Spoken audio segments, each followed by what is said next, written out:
Good morning. We are just about ready to begin. Recording in progress.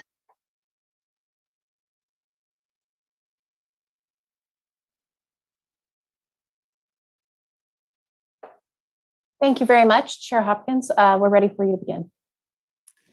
Thank you very much. And I would like to begin with an announcement. Please note that Spanish translation is available in Zoom. To select translation services, please click the globe icon on the Zoom screen and select Spanish. If during any public comments, a commenter is speaking in Spanish, our English-speaking participants may go to the globe and select English to listen to the translation of the comment. I will now ask that a member of our translation team please share this message in Spanish.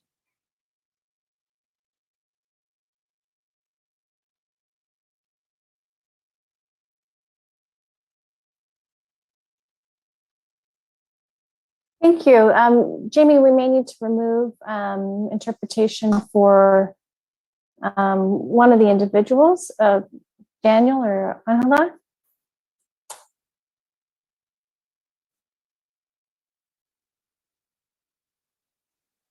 I think Daniel's prepared to make the announcement if you could temporarily remove the interpreter assignment. Will do. Angela has been unassigned. Do you want her assigned, then vice versa with Daniel? Yes, please.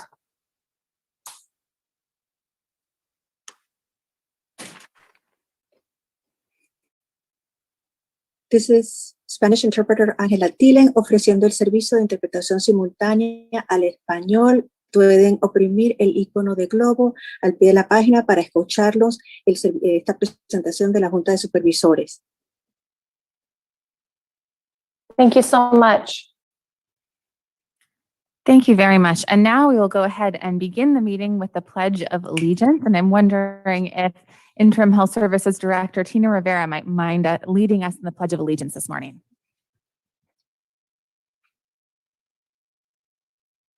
Allegiance to the flag of the United States of America and to the republic for which it stands, one nation, under God, indivisible, with liberty and justice for all. So with that, we will go ahead and move forward with the roll call or the approval of the agenda. And there are a few amendments as well as a possible amendment that I'd like to bring before the board. So first of all, items 30A and 30B have been added to the closed session calendar. The title and recommended action of item 20 in the consent calendar has been amended.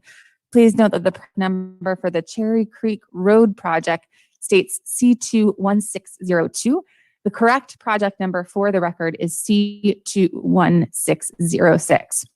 I also wanted to bring to my colleagues a possible postponement of item 31. There are some outstanding questions regarding the ability to enforce the contract from a legal perspective.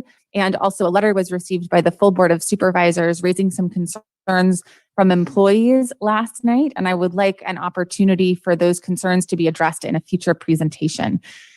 So wondering if there is majority board support to postpone that item to a future date. I'm seeing thumbs up, thumbs up, thumbs up.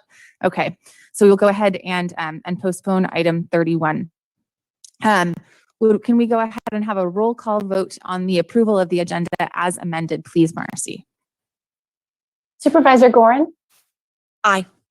Supervisor Rabbit? Aye. Sorry, we didn't hear you there in Zoom. Aye. Thank you. Supervisor Corsi? Yes. Supervisor Gore? Yes. Chair Hopkins? Yes. And so that brings us to our consent calendar. And I believe that there is a request to remove an item from the consent calendar. Supervisor Corsi? Yes, I'd like to hopefully briefly discuss item 5 on the Sinead marketing plan. Wonderful. So we will move forward with consent calendar with the exception of item 5, which we will consider after the consent calendar. Please note that item 16 is a joint action with the directors of the Sonoma Valley County Sanitation District. Are there any other requests for removal from the consent calendar? Seeing none, I would see if there are any members of the public in person who would wish to comment on the consent calendar, which again is items 1 through 24, exclusive of item 5. And I am seeing one member of the public in person. So I would welcome them to go ahead and join us in the chambers. Is the mic hot, or do we need to go ahead and turn it on?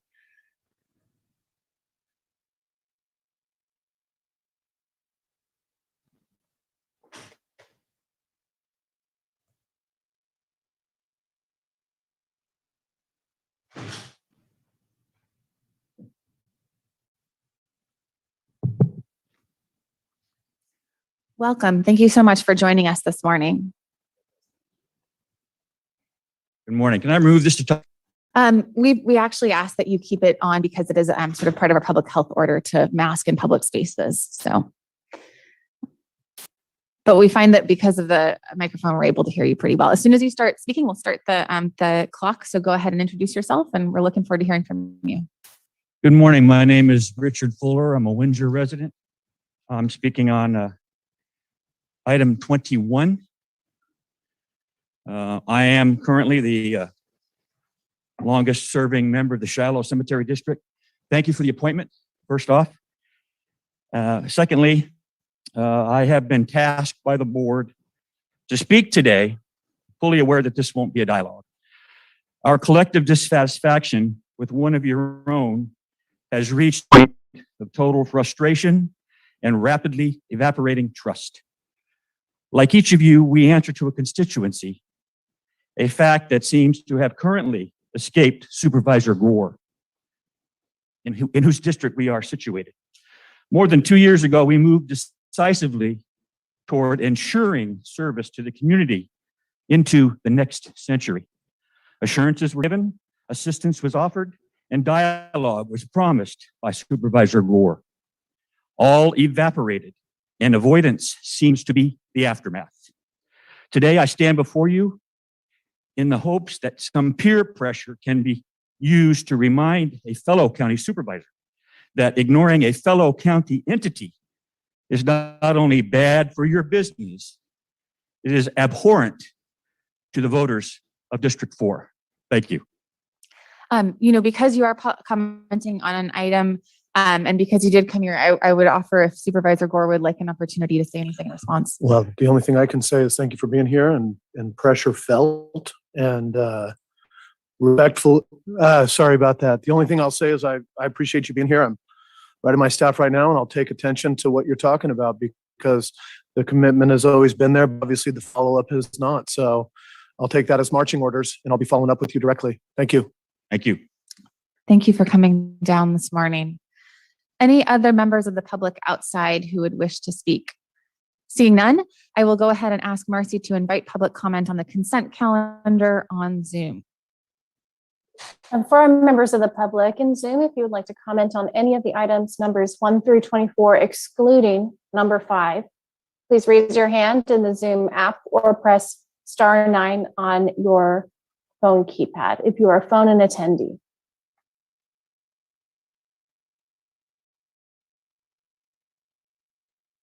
Thank you very much. And I have one commenter. And Chair Hopkins, I'll confirm, was that 2 minutes that you had in chambers? 2 minutes. Thank you so much.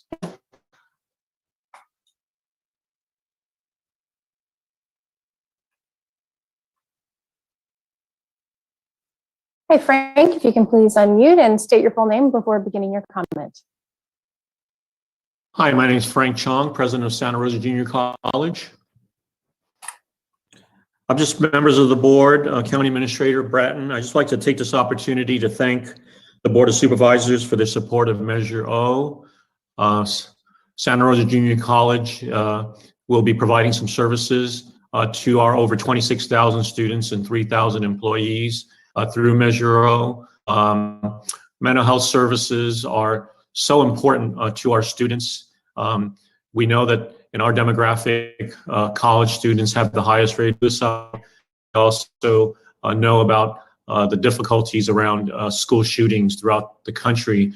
And I think I applaud our Board of Supervisors for their foresight in providing much needed mental health services throughout the county and to the demographic at Santa Rosa Junior College. And I pledge to work together with you to provide the type of services we need to have a healthy and safe community. I also want to take this opportunity to invite all the Board of Supervisors to the groundbreaking for our student housing project, which will take place, I believe, on September 24th. And I will be sending you all invitations to that. And again, I appreciate the opportunity to speak before you and keep up the good work. Thank you.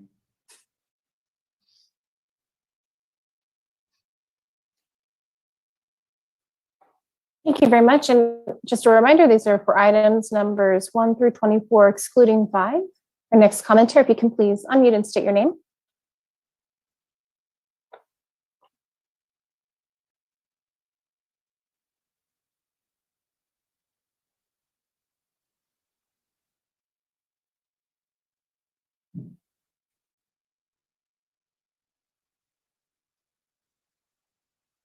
This is for Jackie. You should be able to unmute at this time.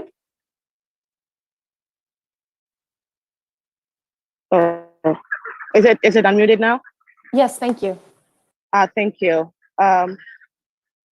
So my name is Jackie Elward, and I'm calling this morning to speak and plead on behalf of the people of Roanoke Park. Our staff here in Roanoke Park has been working so hard to get where we are today. They work day in and day out in order to get our crisis program up and going. Roanoke Park has contributed about $2.5 million in taxes, and getting back $60,000 is a slap on the face. We all know the Kahoot program is crucial, especially for disadvantaged groups.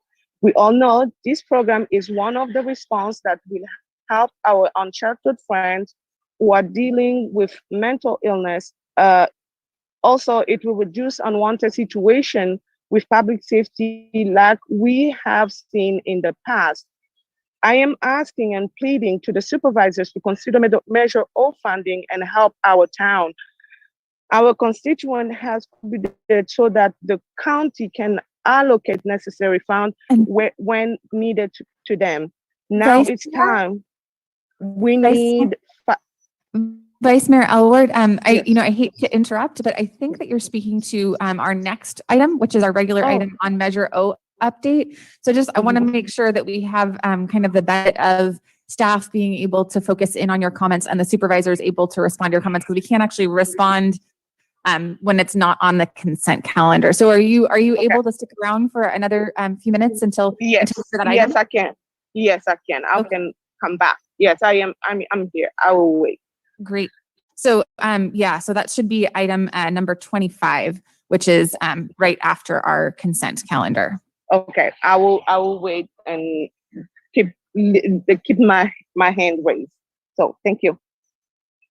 Yeah, thank you so much. And I apologize for the confusion. Chair Hopkins, there are no additional hands for the consent calendar.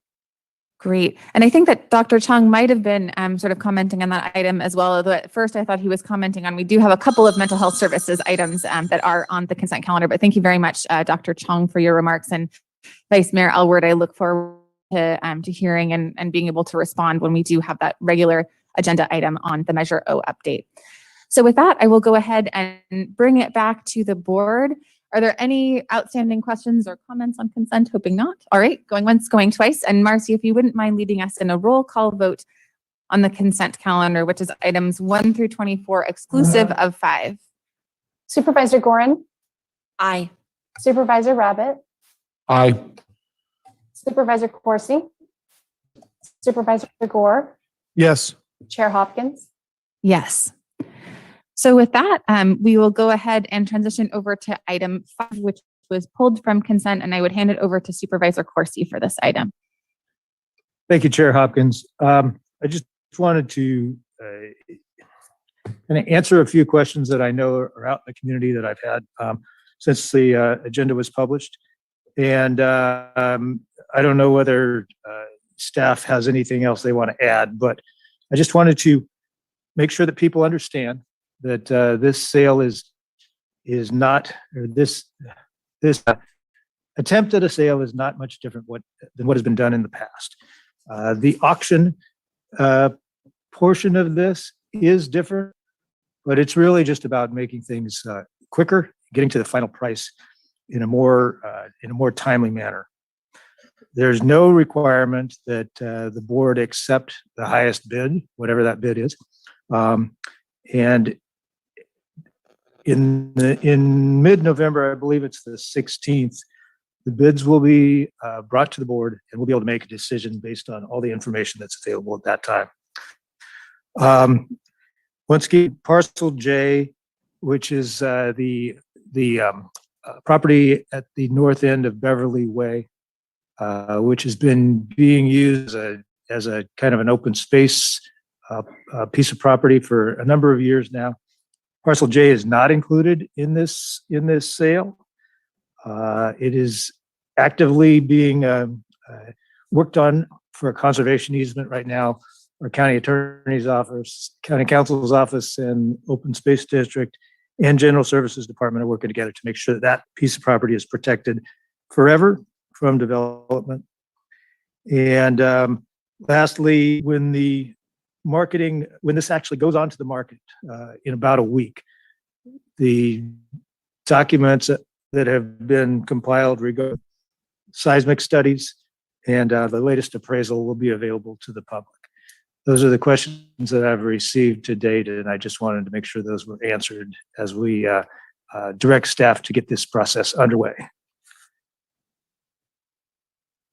Thank you very much. Any other comments or questions of staff from members of the board? And was there anything that you wanted to sort of relate to staff, or anything that you wanted to provide sort of staff direction to that you would seek support from your colleagues on? No, I think I'm ready to vote on the item that's before us. Just wanted to make sure that there's misinformation and a little bit of confusion out there, and I just want to make sure that those points were understood. I really appreciate that clarification, and I'm guessing your constituents do as well. With that, unless Director Judy, do you have anything to add before we open it up for public comment? No, thank you. Everything that the supervisor stated is absolutely correct. And we will be making all of the materials available on September 7th when the property is posted for marketing. Thank you very much. So I would ask if any members of the public who are present in person would wish to comment on item 5, which is the Shanate item. Seeing none, I would hand it over to Marcy to accept any public comment via Zoom. Thank you. For anyone in Zoom, if you'd like to comment on number 5 on today's agenda, please raise your hand in the Zoom app or press *9 on your phone keypad.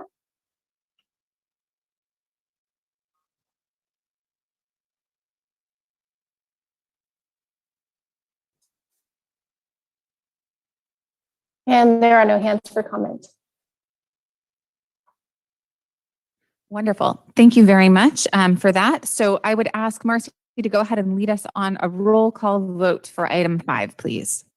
Supervisor Gorin. Aye. Supervisor Rabbit. Aye. Supervisor Corsi. Yes. Supervisor Gore. Yes. Chair Hopkins. Yes. And so with that, we are going to have a brief presentation. I hope that everyone will bear with us because we have a sad but joyous occasion, which is that we did adopt a gold resolution recognizing our long-serving and long-ending public defender, Kathleen Posey, for her more than 33 years of dedicated service to the county of Sonoma. So I'm hoping that Kathleen is to join us via Zoom, of course, hard at work, going to work up until the very last minute, 24/7. I hope that we can all take just a few minutes to honor the absolute selfless dedication that you have brought to the job. I think that in terms of department heads, you have been able to do more with less for too long until finally you started coming to the board and saying, look, it's not possible. So, can you get some support? Can we, look at making sure that you protect your office and the critical services that you provide from further cuts? And so I just want to say thank you, because when I think about public service, You are certainly one of those people whose name would be next to the dictionary definition. You have given your whole self, your whole intellect, and more importantly, your whole heart to this job, and has been to the benefit of so many people here in Sonoma County. So thank you very much for your service, Kathleen. And it's going to be very, very difficult to fill your shoes in this position. I would just ask if any of my colleagues wanted to add a few words before we turn the mic over to you and hear your thoughts on your retirement and your tremendous dedication to the community. Supervisor Gorin? Kathleen, thank you for your years of service and building a family that you have in the Public Defender's Office and nurturing a great collaborative environment with law enforcement in Sonoma County. And on a personal level, I will miss seeing your colorful jackets and pins. Send me a couple. And fingernails, absolutely. So be well in your retirement, and I know you'll just have a great time with your husband and a family. And thank you so much again. We will miss you. Thank you. Supervisor Rabbit? Well, Kathleen, it's truly an end of an era with your departure. I have so thoroughly enjoyed working with you, and I know that's true of all my colleagues. You're such a straight shooter, and the way that the communication style that we have has been really, I think, just ideal. You look at that department as you should, with passion and your dedication and professionalism, and it is very much appreciated. Your successor has big shoes and lots of brooches to fill, but really do thank you from the bottom of my heart for the work that you've done on behalf of Sonoma County, making our county a much better place to live, work, and the partnership that you do have with all of our justice partners. I know with the other 57 counties in California, that collaboration is probably more unique than not, and it does not go unnoticed, and we are grateful for that going forward. So thank you for everything. Best of luck, and make sure that you stay. I know that you will stay involved because your passions are going to stay as high as they ever were. So thank you again for all the work. Thank you. Supervisor Corsi? Thanks. Kathleen, we didn't get to work together for very long. I hope it wasn't something I said. But I know that you have put your life into this job. You've done it with great passion for the work that you do and the people that you work with.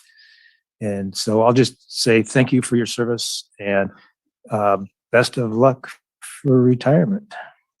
Thank you. Supervisor Gore? Yes, yes, and yes. And I want to thank you for, God, I just see you pop up, and not just pop up, but lean in on so many meetings. You join us for North County homelessness meeting. You come in and educate me on conservatorship. You show us a sincere care for the most vulnerable in our community beyond your authority and jurisdiction. And that is the essence of public service. So I wish you all the best, and I'm excited. So for you. So thank you. Thank you. And Kathy, right, I turn over the virtual mic. I do want to brag a little bit so that members of the audience who might not have read the gold resolution realize that you are the first female appointed to public defender in Sonoma County in March of 2012. And you have served your community well and faithfully, as they say, and that you started out as a law clerk. So you also really, truly rose through the ranks to the top position, and just really, really grateful. In addition to those, I also want to note that you are a founding member of Project Hope, and have also been a tremendous advocate for Homeless Court, which provides support and resources and critical pathways for some of the most vulnerable members of our community. So thank you so much for your service, Kathleen, and would love to hear some of your thoughts. Well, thank you. I just want to cry. First of all, I actually started as a law clerk 35 and a half years ago. So my car it's going to be very difficult to train her not to come to work every day, because she just automatically goes from my house to work and work to home. So I'm going to have some training to do for my vehicle, but it has been such, I'm going to try not to cry.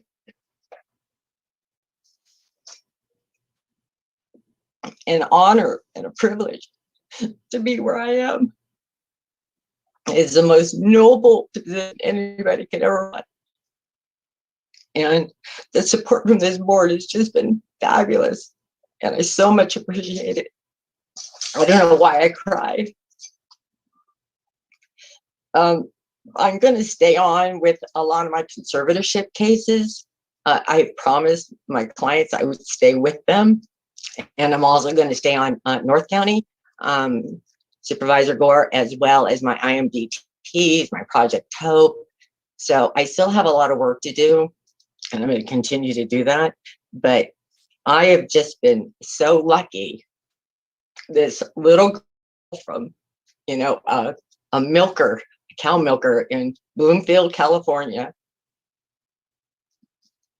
who heard about what a public defender is and does, to be in where I am. It's almost amazing. Like I'm waking up from a dream.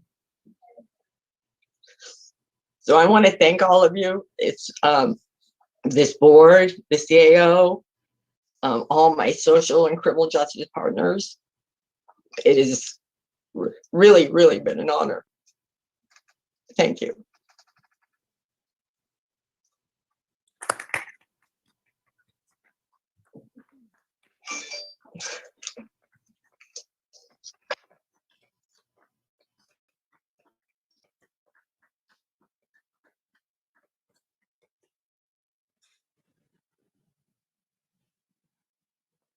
You made me cry too, Kathleen. I think that's why we have all loved working with you so much, is that your love and your passion for the job literally just shines through your skin and your whole body. It's unmistakable. You're irrepressible and your passion is contagious. So thank you so much for your service and your work. And I wish you all of the best in your retirement, because it doesn't really sound like you're going to be any less busy.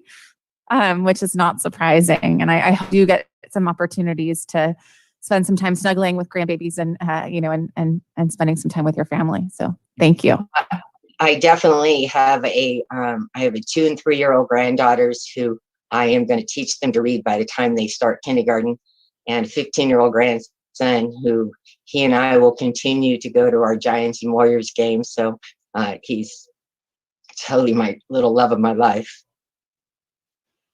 So, and we'll continue to hang out with the homeless downtown and the mentally ill, and, continue to help our most vulnerable population. Thank you so much, Kathleen. And I know that you should have the gold resolution in your hands soon. There it is. Have it. Yes, there we go. Wish we could hand it over to you and take those photos. Take care. Yeah, thank you so much. I just want to say you can take the public defender or the girl out of the public defender, but you can never take the public defender out of the girl. Thank you so much. So with that, we have another tough goodbye that we will be transitioning over to, which is another gold resolution, this one for Jennifer Trauman, who has served the county 36 years, which is amazing. And also started out and worked her way up through the ranks, began with the county as a clerk typist, and through the years rose to the top position in her field. Has been an active member in all sorts of statewide opportunities, including the California Child Supports Directors Association. And one of the things that I have always loved about working with Jennifer Trauman is her passion for what she does as a poverty buster, as an upstream investment, and the fact that she is unafraid to talk about that and to communicate with the public about that, and to remind everyone that, it is so important to do this work for families, for children, and just so grateful for your tireless advocacy for your work, and also for your, not just tireless advocacy, but championing it, right? The pride in work that you do has always been so evident to anyone who has had the opportunity to work with you. And also, of course, an extremely competent and capable administrator who we never had to worry, right? Because things would just work so smoothly and seamlessly. Really, really grateful for your dedicated use of service. And I would invite my colleagues to share any other thoughts. Supervisor Gorin? Jennifer, we thank you because you came to that department at a time of distress for many of the folks living and working in that department, and you turned things around. Your wide-eyed optimism, your can-do attitude, your friendly personality, and your cheerleading have all been noticed by me and this board, and I hope all of the folks who worked with you. You continue to garner recognition statewide for the amazing things that you and your staff have done in procuring the desperately needed funds for those families in need, especially during COVID, but not only during COVID. You are going to be very, very difficult to replace. And so do you have a clone out there waiting in the wings that we could consider? Thank you, Jennifer. And again, well done. Supervisor Rabbit? Thank you very much. I'll echo that, Jennifer, and congratulations and thank you on such a stellar career and for the service that you provided the citizens of Sonoma County. The child support services was a little rocky there when you first came in, but you've soothed everything. You performed magnificently. Your staff is great, and very much appreciate that. And I think as one of our former colleagues said, it's a huge economic engine for the county to make sure that child support is paid through to those who are responsible for those children within the county. So thank you really for the great work. Best of luck in that next phase. Have fun. Don't be a stranger.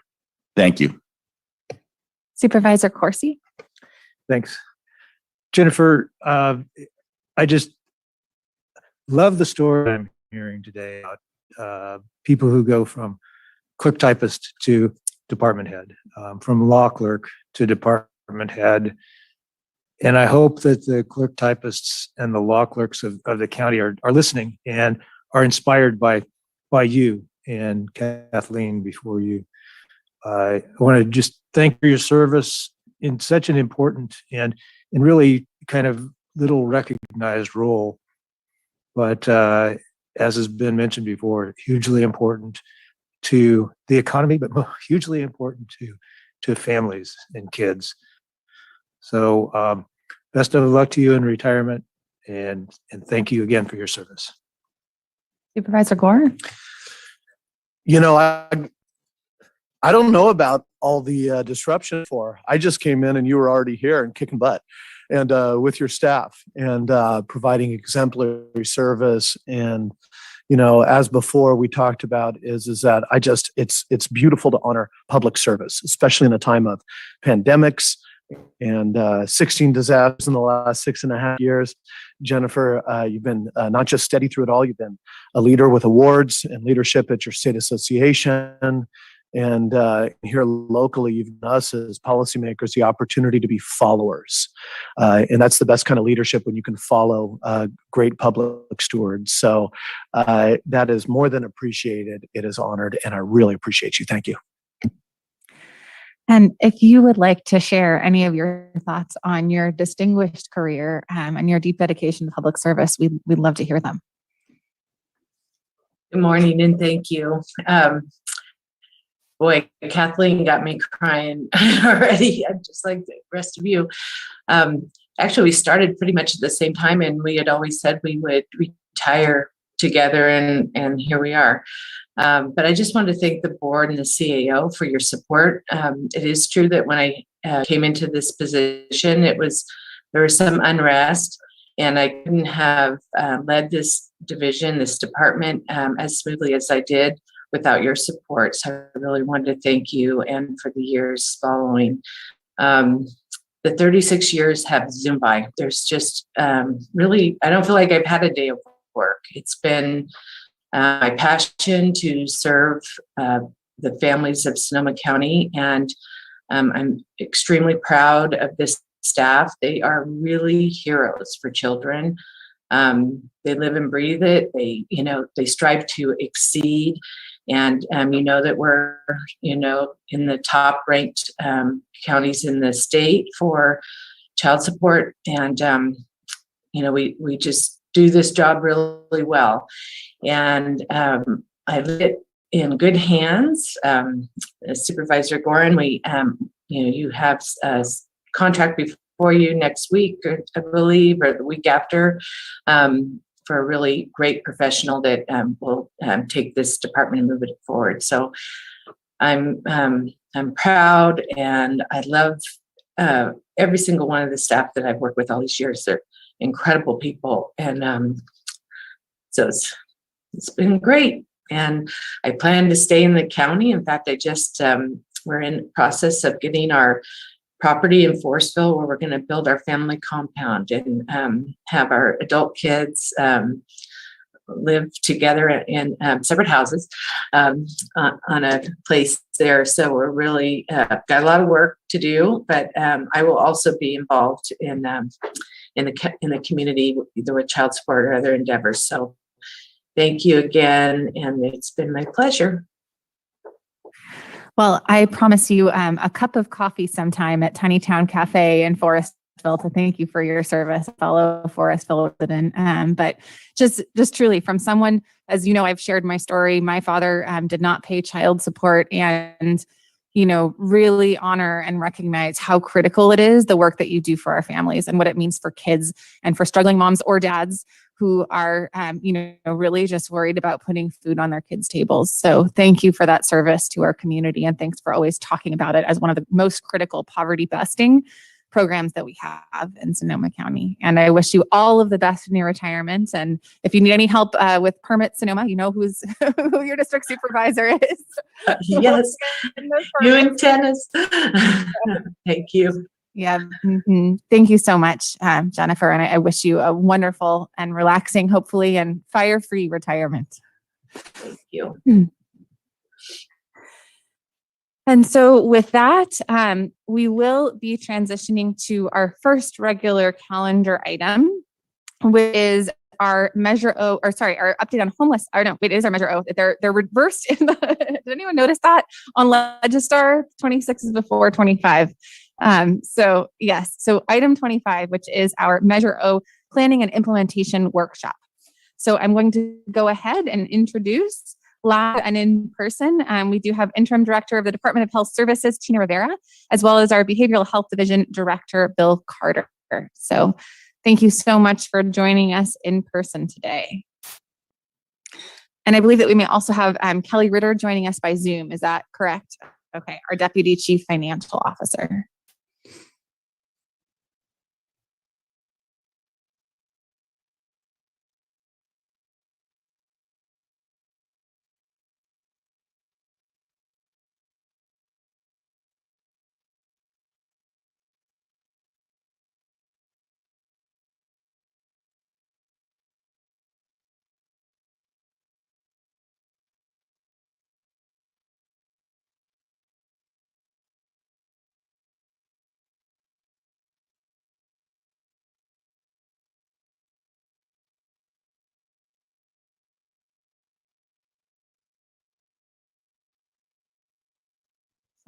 Through the chair, if I may, while they're getting set up, we're doing a trial kind of run today with having a couple of staff members present in the chambers, and we will be running the slides via Zoom as opposed to from the staff table.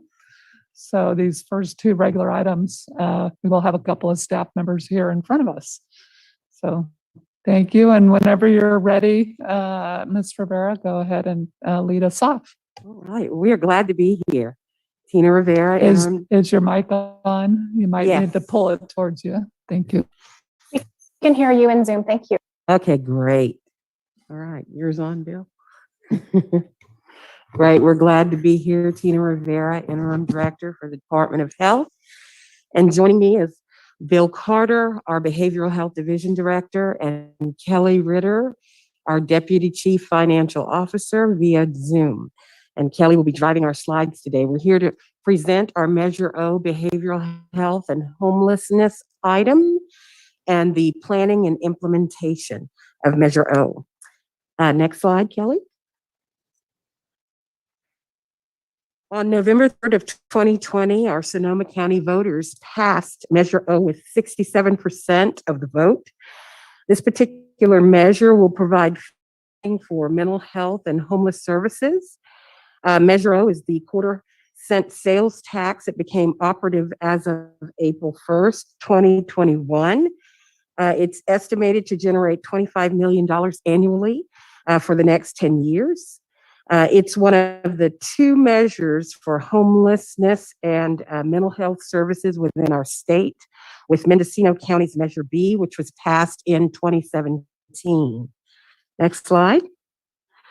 So what we'll be covering today with respect to this presentation, we'll have our ad hoc committee members' comments, their feedback, and comments with respect to the work that we've been doing. Measure O allocated expenditures, we'll share that with you. We'll share our staff recommendations and provide some feedback. And then also our proposed outreach and engagement plan. Next slide. So with that, I will just provide this particular time to turn it over to Supervisor Corsi and Supervisor Gore for their ad hoc comments and feedback. Gentlemen, thank you very much. Thank you, Tina and Bill, County Administrator Bratton. I say that, and along with my colleague Supervisor Corsi, because this is thick, right? And so I want to frame this a little bit and just make sure that my colleagues, Supervisor Gorn, Rabbit, and Hopkins, really have an opportunity to lean in today, because we have a lot of discussion, a lot of items before us. But the goal here for us, since there is a lot of complexity to funding formulas, there is a lot of discussion about, do we fund permanent supportive housing, temporary housing, temporary transition housing, basically our residential care facility, our psychiatric health facility. I hope that my colleagues understand that the goal here today, and the ad hoc and the county administrator and staff leads, is to really get your input and be able to go back to the ad hoc and then come forward again with more specificity based on the desire of the board. We've spent the last, I would say, 8 or 9 months on this since the beginning of the year, really going through predominantly the internal requests on existing services and backboning, which was a core part of this measure in the expenditure plan, and going through with Director Rivera and Bill in a whole litany of high capacity staff on all of the stuff that really was kind of barely getting along, or the things that we need to be robust in. And I want to thank the board for really looking at that during budget and approving the initial allocations, which was for that side of the world. Now we go into, which is predominantly the discussion here today, which is new services. And the biggest key that we have to ensure, and I think this is unified with, I know it is with my colleague, but also with our staff, is that direction on how we achieve multi-jurisdiction benefits and results. So, we're at the County of Sonoma. This is a countywide sales tax. I know some of you have heard from cities in your districts that might want support for a version will support teams or cahoots or whatever they might call it. I know you've probably heard from others, community groups and others in your districts, just like we have, that are saying, we'd like to go in and fund more permanent supportive housing, or we feel we need this, or we want support with the vouchers, the emergency vouchers that came out through COVID. The goal here today is really to get broad conceptual direction from the entire board, so that we can take that back and then bring you back what we hear, so that this ad hoc comes back in a way that reflects this entire board. And so I just want you to know that that's the intention. And so, I just want to start by thanking my colleague. And as we get into questions and answers, is that I'm personally going to be in a position to really listen to a lot of my colleagues, and then also advocate for a few things that I really think exemplify this idea of multi-jurisdiction impact that actually reduces the problems on our streets in our facilities and in our community. And so that we can walk hand in hand with mayors and council members and community groups and look at what are the one-time kind of startup things that we want to check out, and then what are the other things that we just know are tried and true, and we really have to go after it. So the experts are here at the table. I mean, as we get in, I've asked kind of Bill and Tina a couple times during our ad hocs to really be in a position to help us understand the continuum, not just the program, right? Or this program or these 20 programs, but what is the continuum of crisis, either mitigation on the front end and prevention, or once we get into a crisis mode, the CSU, the psychiatric health facility, then onward and onward to different kinds of support services. Because if there is anything that exemplifies the adage of you're only as strong as your weakest link, it is this system. So that's kind of my frame. And I think just with the county administrator, we had a conversation yesterday about the goal here is to have funding allocations really in place before the end of the calendar year. And so what you would see is us coming back probably one more time before the board after this direction with proposals from the ad hoc and staff. And then depending on how that goes is either another forum or a consent or another budget workshop during quarterly. So just want to frame it right and pass it over to my colleague. Thank you. Thanks. And I'm not going to add a lot to that, but I do want to just remind everybody that the Measure O had two distinct purposes. One is to fill some very glaring and deep holes that we've had, structural issues because of lack of funding for mental health, homeless programs, existing programs. And, all of us during the budget hearings made decisions on a little more than half of what Measure O is expected to bring in this year. The remainder is to augment and improve many of the systems that we have in place, make them better, make them broader, make them available to residents across the county. This morning, I've already had 3 contacts from representatives of cities that are mentioned in our report as a concept of how we might help cities with pilot programs for Cahoots style emergency response. This is a concept chart in here. It's not a recommendation, not a decision. That's what we have to come up with today and going forward, is making some decisions about these kind of things. And I just want all of us here in the room and those of you who are listening to understand that that Measure O, all of it benefits all of the county. Cities and other jurisdictions don't have mental health departments and programs. They don't have psychiatric facilities and transitional housing for people with mental illness. These are the kind of things that we need to invest in.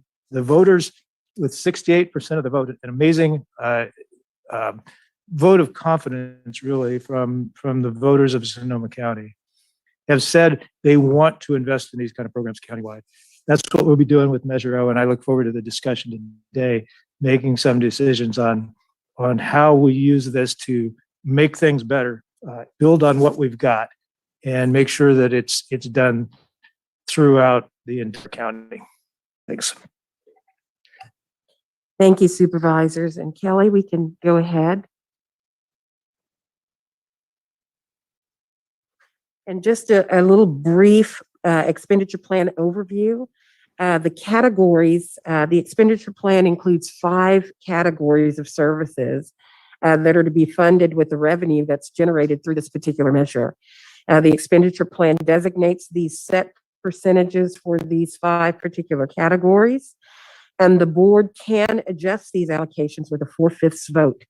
The categories are as follows: behavioral health facilities, which is about 22% of the funding; emergency psychiatric and crisis services, which is about 44% of the funding; mental health and substance use disorder outpatient services, which is 18% of the funding; behavioral health, homeless, and care coordination services, which is 14% of the funding; and transitional and permanent supportive housing, which is about 2% of the funding. Next slide. And I won't spend a lot of time on these next two slides because Bill will get into the meat of these particular categories. With behavioral health facilities, we're talking about programs that would include transitional housing for individuals who are coming out of crisis services. And with emergency psychiatric crisis services, this could include mobile support teams and our CAPE program, which is the Crisis Assessment Prevention and Education type programs. Mental health and substance use disorder outpatient services could be our mental health services for children and youth. Next slide, please. And then our mental health and substance use disorder outpatient services would include programs such as substance use disorder services expansion, and then behavioral health, homeless, and care coordination would include services such as our heart teams or care coordination type teams, including multidisciplinary type activities and services. Transitional and permanent supportive housing would include our supportive housing pool. And with that, I'll turn it over to Bill to get into our staff recommendations for the new and redesigned programs with further feedback and discussion. The psychiatric health facility. So this is a big move on the part of Sonoma County to add a locked inpatient facility to its crisis continuum. And we'll talk a couple of slides in about some of the bottlenecks in the crisis system that are experienced across the state. And in this case, Sonoma County is taking its fate into its own hands, and rather than relying on other systems to make inpatient beds available, Sonoma County has made a decision to invest in creating beds within the county. And so we have been working with you to create a 16-bed facility. 2 beds will go under contract to Marin County. So this has been a partnership with Marin County.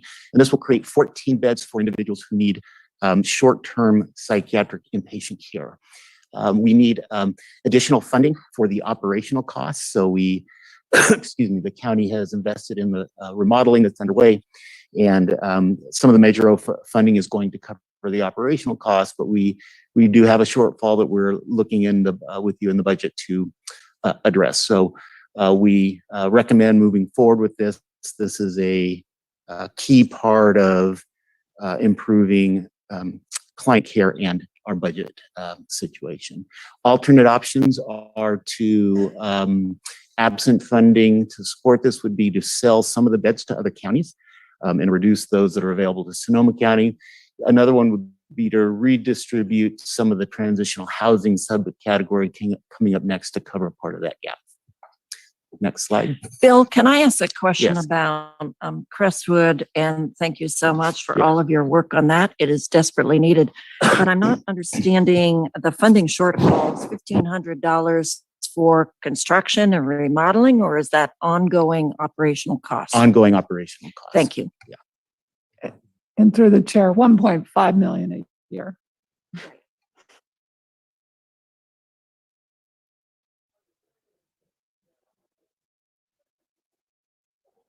That would be great if it were just 1,500.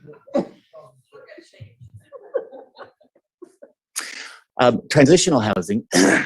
In the crisis continuum, the psychiatric health facility, or the PUF, is on the high end.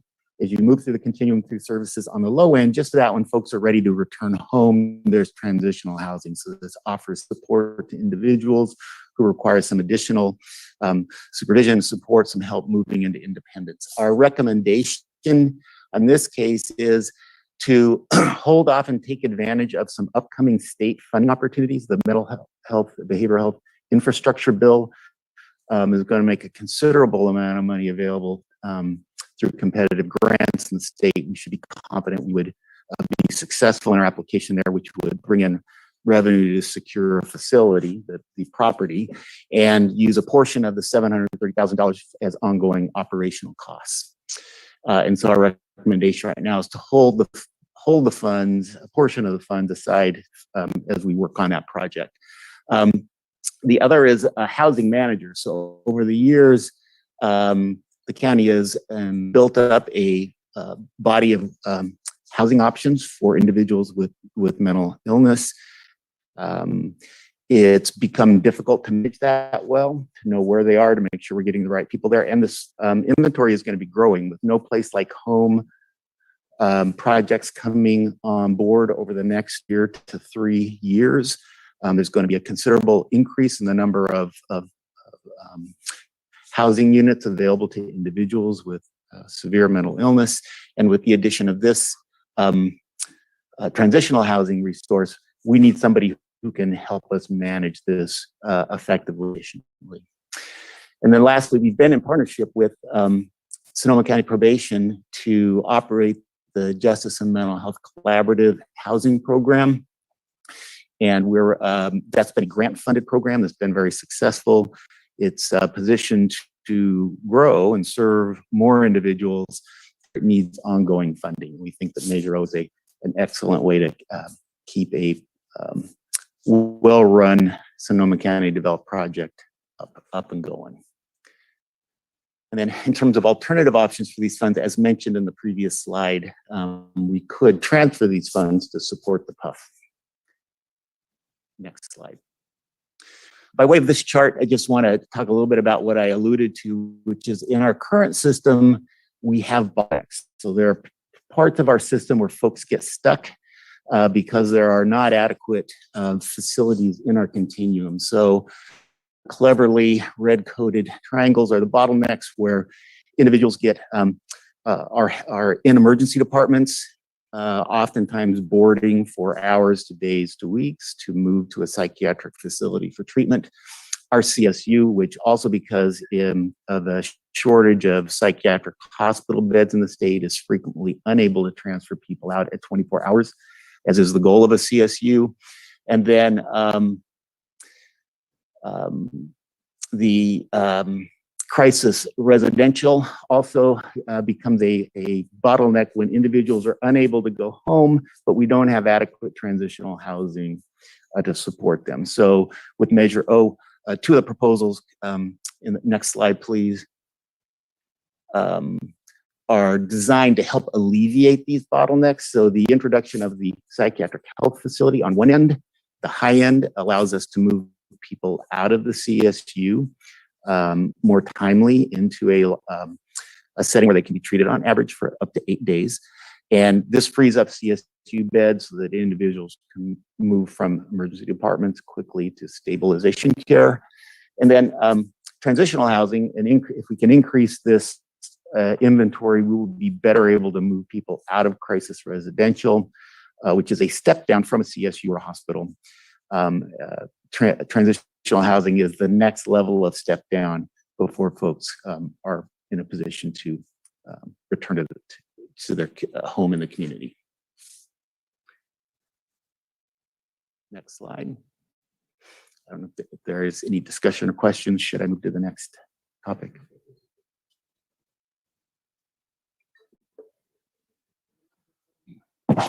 Okay, sure. Yes. I know. Okay. Perfect. Any comments from members of the ad hoc before we, yes, Supervisor Gore? Yeah, I think it'd be helpful for, Bill, maybe to get a little bit more into this. This is that a lot of us know we've, over the course of the past 5 or 6 years, has had a chance to dive in with all of you guys on the CSU, the Crisis Stabilization Unit. And maybe you can talk about what specifically the Psychiatric Health Facility, now referred to as the PUF, PHF, is really trying to achieve. Because from what you have said is that the CSU, and I want you to just get a little bit more into this, is that it's encumbered. We're bringing so many people in, you can't move appropriate folks into longer term care. That means that we bleed money also because we don't have reimbursements above the 72 hours or more than a day, right? And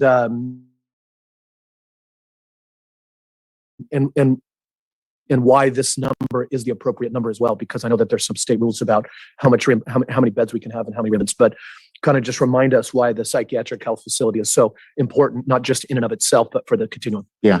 So by and large, the vast majority of individuals who go into crisis stabilize and go home, right? And so they come either directly to the CSU as a walk-in or brought in by law enforcement, or they're transferred from hospital emergency departments where they go for treatment. And as I said, the vast majority will stabilize and be able to return home. Some number of folks will need treatment beyond 24 hours, which is the limit you're supposed to serve somebody in the CSU. However, because there are so few hospital beds in the state of California and in Sonoma County, people do not leave quickly. And people can, right now, sad to say, overstays or staying beyond 24 hours is the rule rather than the exception. And some of the stays are extreme. Now, the CSU is not set up as a residence. We're not set up to house people. It's set up to be a place you visit, a clinic you visit, and then you leave. But we have people living there, and we have people who are living in a situation that's not set up for a living environment, and they're not receiving the kind of treatment they need. And so, because of the shortage of beds, we're unable to transfer folks to that level of care. By opening a psychiatric health facility, we now have 14 beds available specifically to Sonoma County. One of the dynamics we have to deal with is because it's a market that favors the hospitals. When they have an open bed, they have many individuals referred, and they choose who they admit. That disadvantages us when we have somebody whose behavior problems are considerable. This program addresses that because this will be a contractual partnership between us and Crestwood, and they will be there to serve our folks. And so we will be able to work with them closely. People will be in county instead of out of county. It's not unusual for us to send people to Sacramento. It's very difficult to serve people. They're so geographically distanced. When we're able to move people quickly, I think the primary issue is now they're getting the care they need and the care they need to recover quickly and move back home. But the other thing that does is that opens up a bed in the CSU that is otherwise would be unavailable. So folks that go to the emergency departments or hospital emergency departments where, well, they are stabilized and receive medical care, don't receive psychiatric care. They're not receiving psychiatric stabilization services. They can now move more quickly into a crisis stabilization bed, get the service, and as I said, more times than not, they go home as opposed to moving up the system. So Supervisor Gore, did that cover the areas you wanted? Yeah, I think it did. And then the other part is that when you're talking about the amount requested and the shortfall, I think after we get through conceptual questions, the board, I just want folks to know that the ad hoc is discussing with community partners, hospitals, federally qualified health centers, and others about how to fill that gap. And it's not just like we're not looking for a yes or no on funding. We might also be able to look at some other options, like using one-time money to build out the facility for 2 to 3 years. And also, if we need to, is selling those beds later. There's just a lot of opportunity for discussion on that. But the PUF itself, I think, is really at hand right here. Thank you. And the supervisor, of course, he has a member of the ad hoc. Want to go and then to you, Susan Horn. Thank you. And I just wanted to, I was going to say, I have a question, but first of all, we have been talking to the community about all of this, talking to the continuum of care, made presentations to the Mayors and Council Members Associations, excuse me. And we have met recently with the CEOs of our 3 largest hospitals in town, asking for help, in particular with this $1.5 million shortfall. They're not particularly happy to be asked for that help, but they are considering it, I would say. Just a couple of questions here, Bill or Tina. One, I want to make sure that we all understand the PUF is funded to be constructed and is expected to be done in the next 2 or 3 months, 3 or 4 months. Is that correct? The construction is funded. Yes, the construction is slated to be complete at the end of this calendar year. Okay. Around the last week of December. Yeah. And the $1.5 million is an annual operating shortfall that we're looking at now. Correct. Bill, you talked about kind of a decision point or direction point that you're looking for here is how to deal with that $1.5 million shortfall. There's a market for these beds. They could be sold to other counties who have the same needs that we do. If we do that, though, we won't have control of those beds. And the feeling is among staff, and correct me if I'm wrong, is that we need all 14 of those beds for Sonoma County. Absolutely. One of the options here is to take some of the $730,000 from transitional housing and use it to help plug that operating gap that we have going forward. I just want to get from you all what the impact of using some of that $730,000 would be. If we move it over to operating the PUF for short term at least, what are we losing in that case?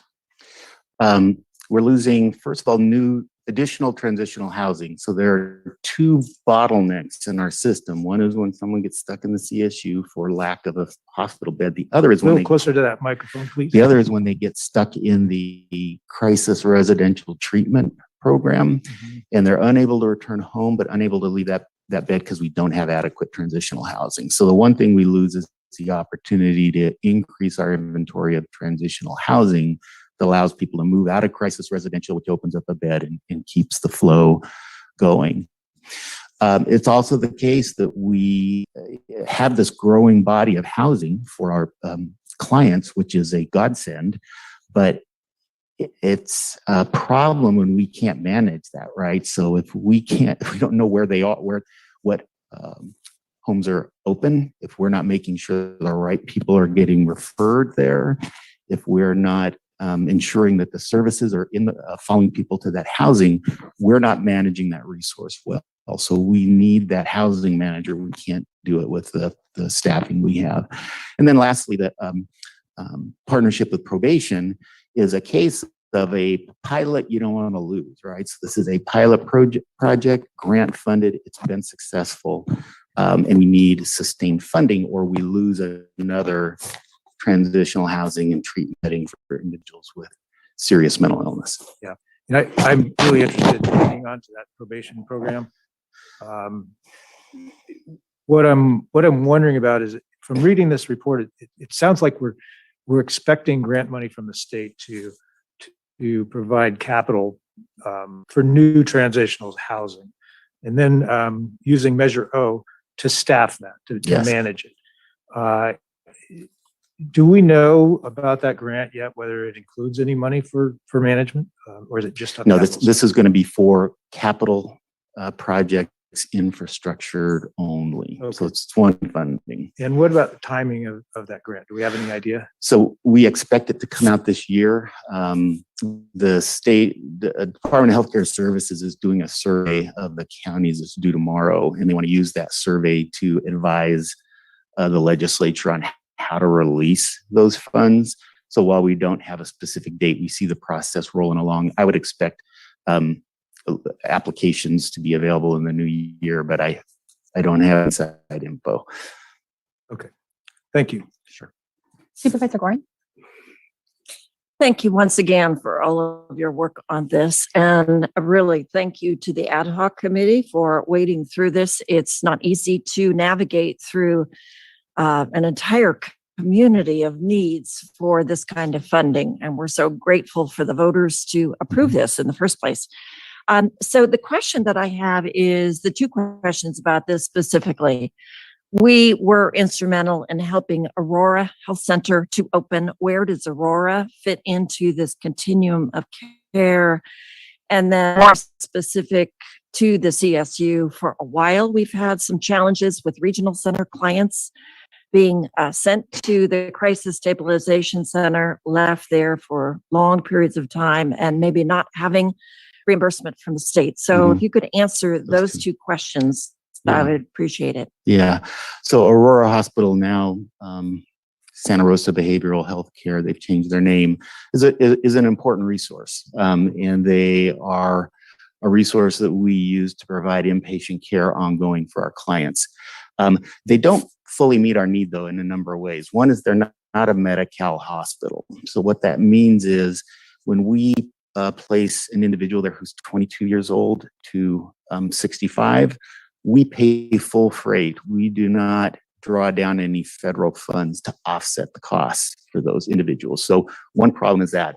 And then the other is that they're not able to take all of our clients as soon as we would like. So we have folks, we have a high percentage of overstays in our CSU because we're not able to move folks to overstays, people staying beyond 24 hours. Because we are unable to find a bed at Aurora or outside of the county. The issue you described is a significant one in terms of individuals with developmental disabilities that may have a mental illness or something that looks like a mental illness, and there are gaps in our state system there.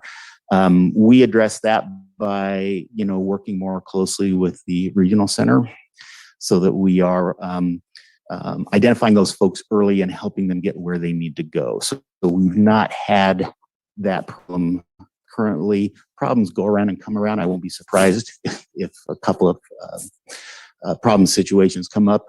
Right now for us, the primary issue is individuals who are on a Lanterman Petrie Short or LPS conservatorship. So because of their mental illness, they're unable to care for themselves. And they are usually in a high-level treatment facility, and they get kicked out when they have behavioral problems.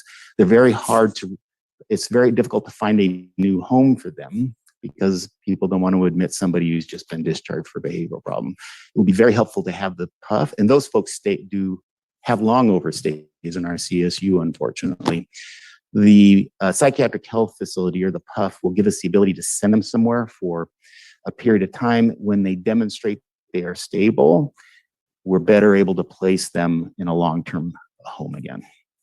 Thank you very much. I think the regional centers have been working with the state in creating crisis homes for those individuals that are in crisis for stabilization. Mm-hmm. And if we see that there is a need for the PUF-like services for regional center clients, then we should be advocating with our state legislators for funding for construction and work with Dr. Fuchs at the Santa Rosa Health Center, because they are the medical home for many of the regional center clients.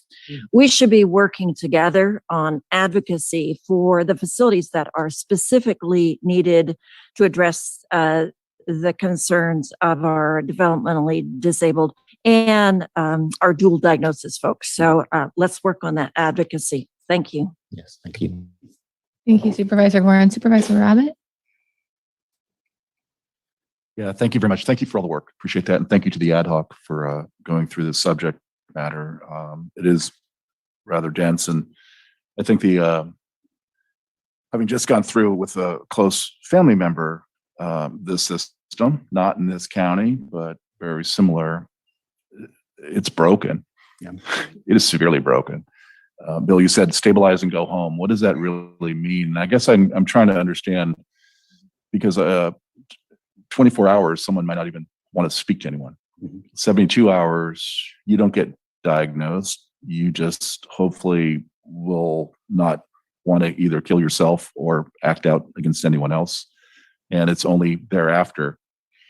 So I guess I'm asking about the expectations of performance. What you were talking about, I mean, the 5150 is 72 hours. We have 24, which I don't know if that's really achieving what we need to achieve long-term, quite frankly. With the experience that I just went through, it wouldn't have made a difference. And a 5250 is the 14 days, correct? Mm-hmm. Which is, I think, where we need to move to. And I do believe that these things take time to not only stabilize, certainly more than 24, certainly even more than 72 hours, take time to start to diagnose, to then get medication started, and for that medication to take effect, you're easily into that 5250 type time frame to really truly make a difference of trying to get someone. And even then, it's not over for probably ever, but to try to really get someone on a better path. So I guess, I'm not sure if there's a question in any of that, but the acknowledgement of, what is our goal? And I maybe it goes to the performance metric of, how many folks that we have in the CSU are, have been in there more than once, twice. And what does that tell us about how that works? Yes, for that moment, we've quote unquote stabilized it, but that word has a relative term, I think, in terms of mental health and mental health illnesses and whatnot. Yeah. So just curious on I am supportive of having more capacity, because I do think that a county of our size, we need to have those beds available, because it takes a while for those things to take effect. And I would rather invest instead of just churning people in and out, acting like we're doing something. I mean, without really trying to make a significant difference in the path of that particular illness. So I'm wondering if you have any thoughts on that. A couple of thoughts I'd offer. One is, I don't want to give the impression that we always are dead set on stabilizing someone in 24 hours. So we are working with somebody we may recognize early in the process they're going to need longer term care, and we work on referring them. I think that the crisis stabilization unit, in my opinion, is a good place to help make that assessment and transfer somebody thoughtfully to a setting where they're going to receive care. The PUF gives us, on average, it's an eight-day stay. So you can imagine, because it's an average, you've got some folks who are going over, in the case you described, somebody who's on a 5250, and some folks who are stabilizing sooner. With stabilization, particularly with our clients, the goal is to send them home with services. It's not we're done. It's we want you to live as independently as you can, and we want to wrap the services around you that help you to be successful. So all of the discharges, whether it's within 24 hours or later on, are predicated on the fact that we want our system to be robust enough to provide support to you when you get there. And then the last thing to remember is that this is a legal process, right? So some of this it's out of our hands medically or behavioral, in terms of behavioral health. When somebody meets a certain standard, we must release a hold. And they must meet a certain standard to extend a hold. And so that's also what's determining people leaving on certain timelines. Just real quickly, and I appreciate that. Thank you. Do we have sending people home with services? Do we have adequate capacity in that regard? No, we don't. Yeah, I can tell you in my own family, we're paying cash, whatever the charge is. Fine, I'll pay that. 35 phone calls later to find one person to take someone full freight cash and everything else. I can only imagine, if we're having to deal with the monetary issues that we're talking about, what that means. And I guess that, to me, it kind of goes back, and that is a much bigger issue that goes to the entire institution that we've created and lack of capacity going forward. But I know that's huge, and part of the, ultimately part of that solution, which is really difficult. Another gap.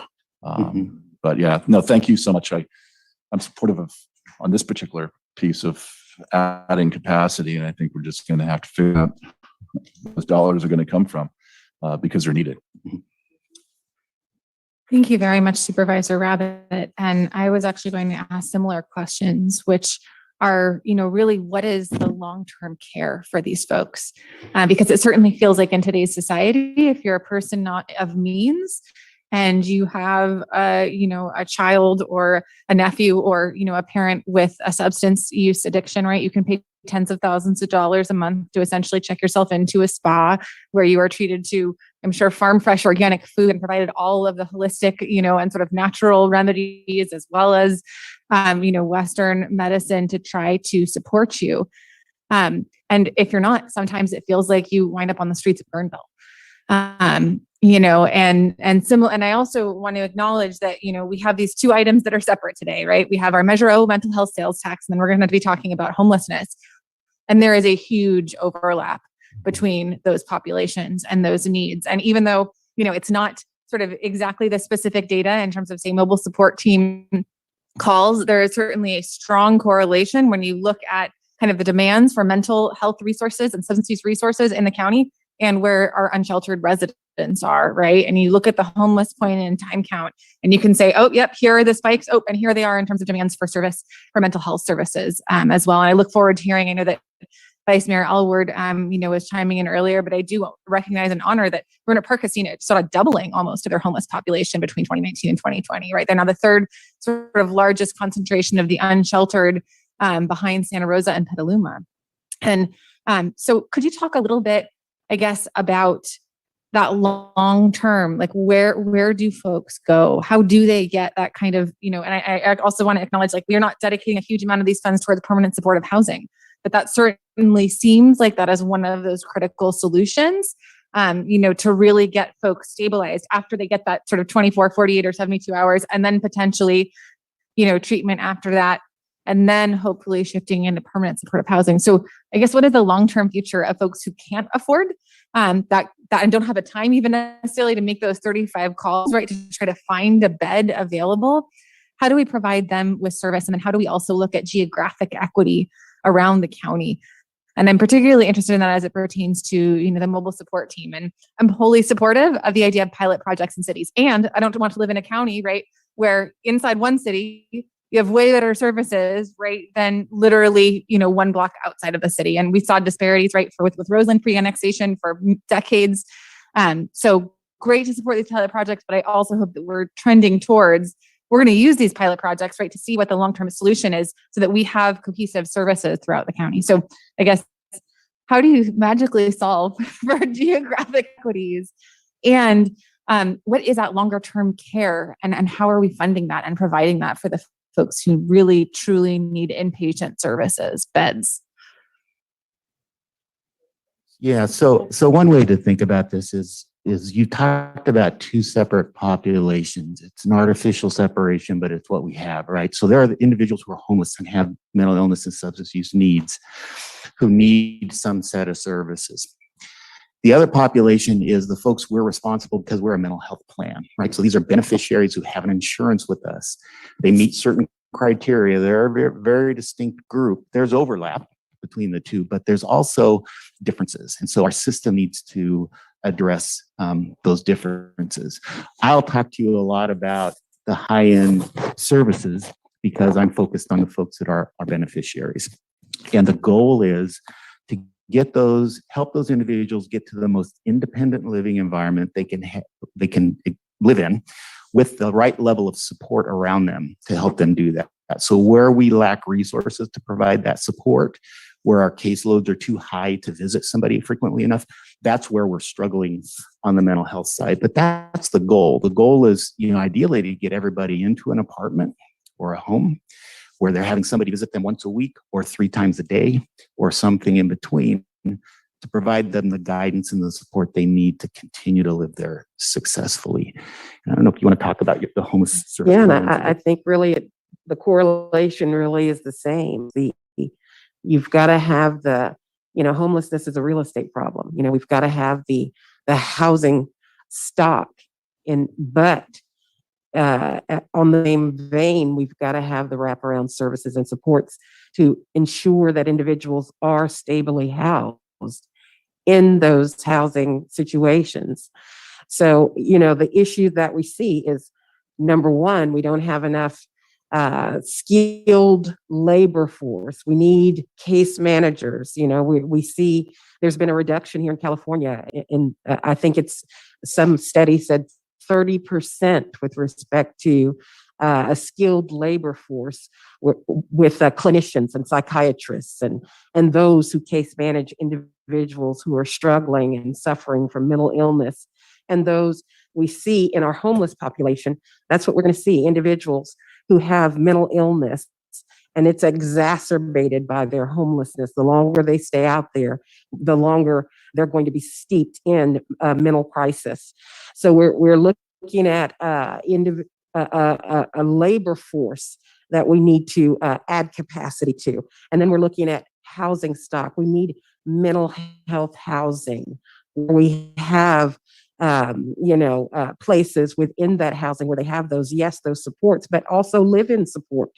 So we have a real estate problem that we're going to have to address on the back end to ensure that we have system flow. So as people are coming in off the streets, we can address system flow. So we've got a lot of work to do. Yeah. Last question, which is, I'm wondering if you could talk to me a bit about Laura's Law and conservatorship, and sort of how that might factor into into the system of care, as well as kind of any current legislative trends around conservatorship. I've heard that actually, was sort of the wake of the Free Britney movement, right? That conservatorship actually might be heading in an opposite direction. And yet I continue to hear frustration from constituents who literally watch people drink themselves to death, right, in downtown Guerneville, or people who have severe mental health disorders who are talking to people who do not exist, who are walking on with not, with no clothes on, right, and it just feels like, right, that sort of spin cycle of, wash, rinse, spin, repeat. Like they, maybe they get checked into a facility for 24, 48 hours, maybe they go to jail for 24, 40 hours, and they're back out. So talk to me a little bit if you have any information about potential implementation of Laura's Law in Sonoma County. I know we have not done that yet, partly because we haven't had time to look at what resources would be needed and what kind of program we would need to develop, as well as conservatorship. Mm-hmm. Laura's Law adds another level of outreach and service to folks who don't want to participate in services, right? So one of the symptoms of severe mental illness is you don't believe you're ill and you don't believe you need any help. And there are some individuals who we just cannot successfully engage despite our best efforts. And so what Laura's Law does is it creates a system that brings that person to account through the courts, participating in services when they are having frequent contact with law enforcement, going into the hospital too frequently, or otherwise being disrupted in the community. And I would say I would personally recommend we adopt Laura's Law when we have the foundational programs underneath it to support it, right? It's a top-end narrow intervention. It's not quite what everyone thinks it is. It doesn't force anyone really into treatment. It talks about forcing people into treatment, but when you follow it, it's really not. It's the influence of the court process and a judge looking at someone and saying, are you going to go get into treatment now? That is sometimes effective for some folks. What we need is a strong engagement, low caseload program to be the foundation of that. And so my recommendation to the county is we need to build up that foundation of forensic mental health services. And when those programs are strong and can really serve these people, we add on Laura's Law and give ourselves an additional tool to help with the problem you outlined. And at any time, I was going to add, we can bring that back to your board and consider implementing Laura's Law. I think that would be great. And I know we actually touched briefly on conservatorship with Kathleen Posey, earlier today. I know it's something I believe Supervisor Gore has been working on and potentially advocating with CSAC. I don't know if you have any conversations about that. Well, I would like to put it as a placeholder for basically a discussion of next year with Measure O. I mean, there's a lot of these things that we might program into annual appropriations, but I know this past year I brought up the question when we passed an item that said we were going to opt out of Laura's Law, and I talked with Bill and everybody and Marissa at the time through our office and kind of was tracking towards it. And really, once again, is if you're not going to implement a program, if you don't have the capacity and the funding to do it right now, then you have to be honest with your community about where you're at. But I do think that this is a part of the system, because just like you, Supervisor Hopkins, and everybody on this board. I mean, people don't know that a big part of this job is talking with parents and community members as they can't find an option for the system and the setup and the conservatorship processes.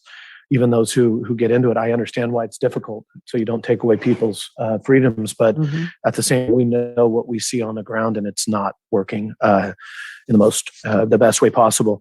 I think a little bit of this, Supervisor Hobbs, you want me to pass it back or ask a question that leverages on that, if that's okay? That's fine. And I think Supervisor Corsi has some comments after. I think the other thing is that Director, I appreciate, I think you and I see Director Kiff is here from CDC, and Bill participated and are tracking what's coming out of the state, participated in a CSAC kind of forum on this and the linkage between behavioral health and homelessness and other coming up. There's stuff in both the governor's budget on behavioral health. Then there's other things that is in the governor's budget that is really related to homelessness. And our job is to make sure that they mix appropriately and affect on the ground.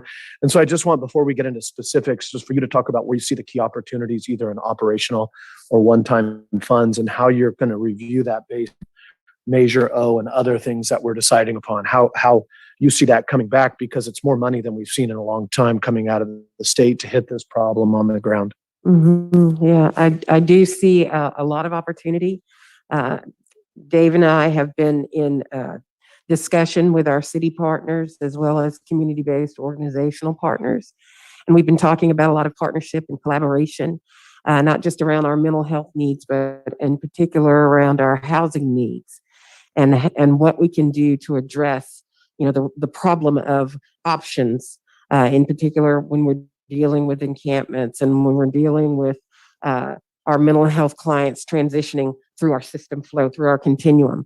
So we do see a lot of opportunity coming forward with the one-time monies. A lot of it is one-time money, but we do see some opportunity with respect to there's HAP dollars, which are our housing and homeless appropriations grant dollars, as well as emergency solutions grant dollars that we can couple with to provide some sustainability. It's not enough, but I believe that as your board can assist us in advocating for additional sustainability funding, we can also look at sustaining some of these things that we're going to be bringing before your board to take a look at these projects and programs that we believe we can stand up in collaboration with our city and our community-based partners. So we're excited about the projects that we're looking at. Some of them will be able to stand up within months. Some of them, maybe a little longer term, but we're really excited to be able to present some of this to your board and be able to provide some of these options. Our fire, law, and hospital partners are excited about this because this has been a long time coming with respect to these types of collaborations where we're looking at units, beds that would provide solutions that I believe that this county is in desperate need of, because it's not just throwing a little, if you want to say, throwing spaghetti at the wall and seeing what'll stick, but we're looking at some real units of service, some real units, some beds that can provide some additional units to our continuum that I believe are going to provide some solutions that we've been looking for a long time. So I'm excited about the collaborations.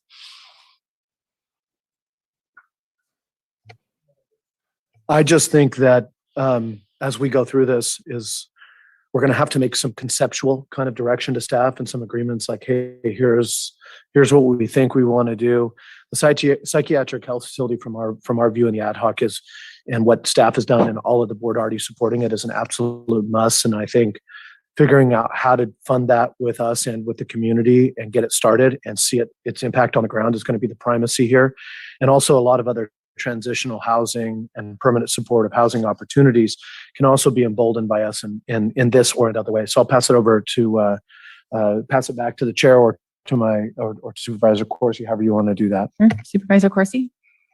Thank you. I just wanted to follow up on the Laura's Law question. Bill, you say that you would recommend that we do that, but when we have the resources to support it, this was before us earlier this year, and the recommendation was not to opt in to the program. I'm wondering, is there effort underway to build those resources that we would need if we did opt into it?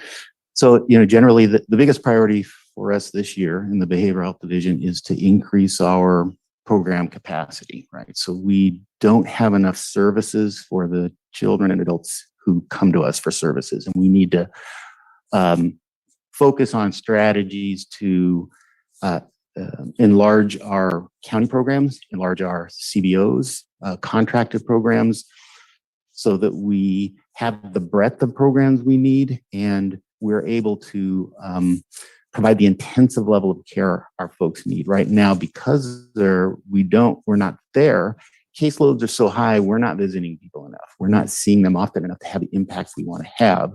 So for Laura's Law, what we want to do is in our forensic programs, we would want to make sure that the programs are adequately staffed to move the caseloads down to what they need to be so that we can have frequent contact and provide intensive services. Once we were there, then I think we would be in a position to look at, all right, let's now add the new level and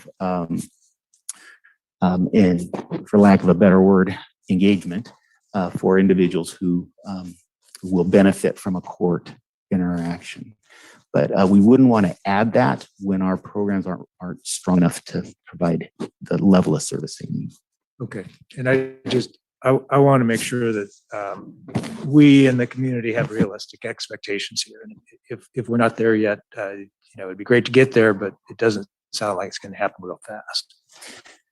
Yeah, and the other thing I would say is that I think there's a misperception because of some of the language that's used around it, that it really is going to force someone into treatment. It really doesn't. It doesn't mean it's not valuable. It does bring something new to the system for a small number of folks who we just do not effectively engage.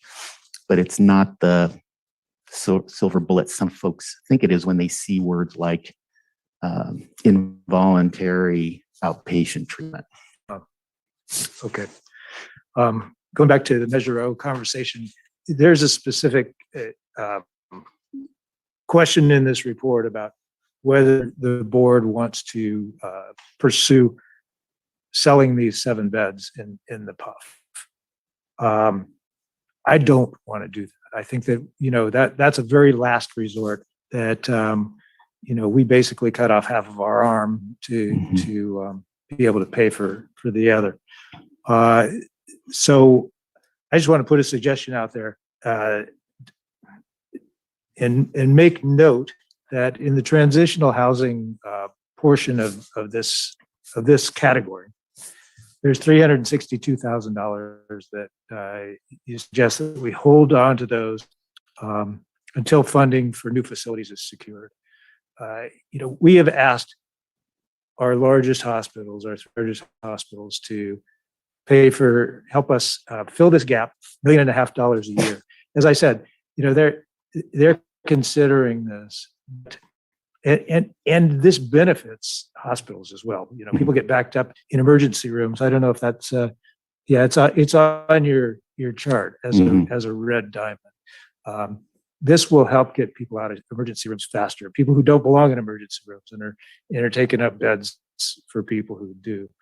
So there's a benefit to the hospitals, but as a way to buy us some time, I would just note that $362,000 is almost exactly a quarter of $1.5 million. And if we really want to be partners with our largest hospitals, instead of asking the 3 hospitals to pay $500,000 a year, that at least for now, that we take this $362,000 or a little more than that, and instead of holding on to it, join with them in quarters to get through the next year or so with the shortfall at the PUF, and hang on to those beds. So that's just my thought. Any other questions from members of the board? I do believe we still have a few more slides. So we want to go back. I know that we also have members of the public who are waiting to comment on this item. So if we want to return to the presentation.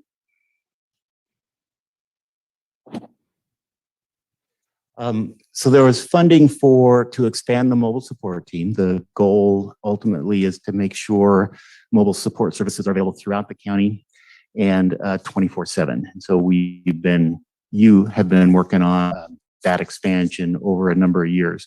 We're also looking at partnering with the cities that are bringing up their programs, both to make sure we're coordinating our services and letting them. With Santa Rosa, we're also partnering with them.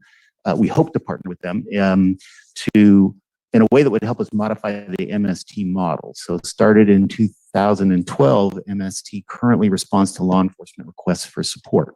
the field has evolved over this time. And there is now,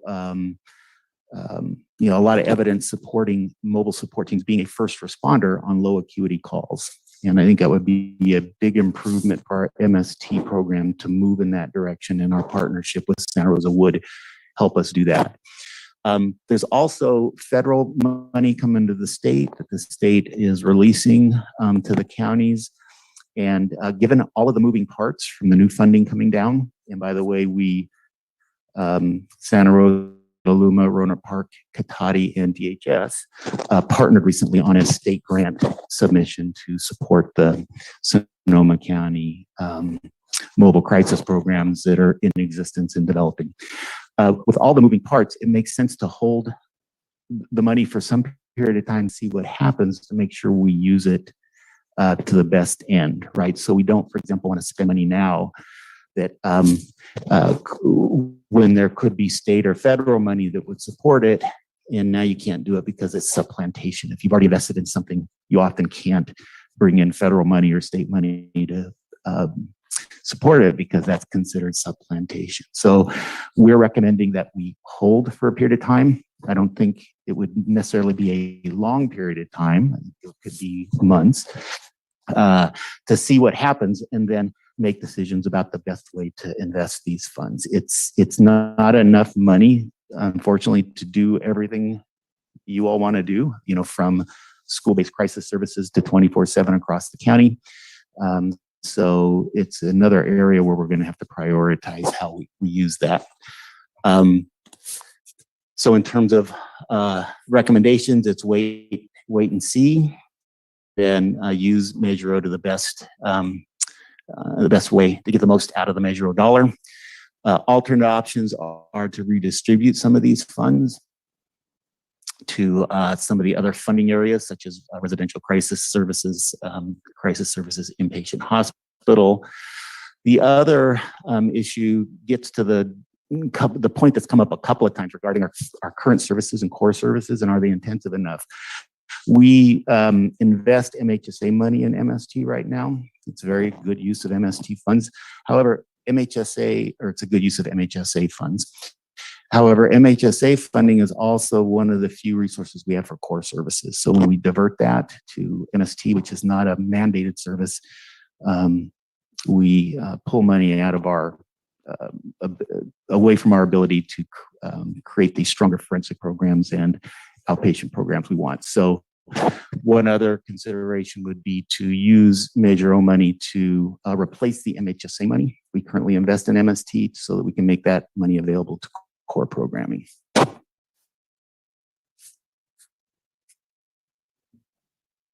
Next slide. Mental health services for children and youth. This is the project that Santa Rosa Junior College has proposed to do specialized outreach and services to their student population. It's an area and service gap for us, serving young adults, serving individuals on the college campus. So it's a good new service to add to the continuum. Next slide. Substance use disorder services expansion. Unfortunately, Sonoma County has not been able to take advantage of the opportunities available to other counties to expand its substance use disorder services. That the organized delivery system waiver was available to counties in around 2016, 2017, and enabled us to move from a fee for service. Would you like me to stop? I'm sorry, okay. To move from what is a fee for service system, which we operate now, to an organized delivery system, which is on par with the mental health continuum. So many services. The advantage of the organized delivery system is that it makes more services available. It essentially quadruples the amount of SUD services available in most counties, and most of that money coming in is state and federal funds. So Sonoma County, by not expanding in the ODS waiver, has missed out on an opportunity for a small investment of local funds to bring in a large amount of state and federal funds. So expanding the SUD system is high priority for the county, and taking advantage of an opportunity which should come up later this year. The state should offer another opportunity for counties to join the ODS waiver. So our recommendation is to put staffing in place that allows us to prepare to present to you an option, what it would take for us to join the ODS waiver later this year, and to cover some of the expansion that we want to propose happen immediately, which would be in the area of youth services. So while our services have gaps across the continuum, the one that shows up in particular is youth services, where not only do we have a very small inventory of SUD services for teens and young adults, but it's also an EPSDT mandate. So EPSDT is the entitlement that you have to Medi-Cal services. We have to provide services, and we struggle to meet our responsibilities there. So that would help us with a compliance issue and improve services. So we're recommending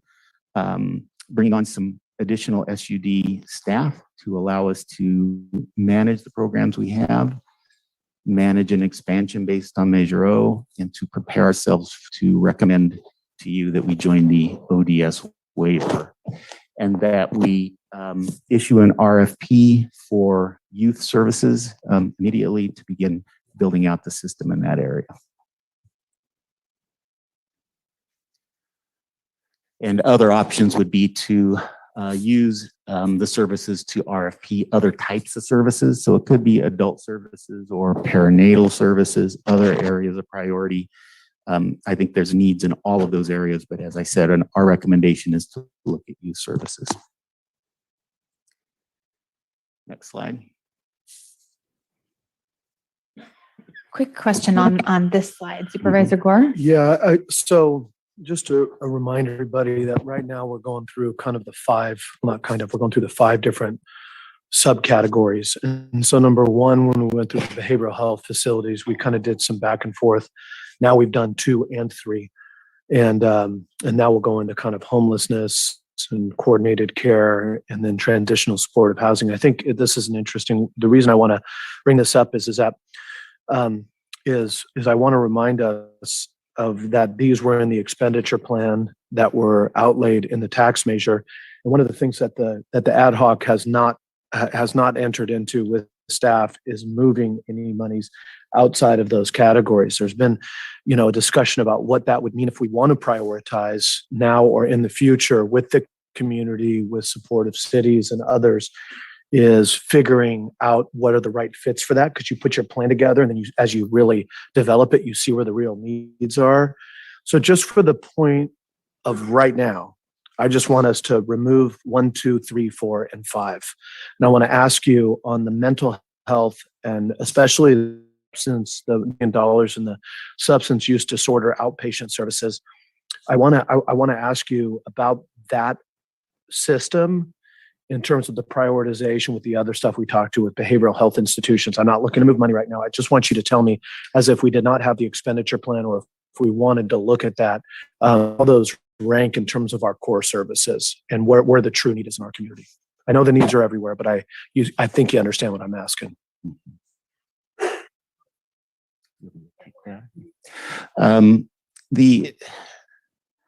So we have needs across our system, mental health and SUD. The size of our mental health system, though, is woefully small. Up to 2016, the county operated on what's called Medi-Cal. It's fee for service, and it severely limits the kinds of services you can access and the volume you can provide as a county. And California moved beyond this in 2016 with the organized delivery system waiver. And Sonoma County I believe, is the only medium-sized county that has not moved forward. So unfortunately, we are an outlier relative to the amount of support and service we provide to the community in the area of SUD. It really stands out. I think additionally, the thing to remember with this is if we're able to make a case for joining the ODS waiver, we bring in other monies, right? So the counties we've looked at who have joined it. And one of the benefits of not joining it is we've got data on other counties and what happened to them when they joined it.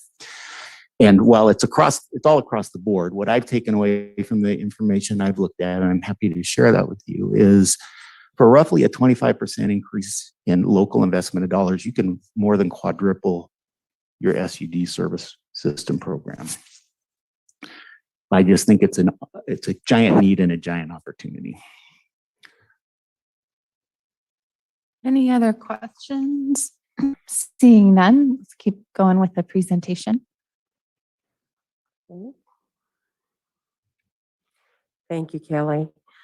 With this particular subcategory, with this $3.5 million, our recommendation is to allocate the first year of funding for the homeless encampment and resource team program, and then to revisit this particular allocation after we've had some additional stakeholder engagement with our city partners and the Continuum of Care board, along with some assessment of the outcomes of this particular program.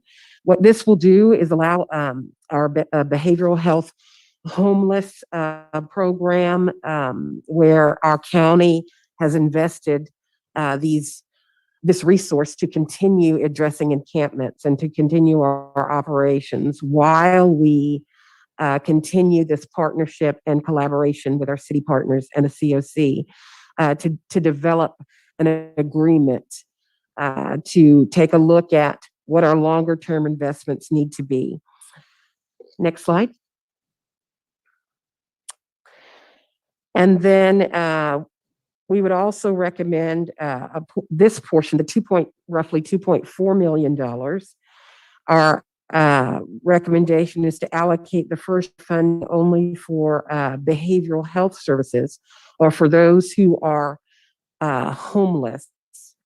And then to revisit this particular allocation after more is known about CalAIM. We've been in discussions with partnership, health plan with the state with respect to the CalAIM program and what this will mean for our county. And then also there are other funding sources that are coming available for behavioral health services. And then there's other collaboration that we're looking at with our city partners as well as the Continuum of Care board.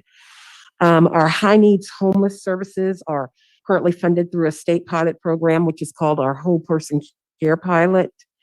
And funding for the Whole Person Care Pilot ends at the end of this calendar year. And the state is replacing our Whole Person Care services with enhanced care management. This is to be managed by our partnership Health Plan of California.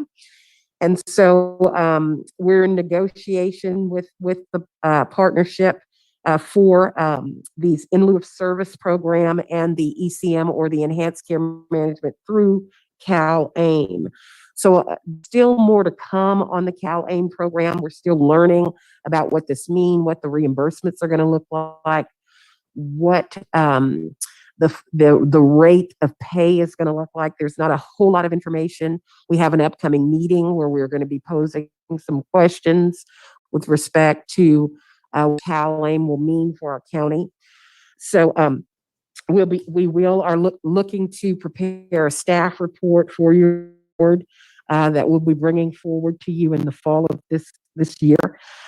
So these funds could be used to cover our high needs homeless team during this time and provide some bridge funding.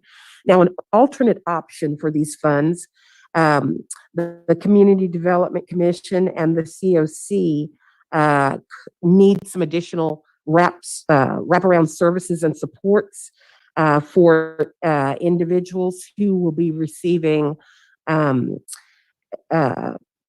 emergency housing vouchers.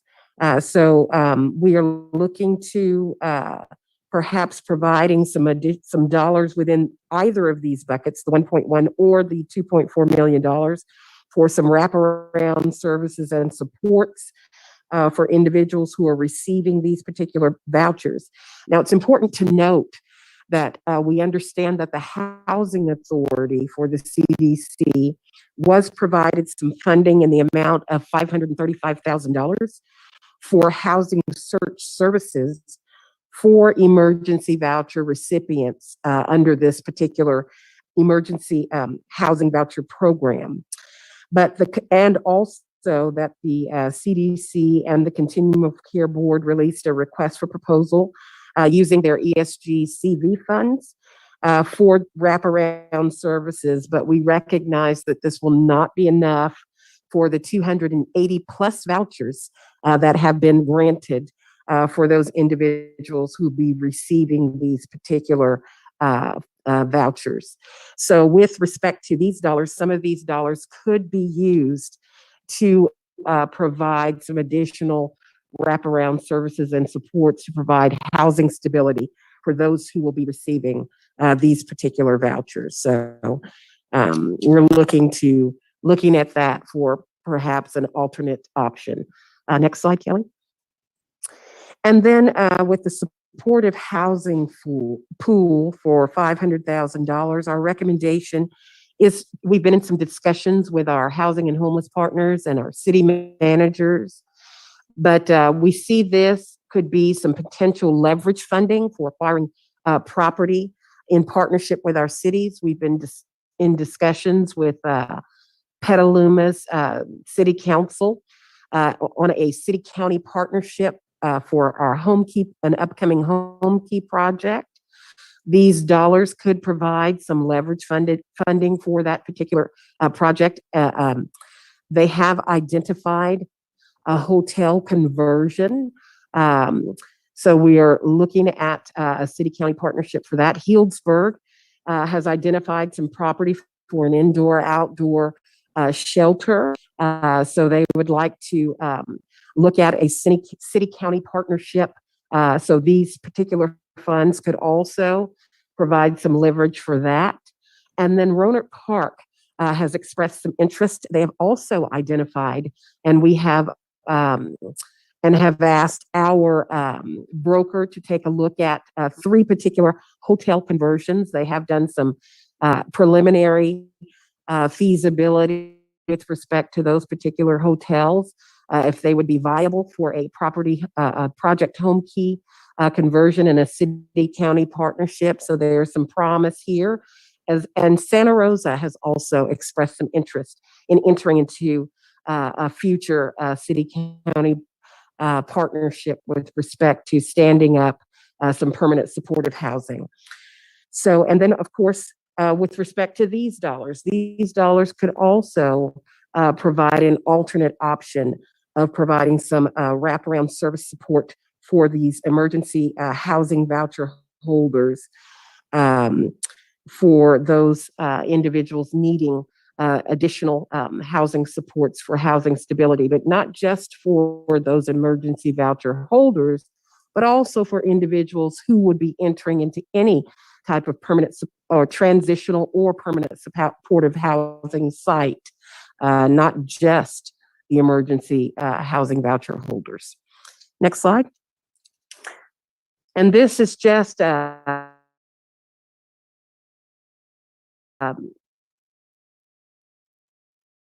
we just feel that it's important that we stay engaged with the community, our general public, the voters. So we've just thought about how we can do that.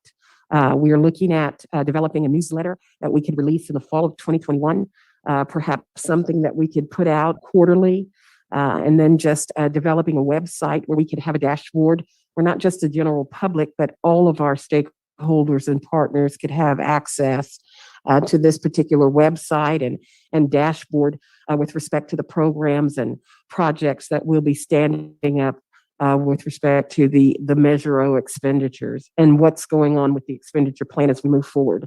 And then just several of the other city representatives, hospital partners, our Continuum of Care Board, our community-based partners, and our other service providers, just continuing to stay engaged, ongoing, by request, whether twice a year or however we feel as we continue to engage with our partners, we feel that the need to continue to communicate and continue to collaborate and come together around our collaborative tables and stay engaged around this process and continue to communicate. We think that that's important going forward. So we want to make sure that we're putting some processes for communication in place as we continue to move forward and stay engaged with the community and our stakeholders. So with that, that ends our presentation, and we'll turn it back over to you, Chair Hopkins, for further discussion and feedback. Thank you very much. So does anyone have any additional questions, then hopefully we can save our conversations, thoughts, and deliberations for after we hear from members of the public. So any questions on the latter portion of the presentation? Supervisor Gorin? Thank you for suggesting that there are a number of partnerships that the cities wish to explore. I think that is, as we advertised the programming and services under Measure O, I'm nervous that we are building expectations that we're going to totally solve homelessness with this infusion of revenue. And I know realistically we can't, but this is a good step forward.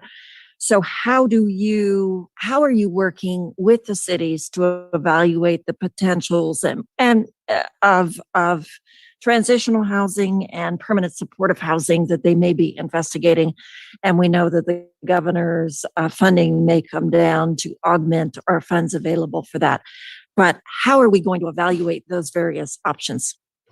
Well, what we've done, actually, Dave and I have created a Google sheet, a share sheet and created some criteria where our partners can go in and list the criteria for the projects that we're looking at, and we'll be able to rank and tier those particular projects with respect to number of units, how fast can we stand those projects up, what's the preliminary budget that we're looking at, things of that nature.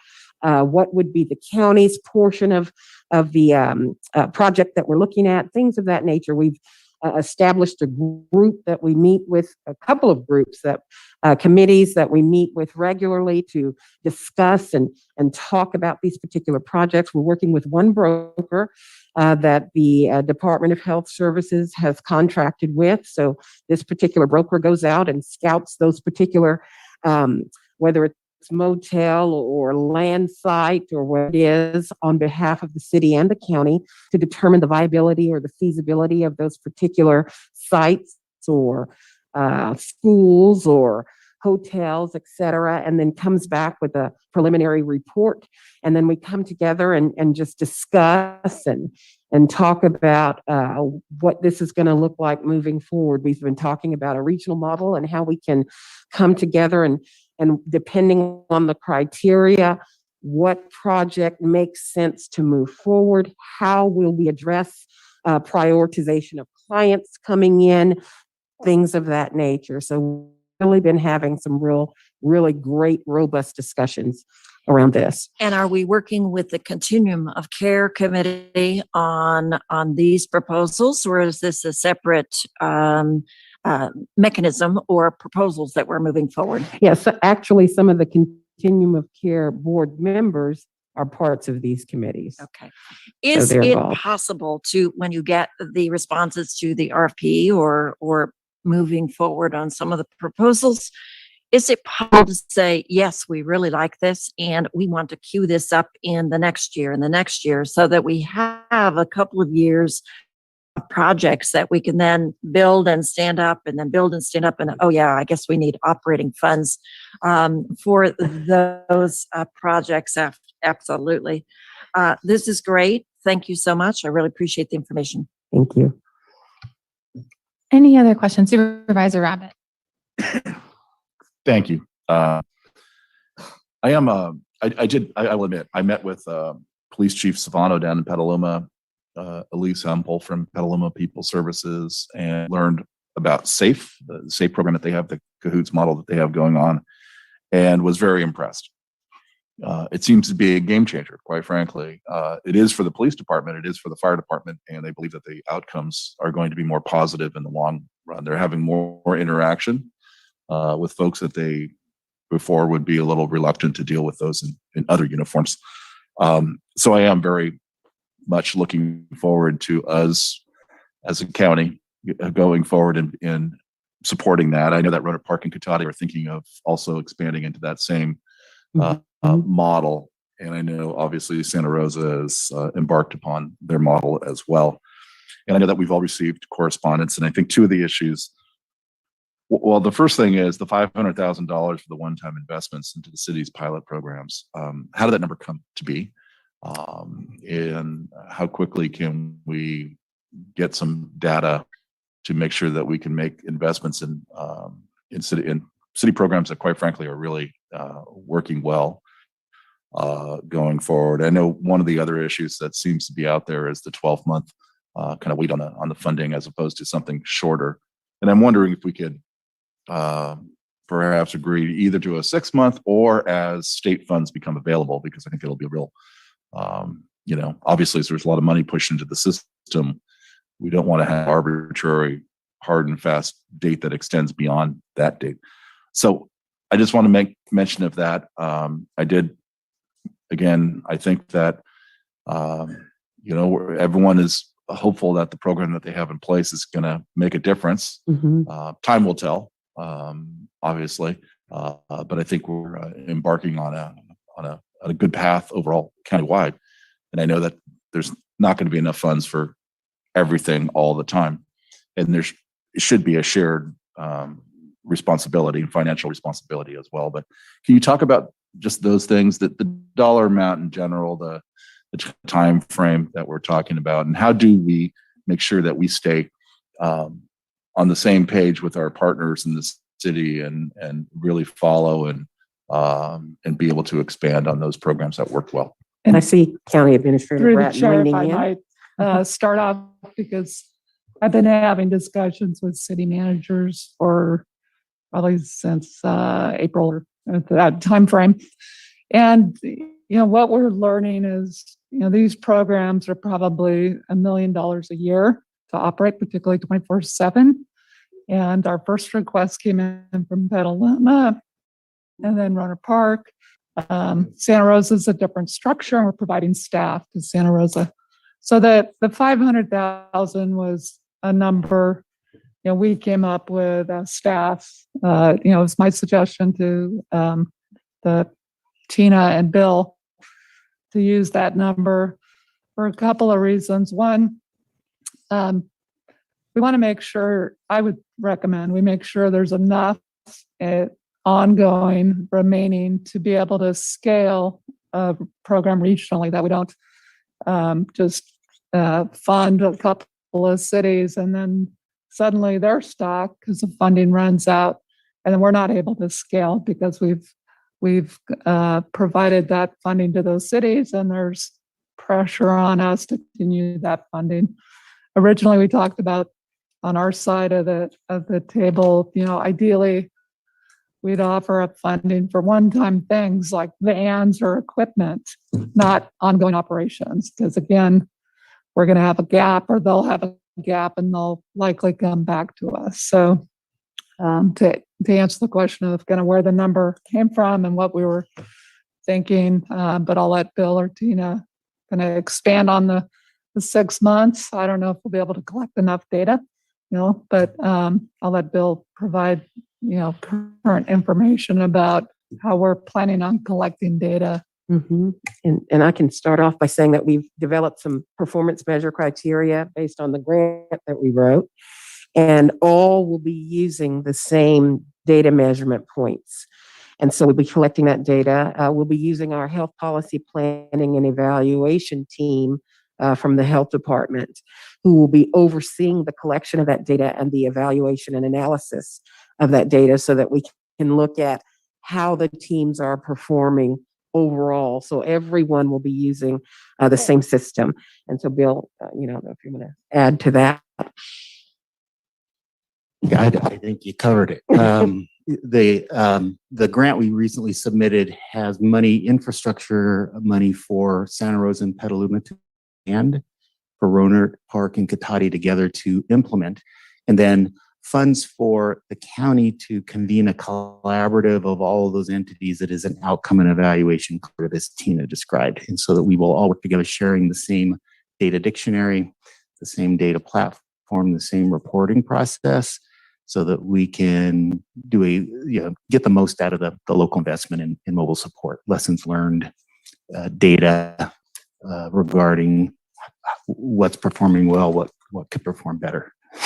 And through the chair, and I apologize if Bill mentioned this, but I believe it's in the staff report. Just a reminder to the board, our own MST program is currently largely funded with PG&E dollars. So we have our own cliff at the end of year 3. We're hoping there's a new model that we are able to invest in along with the other cities. So even though we have our own MST program and staffing, it's put together with one-time funding sources. So that's another reason to be thoughtful about what we allocate out of this bucket and making sure there's sufficient funds for a regional scalability for future programs. Does that adequately answer your question, Supervisor Abbott? Yeah, I appreciate that. And I understand the kind of dilemma of what we're trying to, at the same time, I think that what's true, the cities house a large amount of the homeless population, notwithstanding what's happening at the river and perhaps assuming certain parts of the springs and whatnot.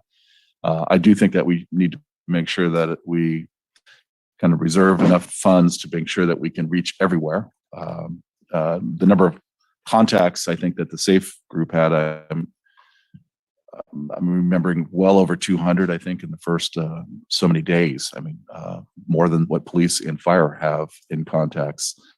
Now that's going to be to look at it a different way, I guess it's like almost like the mutual aid system of, for police, fire and whatnot.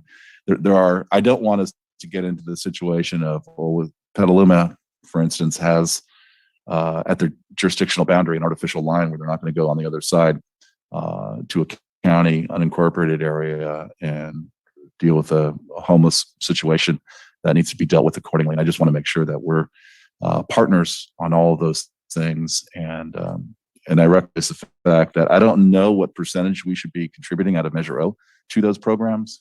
I don't think it should be 100%, but is 50% the right number? I don't know if we just threw a number out there, and I think we want it to be sustainable going forward, especially those things that work and are proven to be, quite frankly, have to be economical and efficient, as well as really kind of meeting the guidelines that we've set up for ourselves. So thank you.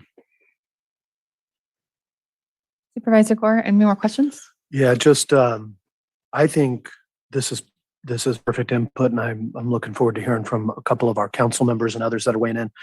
And I think the question really for this board to consider is right now we're asking the right.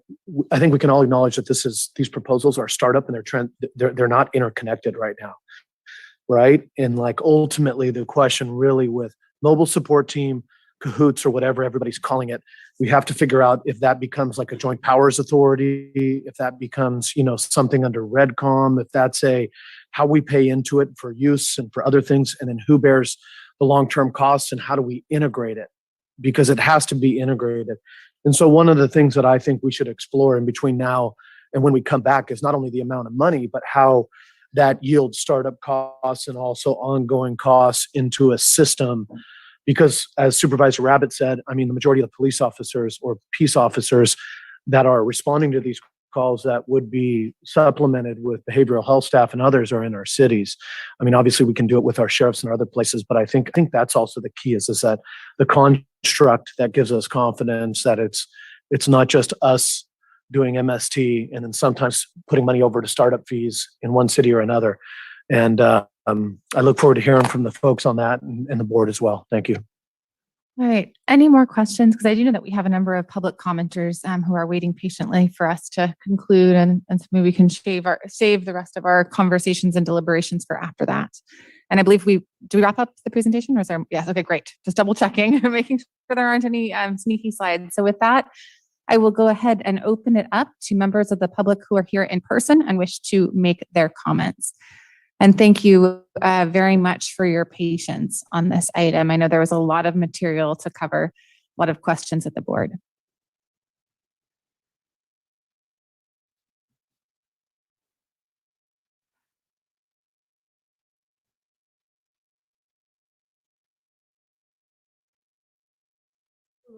Welcome. Thank you so much for joining us today. We'll start the timer as soon as you introduce yourself. Thanks again. My name is Victoria Yanez, and I've been a volunteer attorney with Homeless Action when they were using criminalization of the homeless during the sweeps and getting them infractions, and we fought that, each individual. Anyway, it's very hard to hear what's going on in the proceedings. The officers will not keep it quiet outside, and you can't hear anything. So I'm coming in just cold from not knowing what you've talked about. Anyway, I'm very concerned that the county take its responsibility to provide for the minimum subsistence needs of the poor as they are directed to in Welfare and Institutions Code 17,000. Says the county shall provide for those unable to provide for themselves. Anyway, so I would like to speak positively in promotion of villages rather than shelters for the homeless. Also for homeless people. Also, I want to safe parking. And I would like to see the county work in conjunction with community organizations to get this done at a lower price.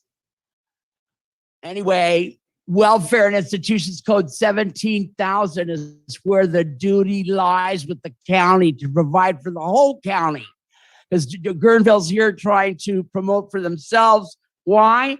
Because certain areas of the county have been totally ignored. Not only that, even if you live in Santa Rosa, you only qualify for general assistance for 3 months out of the year, and there are no housing benefits. Now, thank you very much for your comments. That does conclude the 2 minutes. I want to personally apologize that you were unable to hear the board proceeding, and we will absolutely work on trying to get louder, more clear audio so that everyone can hear. I apologize for that. I'm sorry, but thank you for your comments. And if you have any further comments, you can feel free to email them to us so that we can consider them at that time. Okay. All right. I would Thank go you. ahead and welcome our next public commenter on up. Hello, Jen. Good to see you. Thank you. I'm going to put this down. And here since you have COVID. to kind of lean in close to the mic just to make sure that we can hear you. So Hi, it's first there we time go. here since COVID started, right? So things are a little bit different. Good morning. I'm Jen. I'm a volunteer with the Russian River Alliance, which is a community advocacy group in Guerneville. I manage a fund that does homelessness prevention for local workers. I think the solution to homelessness long-term is prevention personally, but I'm not here to talk about today because right now, I probably should have been here for number 26, but I have to get to work, so it's kind of related. We have a crisis right now in Guerneville. I talked to Chief Baxman yesterday, and I tried to get him to come here, but he can't leave because the fire danger is so high and he's so busy that he couldn't come here today. But he told me that there's been 30, 10 in Monterey and 20 or more in Guerneville escaped homeless encampment fires this season alone. I know we're all sick of the word crisis, but it is a crisis. And we need to do something about that before, it's not just a Guerneville problem. These fires are so big. This is a Sonoma County problem. If we have a big fire that starts out there, look at the one in Tahoe right now, how far that's gone. So, I'm not generally a big fan of providing more services for the chronically homeless in Guerneville because we already do a lot of that and it's kind of an attraction. But, law enforcement keeps saying they can't do anything about these encampments. So we can't just not do anything, right? But if you're going to provide some kind of services that like tent camping or whatever, the one thing I can't really emphasize enough is we can't be bringing people from out of town to use it. Because if they decide they don't want to go with the program, they're not going to go back to where they came from. They're going to end up camping in the woods and it'll make things worse. So that's all I got. Please do something. Thank you, Jen, and thanks for your patience waiting today. Have a good day at work. And welcome the next speaker to the podium. If you go ahead and introduce yourself, then we'll start as soon as you do. My name is Carrie Morrissey. I'm a lawyer, and in my free time, I look for homeless encampments in the Guerneville, Monte Rio area. I brought 7 sets of photographs for you to review. Obviously, you can't do that during the 2 minutes that I have. I'm going to set them here on the table. These are photographs of the homeless encampments that I have located. I have located these homeless encampments after fires. I have located them before fires. Again, I have a full-time job, and this is how I'm spending my time. We have an urgent crisis. What Jen just said, we've had 30 fires started by homeless encampments this fire season in the Monte Rio Guerneville area. We need the help of law enforcement, and more than law enforcement, we need the help of code enforcement. A lot of these homeless encampments are on private property. The private property is being owned by people who live in the city or live outside of Sonoma County, and homeless people are just taking up residence on their property. We need code enforcement to get out there and help us. We had a homeless fire in the city of Guerneville on August 22nd that took down a huge building on Main Street. That building had been red tagged by code enforcement, and it just sat there. They did nothing but red tag it. It sat there until homeless people took it over, and ultimately it burned down. We need help. This is urgent, and we needed help yesterday. So if you wait until 2 months from now, if you wait until a year from now to help us, it may very well be too late. Please, if I'm spending my free time doing this, surely people from the Sheriff's Department and County Code Enforcement can be spending their time they get paid for to be doing this. Thank you very much. Thank you very much for your comments today. And thank you, Supervisor Gore, for bringing the photographs up. I would like to remind everyone that this is the mental health sort of sales tax initiative funding, which does have an access to homeless services that was talked about, substantially when we were advocating for the measure. And so just if there's a way to sort of tie the homelessness back to the funding stream that we're talking about today to keep it salient, we will then have an opportunity to comment on sort of homeless initiatives and the $2 million that was set aside during budget hearings during our next agenda item. So thank you very much. A homeless village in Guerneville will not solve this problem. And thank you very much. Your 2 minutes is up. So let's go ahead and welcome the next speaker to the podium. Hi, my name is Erin Lane. I have a poster board stating that my job got burned down last week. I was an employee of Gypsy Sisters, the one I caught on fire August 22nd. It was my full-time job that not only provided, a roof over my head, but it also provided, money to help put myself in full-time college. I'm also a single parent of a child that special needs. So now, I'm at risk of not only being homeless, but also needing to drop out of school because now I don't know how I'm going to pay my bills. The owner of Gypsy Sister, her name was Sherry Sexton. She has contacted the property manager of the property that owned Gypsy Sisters and Flavors that burned down last week, and his name was Harmon Dillon. I kind of feel like he's partially at fault. He was aware via my boss, Sheree, about the homeless and about, various fires that were started. And he didn't do anything about it until August 22nd, when, his building caught on fires. So I kind of feel like he's partially at fault for not doing anything regarding his buildings. I understand that, when you're homeless, that you want to be warm and have, some hot food, but you shouldn't be putting, other people's, in risk because you're hungry or, you got a mental illness or whatever. So they definitely need some help and, kind of don't take it all on me because, I'm trying to make an income for myself, my child. So thank you. I'm so sorry for your loss. And if you send us an email, if there's anything that we can do with the county to support you, we're there. So thank you very much for taking the time today to come speak with us. Appreciate it. Fire victim myself.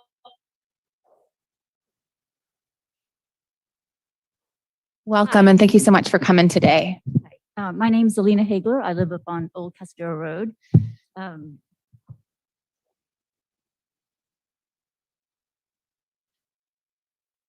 Wellbridge Fire. We're having a little hard time hearing you. I know, sorry, it's sort of a tough with the height. If you can pull it down or pull it out. So the Wellbridge Fire burned within half a mile of my house. Friends of mine lost their houses. Mental illness is real, and we do have to do something. I'm all for Laura's Law. I would love for you guys to fix it, but please don't let us burn down. Thank you very much for coming today. I appreciate you being here. Welcome. You can come to the podium.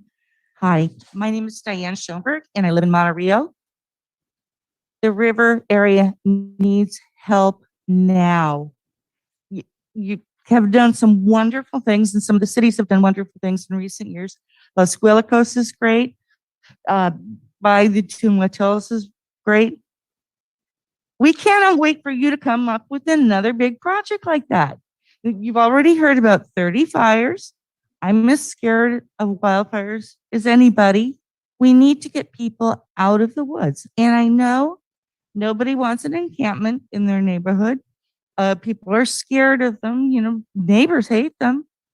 But we need to get people out of the woods. I would love to see the Guerneville parking ride opened up again. I'd love to see the Mario parking ride open up for camping. We need, when encamps are broken, either in our area or in Santa Rosa, you know, those people are not going to evaporate. You know, they go and they hide someplace where they're less visible. We need to stop that. You know, I know people want 24-hour security and this and that. Don't wait. We need something now. Thank you. Thank you very much for coming down here and taking the time today. I appreciate it. Thank you. Thank you. Good morning, Vera. Hello, Board of Supervisors. Thanks so much for your time. I am Vera Faust. I am the California Mermaid, your only licensed and registered mermaid in the world. I have a lot to cover. I sit on the Homeless Action Board Zoom meetings every Monday now for a couple of years. I've been going after bathrooms and showers for the homeless people. I'm worried about the waters. I'm worried about the fires. I'm worried about everything. I am definitely encouraging homeless villages, trying to find some land to put them. They are communal people. We deal with them on our Friends of Fife Creek Bridge to Bridge project, and now 3,000 square foot butterfly garden, right where Flavors burned. Armandale's property that everybody's speaking of, across from Safeway, is our 3,000 square foot butterfly garden. We are forced to deal with the homeless people underneath the bridges all along our creek project. And our motto is help us, help you. A clean creek is a safe creek. In order to keep it clean and safe, we need to keep on making a presence there every Thursday, as we do. And moving the homeless along is very important. Saying, you know, only take your most necessary items, your toothbrush, your sleeping bag. We need social workers, like somebody that advocates for each and every homeless person. The fire situation, we need to get them out of the trees, like everybody's saying. If we could reenact the park and ride, I don't know if that's the best idea, especially during the winter, but let's find a piece of land that we can build a village. We can put seniors, we can put the mentally ill, we can put all the different types of homeless people, the people that have lost their homes from fires, and then safe RV parking. I encourage you to heed the information from SAVES, SAVS, and Homeless Action Group. They really have a good picture of what is going on and continue to open the dialogue with me, the California Mermaid, Vera Faust. Thank you so much, Linda, Vera, for being you're a force for good and beauty and creativity also in the Lower Russian River. Appreciate it. And that concludes your time. Thank you. Yeah, you. And that is maybe the best sort of sign that I have seen. I love the life ring is awesome. Thank you so much, Vera.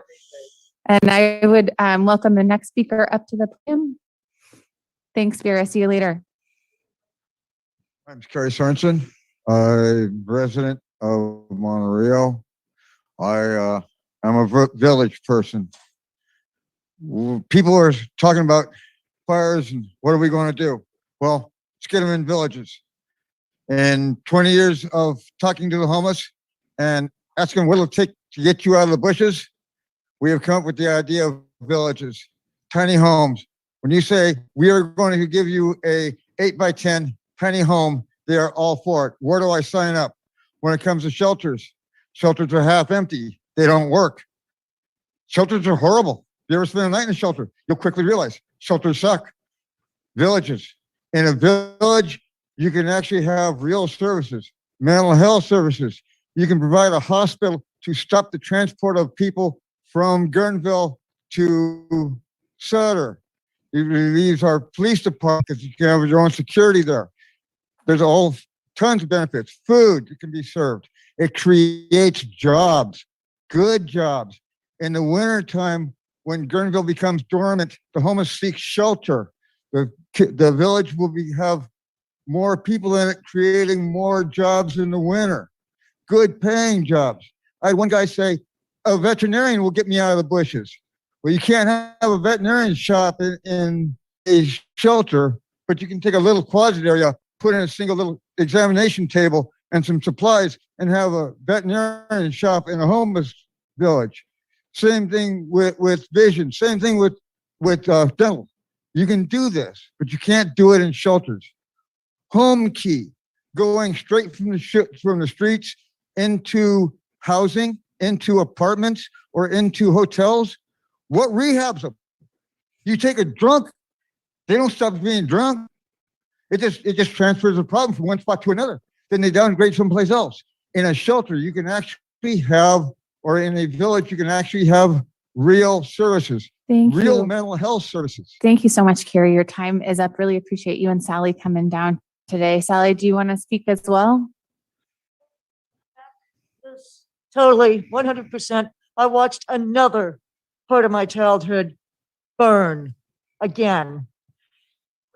Back where we live in Monterey, there's been how many fires in the last couple of years? We had 13 fires on the backside of our hill. We want them out of there. We want them in the villages. That's the solution. That's a real solution. I'll tell you, we just lost another friend. Someone I've known for 30 years, Becky. She went down to the streets, cement, it never dries underneath. When you lay on the cement, it sucks all the warmth out of you. It sucks the life out of you. Thank you, Carrie. I'm very sorry for the loss of Becky. And we did try really hard, including working with Amy to try to get her into shelter. But thank you very much for your service to the river and for all of your work. Thank you. Thank you, Carrie. Thank you, Sally. Take care. I'll see you out in the river sometime. I spoke with the owner for George's Hideaway last night. I promise I will follow up with you. I will give you a phone call, but that does conclude your time for public comment. So I'll give you a call tonight, okay? And I would welcome whoever is up next at the podium. Amy, good to see you, Amy. Last night was in Guerneville. And after I had a nice dinner with my friend, I do what I often do. Well, I pretty much do it every time I'm in Guerneville now. I walk around and I engage with the people that I know. Some from the parking lot, some from the shelter. You know, I've been serving food to people for years, so I have quite a connection with our local community. So I take the time to walk and check in and remind them that I care about them and I want them to care about me and how scared I am of fires. I don't sleep. I live at the top of Champs-Élysées. If there is a fire, I'm dead. So I had that and I felt pretty good about engaging with somebody who I know is a fire starter. And he asked how I was and engaged with me. And he said, no fires, Amy. And then I get home and I discover that Todd Bowen, who admitted to starting a fire last year, is back on our streets. And you want me to sleep? You want me to feel good about going out and continuing to help our community when I don't feel that there's support to keep us safe? I'm done. Thank you very much for being here and all that you all do. Thank you, Amy, for everything that you do. Welcome to the podium. We'll go ahead and start the clock as soon as you introduce yourself. Wow, that's hard to follow. Thank you. Appreciate it. Villages, great idea. Please do that. If you could possibly reopen the park, that's great. But we have a much bigger problem. The clear and present danger is the fires in the forest, the campfires. We've had over 30 that the fire department has responded to just in Guerneville and Monte Rio. There's campfires in the woods out there every night. The problem is we know the wind events are going to start, the big wind events. If that's going on when that hits, we've got a serious problem. If we can predict it, we can prevent it. Please help. And by the way, thanks for all the work you do. Much appreciated. Can you please find a way to not let them do campfires in the woods? It's really hard to put out a fire out there because the campfires aren't like the one downtown where a fire truck can pull up and put it out. They're uphill. The poor firefighters got to head up there with shovels and start dragging hose hundreds of feet up a steep thing. And if it does catch, the aerial's not going to help much. The retardant sticks to the top of the trees. It's thick woods. Please try and put some teeth in it, get the sheriff to stop and something. We got to find a way to not have fires in the woods. You don't have to move everybody. We just can't have fires out there. Thanks a bunch. Thank you so much for taking the time out of your day to come down and talk to us. Have a good day and take care.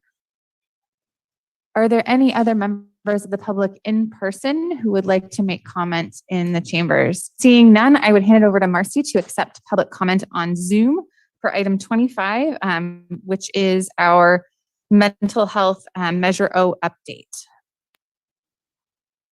Thank you. Please raise your hand in the Zoom app or press *9 on your phone keypad to indicate if you'd like to comment on this item number 25 on today's agenda. And I'll ask to have the slide up, please. Thank you.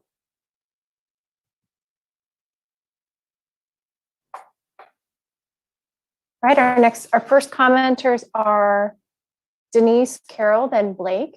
Please unmute and state your name before beginning your comment. Hi, everybody. Denise Hill. I live with my husband in downtown Santa Rosa. I am so thrilled that you're having this conversation and that we have Measure O to spend on mental illness, because our neighborhood is highly impacted by the homeless living on our streets, and it's currently the only neighborhood that I believe in the entire county with 2 homeless facilities embedded in it, and we're still impacted by homeless on our streets. And it's clear a large portion of the population is mentally ill or addicted. Sadly, we see the same people month after month and actually year after year.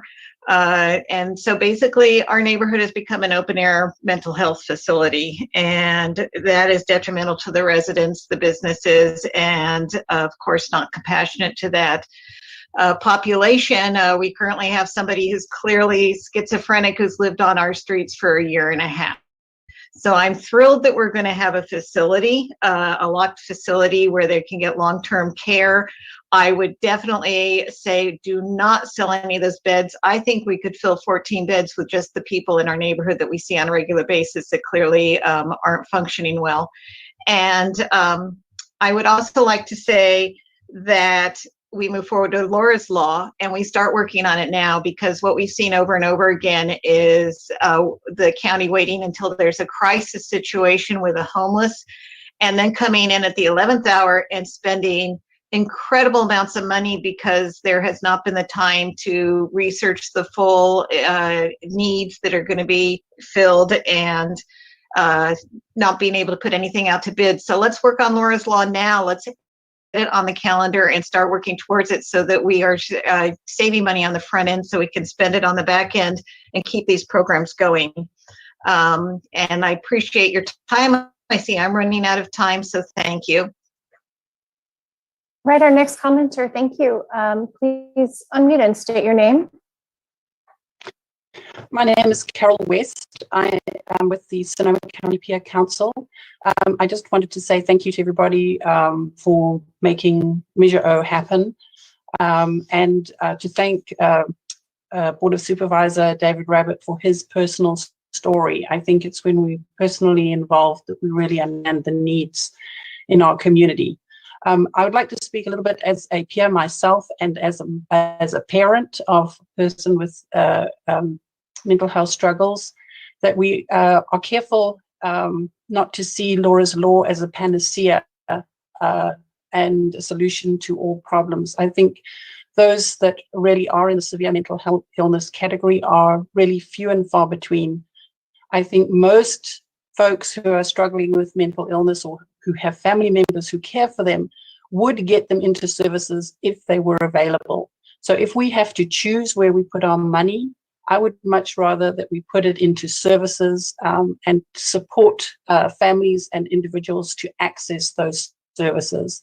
I think law enforcement is a last resort, and I will yield the rest of my time.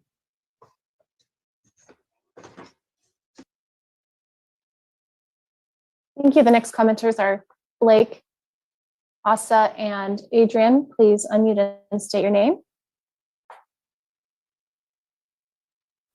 Hello, members of the board. My name is Blake Hooper. I'm calling in support of Vice Mayor Elwood's comments with regards to Measure O funding. Our cities need meaningful support from the county in order to move forward with these crisis prevention programs. Right now, our jail is often the mental health facility of first and last resort in this county. Cahoot-style programs not only help prevent unnecessary jail time, they ensure that people get the crisis intervention they need to prevent a long-term crisis. Assisting our cities now is a preventative measure. You propose to add a psychiatric facility with a few beds to meet the scale of our county's mental health needs.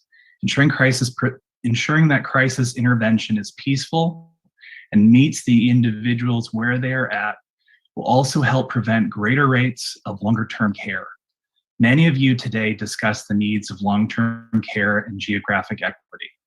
I can tell you as someone who has lived with family and friends who've lived with these conditions for most of their lives that part of this process is making sure that intake during a crisis is peaceful, sincere, and kind, which is why Cahoot-style programs are critical now more than ever. You can talk about needing to improve wraparound services, and you can question the gaps in our mental health system, but it's disingenuous at best if you leave programs like this underfunded. The cities are putting in a substantial amount of their own money. They're asking only that the county match their investments. Cahoot-style programs were a major selling point in the passing of Measure O. The county thinks they can run a 24/7 Cahoot-style program with the tiny amounts of funding they're proposing to offer that will provide service parity in each city. And you should set that up, lead, and help them build that program that achieves the same results for less. If you won't do that, then the least you can do is give the cities the money to do it properly. Please meet the needs of cities like Lerner Park, Petaluma, Cotati, and Santa Rosa. Thank you so much for your comment. That concludes the time. And the next commenter, please unmute and begin your comment after stating your name. My name is Asya Sarkers. I'm the homelessness prevention attorney at Legal Aid of Sonoma County. I work to take down legal barriers to housing across our county and work very closely with our homeless population. I understand that you're trying to fill lots of gaps in our mental health care system, and I really commend you for that. What I would support is really commitment to the housing first model and committing funds to transitional housing, temporary supportive housing, and permanent supportive housing.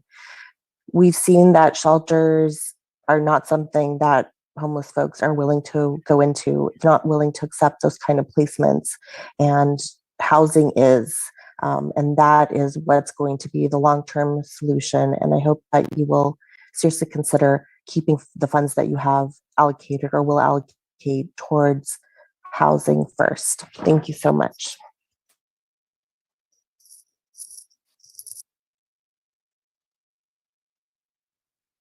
Please unmute and state your name. Hi, my name is Adrienne Lobby. I am the co-founder of Homeless Action and the president of the board of SAVES, a homeless service provider. When I first looked at some of the materials and saw how the funds were being allocated percentage-wise, I thought, well, too much to mental health and not enough to permanent supportive housing. But as I look at it more carefully and deeply, I realize, again, what others have said today, there is such an overlap. And we really do need this money to go into mental health care. We are sadly lacking in this county. I want to note the Peer Support Worker Network as another resource to help us get this system going and up. I support voluntary treatment. I know that's come up a bit, and I just want to add my voice. I don't think people should be locked up against their will. I am very concerned about the homeless encampment and support and resource team because we see something similar going on in Santa Rosa, and tomorrow they're going to clear out an encampment. And basically, with all due respect, this has been a mechanism to clear encampments and whack-a-mole people around the city. I don't want to see this replicated on a county level. And finally, a note about addiction. There is an incredible fentanyl crisis. People are overdosing at an enormous rate, both inside houses, but in the homeless community. So I'm really gratified to see more addiction services, and I suspect we're going to be coming back to you with a much larger program because we need to save people's lives. Thank you very much for the conversation.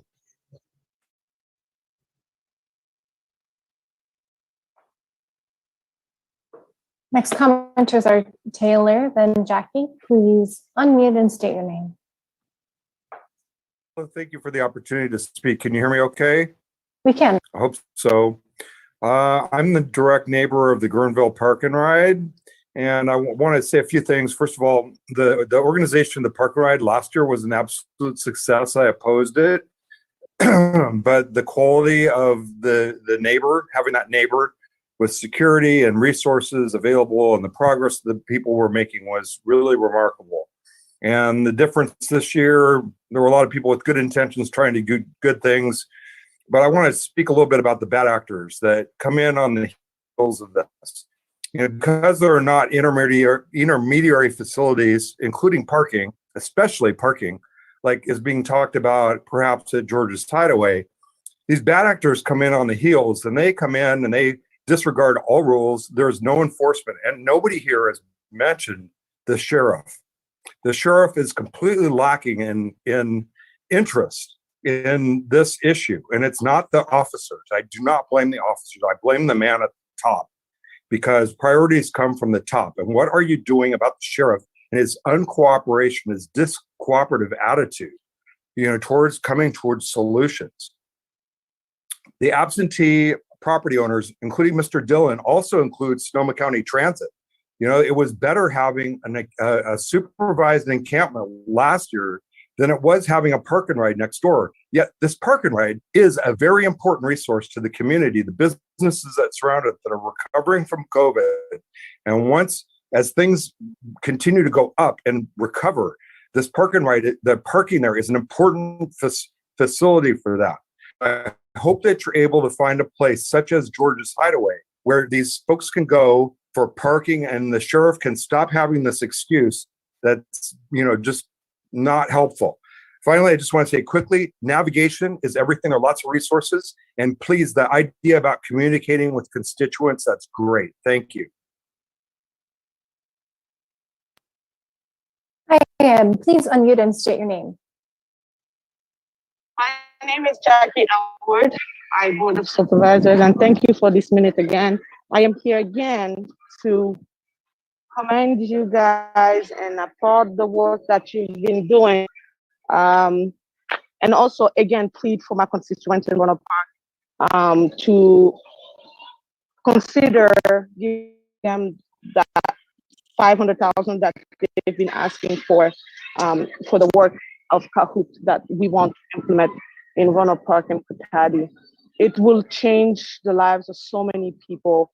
And I I am hopeful that the board would take time to really consider the demand of the cities. I know there's a lot of things that wanted to be done, but I am really pleading to you guys to really take the time and look into that and give to the city of Roanoke Park that money. Our constituents are really begging for that, and I came again to really beg for that for your consideration. Thank you so much. I won't take that much time. Thank you.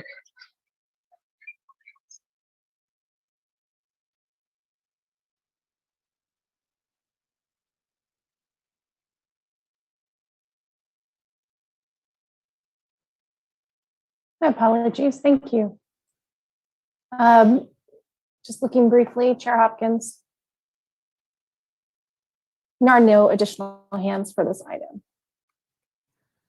Thank you very much, Marcy. And I'd like to start off by thanking all of the members of the public who took the time to come down and participate in this meeting in person today, and also to listen in to the lengthy deliberations and participate remotely as well. And thank you very much, Vice Mayor Alward, for sharing the perspective on behalf of your constituents. To Dr. Chong, who was calling in, I think, about this item a little bit early. So with that, I will bring it back to the board. We do have kind of a decision matrix that we can actually go down the recommendations item by item. But I think before we dive into the details and the weeds, I would love to just hear from my colleagues, and I have a few thoughts to share as well about some of the big picture priorities and any concern surrounding unmet needs based on sort of the information that has been presented from staff, information that was shared by members of the community today. So I would open up, maybe turning first to the members of the ad hoc, Supervisor Corsi and then Supervisor Gore. Thank you. Obviously this item and the next one are closely aligned. I look forward to the conversation on the next item that talks more about the bricks and mortar or whatever we're using for shelter. But this one is about the services that we provide in the community, critical services in mental health, and critical services wrapping around the homeless population. It's not just finding a roof, but it's also providing those services that help themselves to make that roof permanent.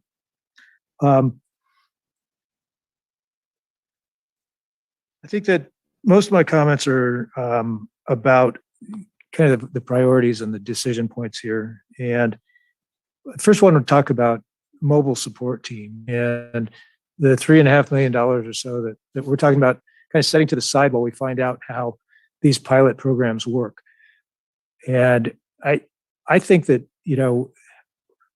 what I think it was Supervisor Gore who talked about this earlier, or maybe it was the county administrator, about the hope and the goal of finding in these pilot programs something that will work countywide, that it won't be a city by city, jurisdiction by jurisdiction program. I'm sorry, maybe that was the chair that brought that up. I can't remember who.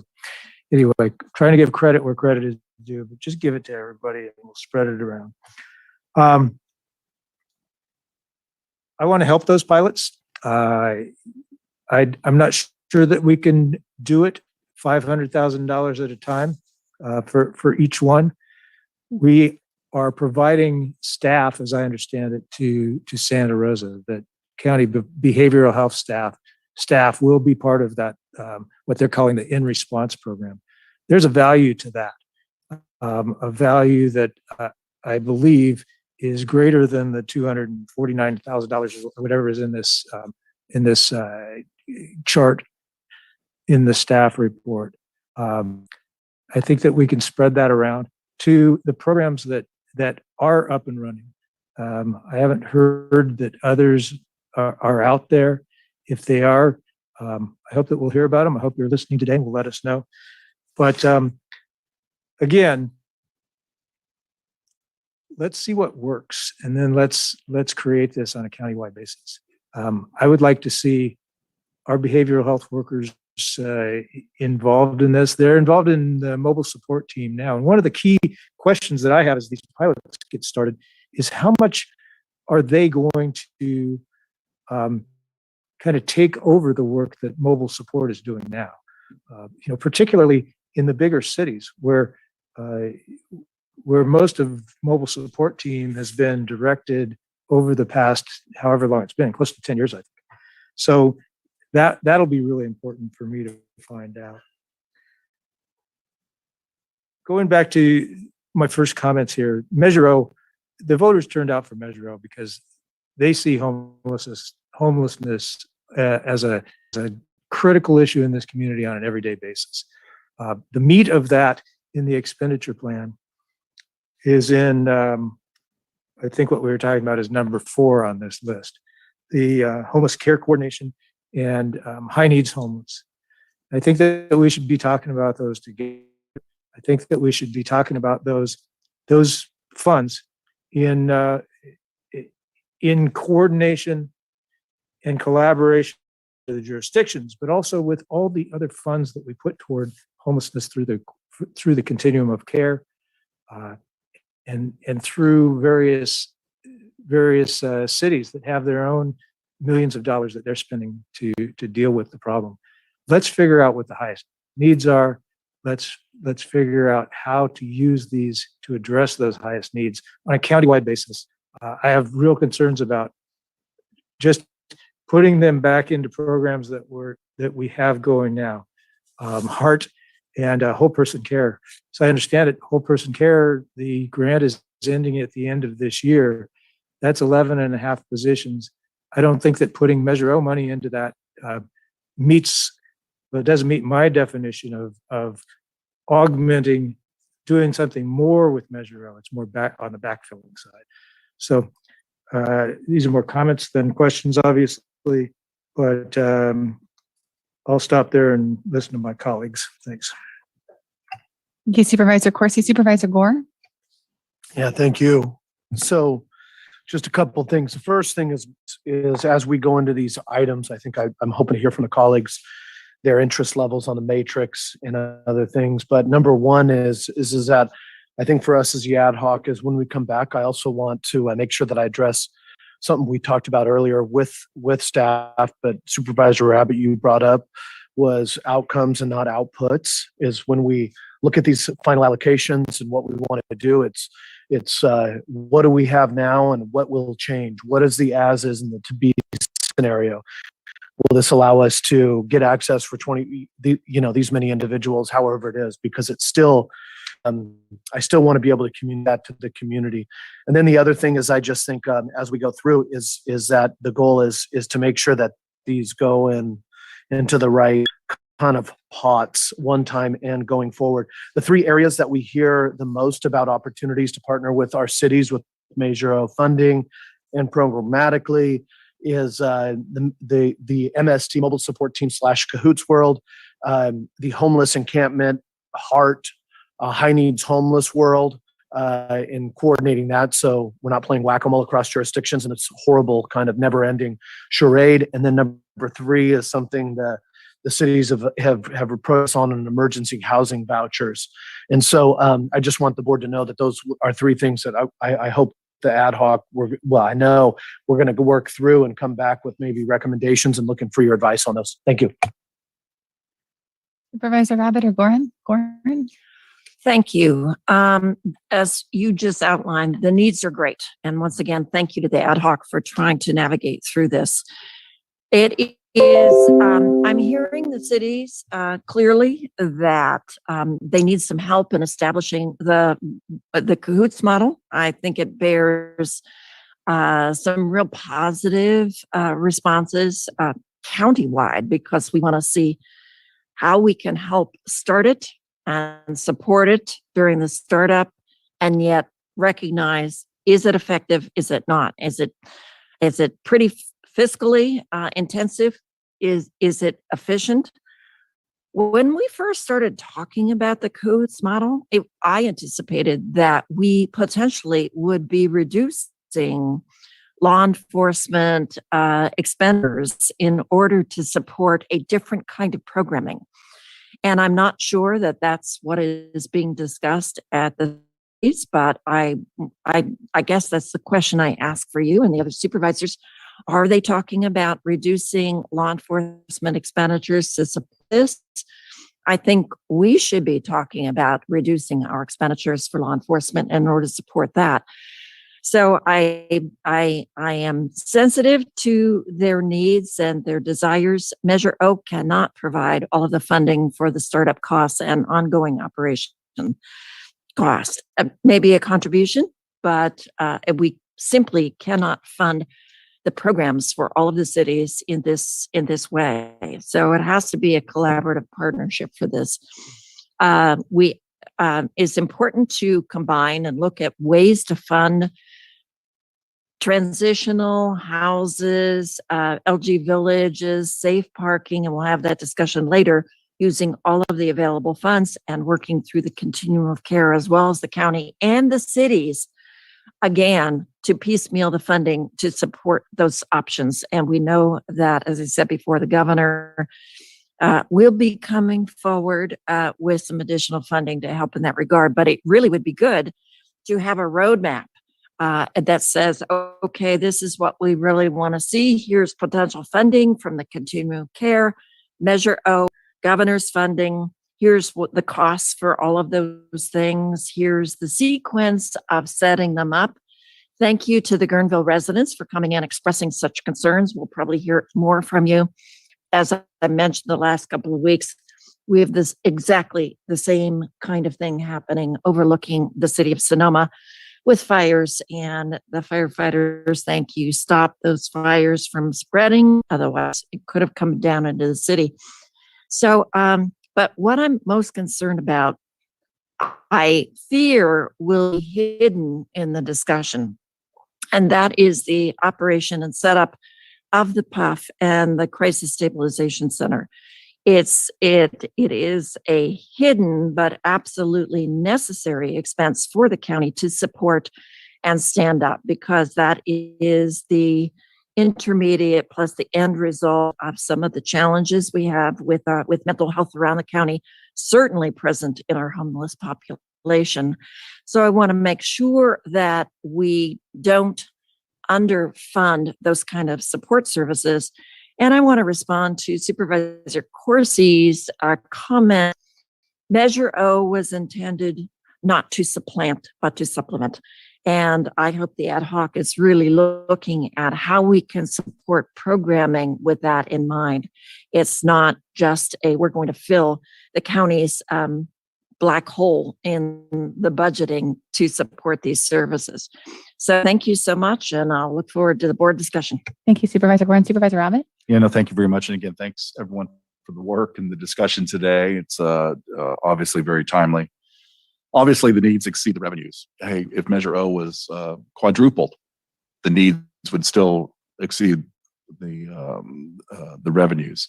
And that's part of the problem that we're dealing with. And then trying to make prioritizations out of that for systems that ultimately, to be successful, need to be continuous and long-term, which means it's going to be that much more expensive going forward. You know, the state historically has not provided enough funding to the county, and this county, quite frankly, as just mentioned by the previous comments regarding the MST funding, has used discretionary funds to do the mobile support team. And was it a year or two ago? We expanded it to other geographic areas within the county, and we expanded ours as well.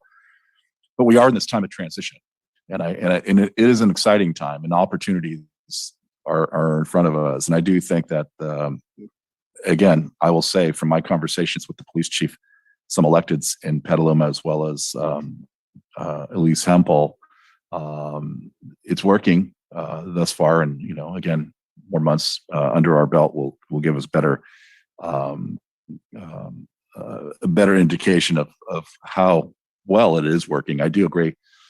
I think that cities will see a better efficiency with their police and fire. I'm not sure if they'll see cost savings per se based upon minimum staffing levels, to be honest, but better efficiency all around is a good thing. And most importantly is the better outcome, and the better outcome is usually achieved that person who's not a law enforcement, even though they've done a good job of really kind of understanding and being on the front lines, that going forward.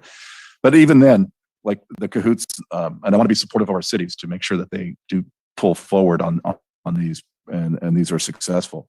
But even in that initial intake into that, like in Petaluma, what was an ambulance now repainted, that initial intake, there's still the whole back end of what needs to happen after that, which is as important, if not more important than that initial intake going forward.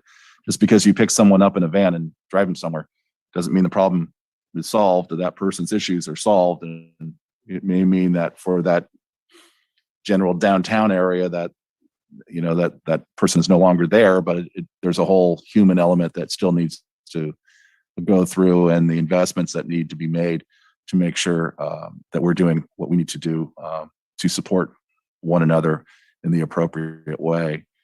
So, and I very much appreciate the conversation today. I'll keep wanting to push on the city partnership, because I do think that it's almost like a local control thing, where Petaluma is different than Santa Rosa, as is different than Roanoke Park or Cotati.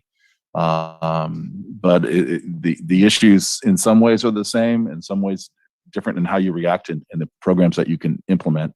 But we need to kind of tie it together, make sure that we can expand to those areas where the population lives, and go forward. As to Measure O, I mean, I know we know the history. I do think that there's my recollection is there's a percentage of Measure O that is a continuation of existing programs that were going to go away had it not passed, plus with the augmentation. So it is a little bit of both, and I appreciate that. I want to make sure that we, whatever we do, we become more efficient with the outcomes going forward, so that there's more success all around. So thank you for all the work. I really do appreciate it. Thank you to all colleagues for their thoughtful comments. A few thoughts. I concur wholeheartedly when Supervisor Corsi noted that people's desire to address the homeless crisis in our community is one of the things that really compelled Measure O across the finish line at the ballot box. And when I hear from people in the community, obviously the folks from, my neck of the woods out in Guerneville were very articulate and passionate and are deeply fearful of their own safety at this point. And, I also hear from to our downtown, whether that's downtown Santa Rosa or downtown Guerneville or downtown Petaluma or downtown, anywhere in the community, really, that they are also tired of seeing folks who have severe mental health and substance abuse challenges in their downtown living on the streets. And so, I just say how dedicated I am to trying to address that problem. And I'm looking to you as subject matter experts to say, what is the quickest and most effective path forward to addressing these critical issues for our community? One of the things, and I'm very supportive of working with our city partners to fund these pilot projects, but I also would like a clear understanding of what does our current mobile support team offer? What are these other models, right? We now have 3 other models so that we can kind of look at what sorts of model of service, would be offered in different parts of the community. Another question that I have is with respect to our existing service model. I know that one thing that Supervisor Zane had focused on was maybe we need to change the model in terms of the decision is made at dispatch as opposed to being a referral from a deputy.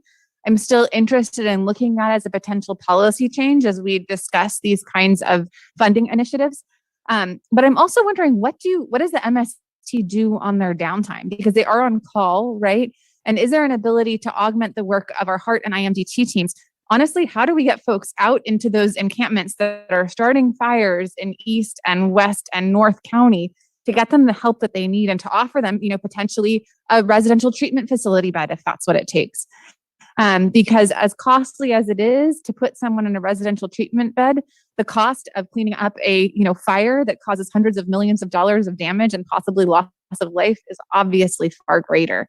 And so if there's an opportunity to get out there and talk to those folks, and I think the other thing that's really important when we think about Nexus is how frequent the dual diagnosis sort of situation is, right? Or we frequently have folks who have co-occurring mental health challenges, and then are essentially self-medicating, right, with substance use. And then you have a person who is impaired as a result of their substance use out in the woods, trying to utilize a fire to cook or to keep warm, right? Which is the worst case scenario because you're much more likely, I think, to have that accident where a fire gets out of control and gets away from us. And I know that this is something, again, we've seen in a variety of parts of the county that can ultimately then burn into our urban cores, as we have seen in past wildfire events. So I guess my questions would be, how are we going to compare and contrast the different mobile support team cahoots-like models? And do we have kind of a sort of comparative analysis? And then how do we is there a way to bolster our system in the rest of the county, even as we are investing in those city models, to try to show that we are lifting all boats and trying to address some of these urgent and emergent concerns, both in our downtowns and in our unincorporated areas?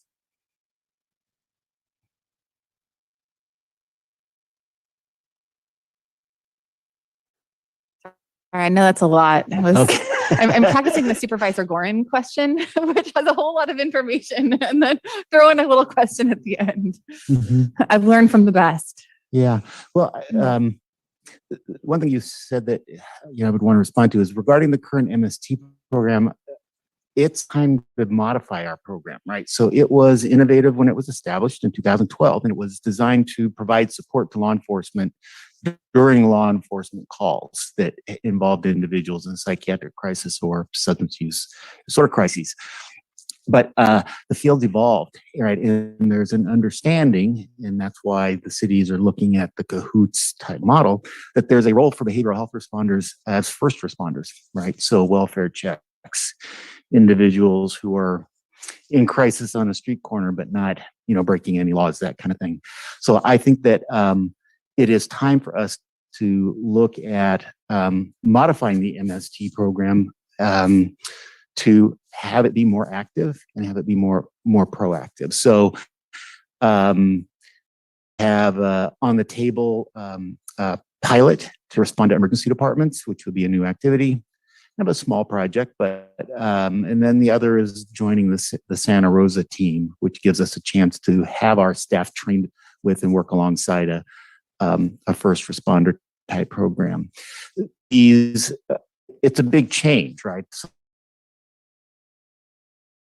this is a change for our staff. This is something to negotiate with the unions. We're in the process of preparing to do that. But overall, I recommend that our course should be to modify the MST program more in the direction that you outlined. There is going to be a need to separate out what is homeless outreach and what is MST and where do they overlap and where are they separate. So as you were talking, I was trying to think through how do we do that. I think in some ways you might do better to specialize, right? To have individuals who are nimble, able to move quickly in working with folks who are in encampments and such, link them to housing and existing services. And MST to respond to law enforcement calls, and then to have those two teams work together and integrate their work together where they share clients. Thank you very much for that. And one question I think I have for my colleagues, Supervisor Gorin Corsi, is if this is something that you would be willing to take on as sort of continuation of the Measure O ad hoc work to look at, bring back those kinds of options to the Board of Supervisors. And I think also to really dive in with the cities, because I think it's awesome that we have these proposals from, a handful of our cities, but I know that there are other cities that probably are also saying, well, hey, what about us? What could we be doing in partnership county? And then of course have densely populated unincorporated communities that many of us represent as well, that also have needs. And then sort of following up on that, I think also looking at data. So, looking at sort of calls for service, where do we see the greatest concentration in the county? Where do we see the concentration of homelessness, which has fluctuated over years? And then how do we figure out how those two systems, which share so much in common, and overlap, but how do we basically best utilize our resources to be strategic, to be quick, to be reactive and responsive? So looking to sort of my colleague, I think CAO Bratton, were you looking to lean in as well? Yeah, thank you, Chair. I just wanted to ask Bill to give an update. The board allocated additional resources to expand MST up north. And I know we've been having some kind of recruitment challenges, but Bill, if you can talk about where we are in that expansion effort, because Chair Hopkins, you talked about how do we expand our services we're already have some challenges with funding that the board's already provided in terms of expanding the MST. Yeah, so as you described, the issue has been we have the plans in place, we have the allocations, we have the funds set aside. We have hired a manager, which we have desperately needed for MST, but recruitment has been difficult. So we've been unable to bring this up. This seems exacerbated by COVID, where we are having recruitment problems across the system. And as I speak with my colleagues in other counties, we're not alone. And it seems to be getting worse as vaccine mandates begin to hit the workplace. So we continue to recruit, have open recruitments, and are looking to replace some who have left, and hope to have movement to have the North County team up and running as a next step, and then move Saturday and expand the shifts from 8 to 10-hour shifts. And then to Supervisor Corsi and Gore, thoughts on kind of how to move this forward in terms of policy and analysis? Well, first of all, I'd absolutely be interested, willing to continue to work on this with Supervisor Gore if he's willing also, but and with the cities that are running these pilots. These are going to inform us not only what works, but where the need is. The need is different with a cahoots type of thing than the MST model, as Bill talked about. You know, these are people who get the call first. So I think we need to take a little time and find out how it's going with these programs. But also to your question about downtime, we don't want to, in my opinion, we don't want to have a bunch of different programs scattered around where all of them have to ideally provide 24/7 coverage. It's coverage at 3 o'clock in the morning is different than what it is at 10 o'clock at night.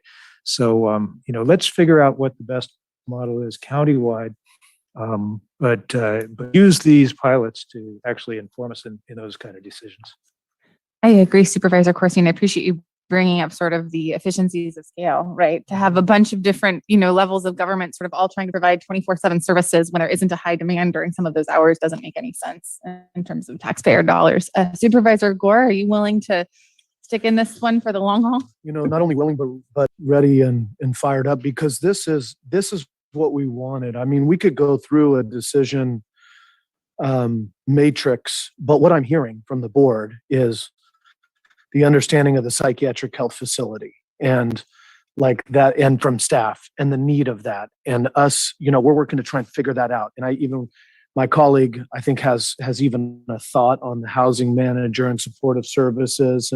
But that ties into how we might work with other partners and find other funding that we're working on.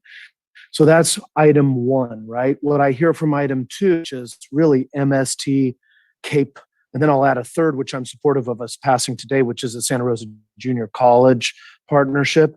But if I go to the other two, CAPE, which is the school program, is really there's a lot of that we've heard from Dr. Harrington and others, that it's embedded into a lot of the governor's proposals on behavioral health. So we do not have the ability to really make a decision on that. So, and then with MST, what I'm hearing is that let's go, and this is what I'm supportive of, but I'm hearing it from everybody. Let's figure out what the integrated approach is and like, what are we trying to achieve? And at the same time, let's fund what we have going on and try and figure out how we support cities, but make sure that it's integrated and make sure that we look at dispatch and other things. So once again, that's like an allocation of dollars that we don't really have to decide on right now, but you can direct us as the ad hoc to go and continue to dive in and work on partnerships with that and say, okay, if we're going to do startup fees with the cities, absolutely. But are we going to, how does that ultimately make it so that we're not duplicating and having a bunch of FTEs overlapping with each other, right? On the other side, like I look at substance abuse and mental health services, and that 1.8 million, what I'm hearing from Bill and what he's told us, and that's the one that we've talked about the least because it doesn't always interact with all the cities and the multi-jurisdictions. Like I'm hearing a yes, like that we need to go after that. We can get quadruple the money on the table to do it, and we need to do it. And then fourth, which is the behavioral health and homeless care stuff, which is heart, high needs homelessness and all those other things. is once again, we're going to see an item right after this. And I'm a supporter of that also being a coordinated city approach, right? So once again, I think like for us is give us direction on what we need to do. But that's what I'm hearing from folks is puff, integrated MST, get the outreach done, support the cities. And I think we have more work to do. And that's what we needed because we've been sitting here going through spreadsheets and everything. And I want to thank you guys because it's thick stuff. Appreciate that. So I would like to formally go through, unless there are any other sort of general high level comments or questions or direction. Okay, sort of go through that spreadsheet, but I recognize that some of us have been glued to our seats for several hours. So I'd like to go ahead and take a 10-minute break and then we can return for sort of that final formal direction to staff. And just as a heads up in terms of scheduling, I'm guessing that probably the best course of action at this point of time would be after we wrap up this item to then take lunch and closed session and then have homelessness in the afternoon. So we'll have a break between those items. I also have received word that there is actually a request from Permit Sonoma to continue the cannabis item, which is number 32. So we will need to formally open that. But then it will be continued to, I do have a date certain and we'll make that announcement just as a heads up for all of my colleagues about how the day will unfold. So with that, let's go ahead and take a 10-minute break and we'll work that formal deliberation and then you'll get a bit of a break before going into round 2 on homelessness.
Good afternoon. Can we please take down our slide?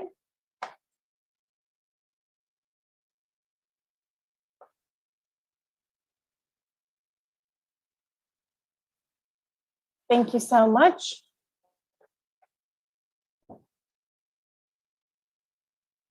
And Chair Hopkins, I believe we're ready to begin. Thank you so much. So I'm wondering if we could actually pull up the slide in the presentation that does have all of the different items in a chart form, so that we can actually look at those as we move down. Wonderful. And so we can start with discussions of items 1 and 2. But first, I wanted to just invite the Measure O talk if there are any kind of strong recommendations that you would like to make on these items as we move forward. Go ahead, James. Do you want to go over all of them, or just start with category 1 and kind of a couple recommendations? I'm hoping sort of sequential. So if we want to take it a page at a time, where we can do 1 and 2 together, or start with 1 and then go 2, that'd be great. 100%. I would say, the first thing I would say is the psychiatric health facility, the PUF, the 1.693. That's a strong recommendation, understanding that we still have a $1.5 million ongoing gap above and beyond that. And so for the ad hoc, the background with that is that we need that dedicated funding of that area to continue to build out of the PUF. But we're going to be kind of coming back to the board with options for fully funding it, and potentially even funding it on a year-by-year basis, or looking at what we can do after 2 or 3 years. So, and I think Supervisor might have something that relates to it that he had mentioned to me, any transitional housing. I don't know if you want to mention that as well, because I can throw that down too. Mentioned it earlier that for the first item on there, the transitional housing funds, $362,000 is recommended to hold until we are secure funding for some actual capital facilities. I'd like to put that on the table in our discussions with the hospitals, just to encourage them to help us and to help themselves at the same time. And so just for a clarification on that recommendation, you're just talking about until we build out the transitional housing facilities or procure them, and at that point, then the funding would transition over. Correct. To that use. We're still going to have to figure out a way to sort of to fix this $1.5 million annual shortfall in the long term. Great. But this will help us not have to make a decision to start selling beds off. Great. Any sort of any response from Supervisor Rabbit or Gorin on that suggestions? No, I agree with that. I mean, obviously, it's it's always a little gives you a little angst when you have a deficit that you're to find the source of funds for. But I do think, like we talked about earlier, that particular item is huge, and I agree. Let's not sell beds prematurely, or beds that we need within this county. And I agree with that approach. Thank you. Great. So I think that takes care of item 1. Anything on item 2 in particular to call out? That takes care of 2 also. Okay. So it sounds like we have concurrence on items 1 and 2. And we can go ahead and move on to the next page. So starting with, I think, which will be a meaty one, item number 3, which is the MST and CAPE, as well as the conversations surrounding the, let's see, is that what we're pulling out of the conversations with the cities? Yes, the 500,000. So any suggestions from the ad hoc on that? Supervisor Corsi? Well, you all can correct me if I'm wrong, but I heard pretty strong support for figuring out a way to support city on the pilots here. I think that it would be helpful if we brought this back to the ad hoc committee to kind of flesh this out a little bit, not be trying to decide how that's going to look on the fly right now. So I would recommend hanging on to a good part of this funding, but sending $500,000 to the ad hoc to work on and bring back that decision, or that recommendation to the board. Supervisor Gore, anything to add on that? Yeah. So there's kind of if I'm looking at it right, as we're going through a lot of these, I don't want to go too far into 5, but for 3 and 4, so well, I guess we're right.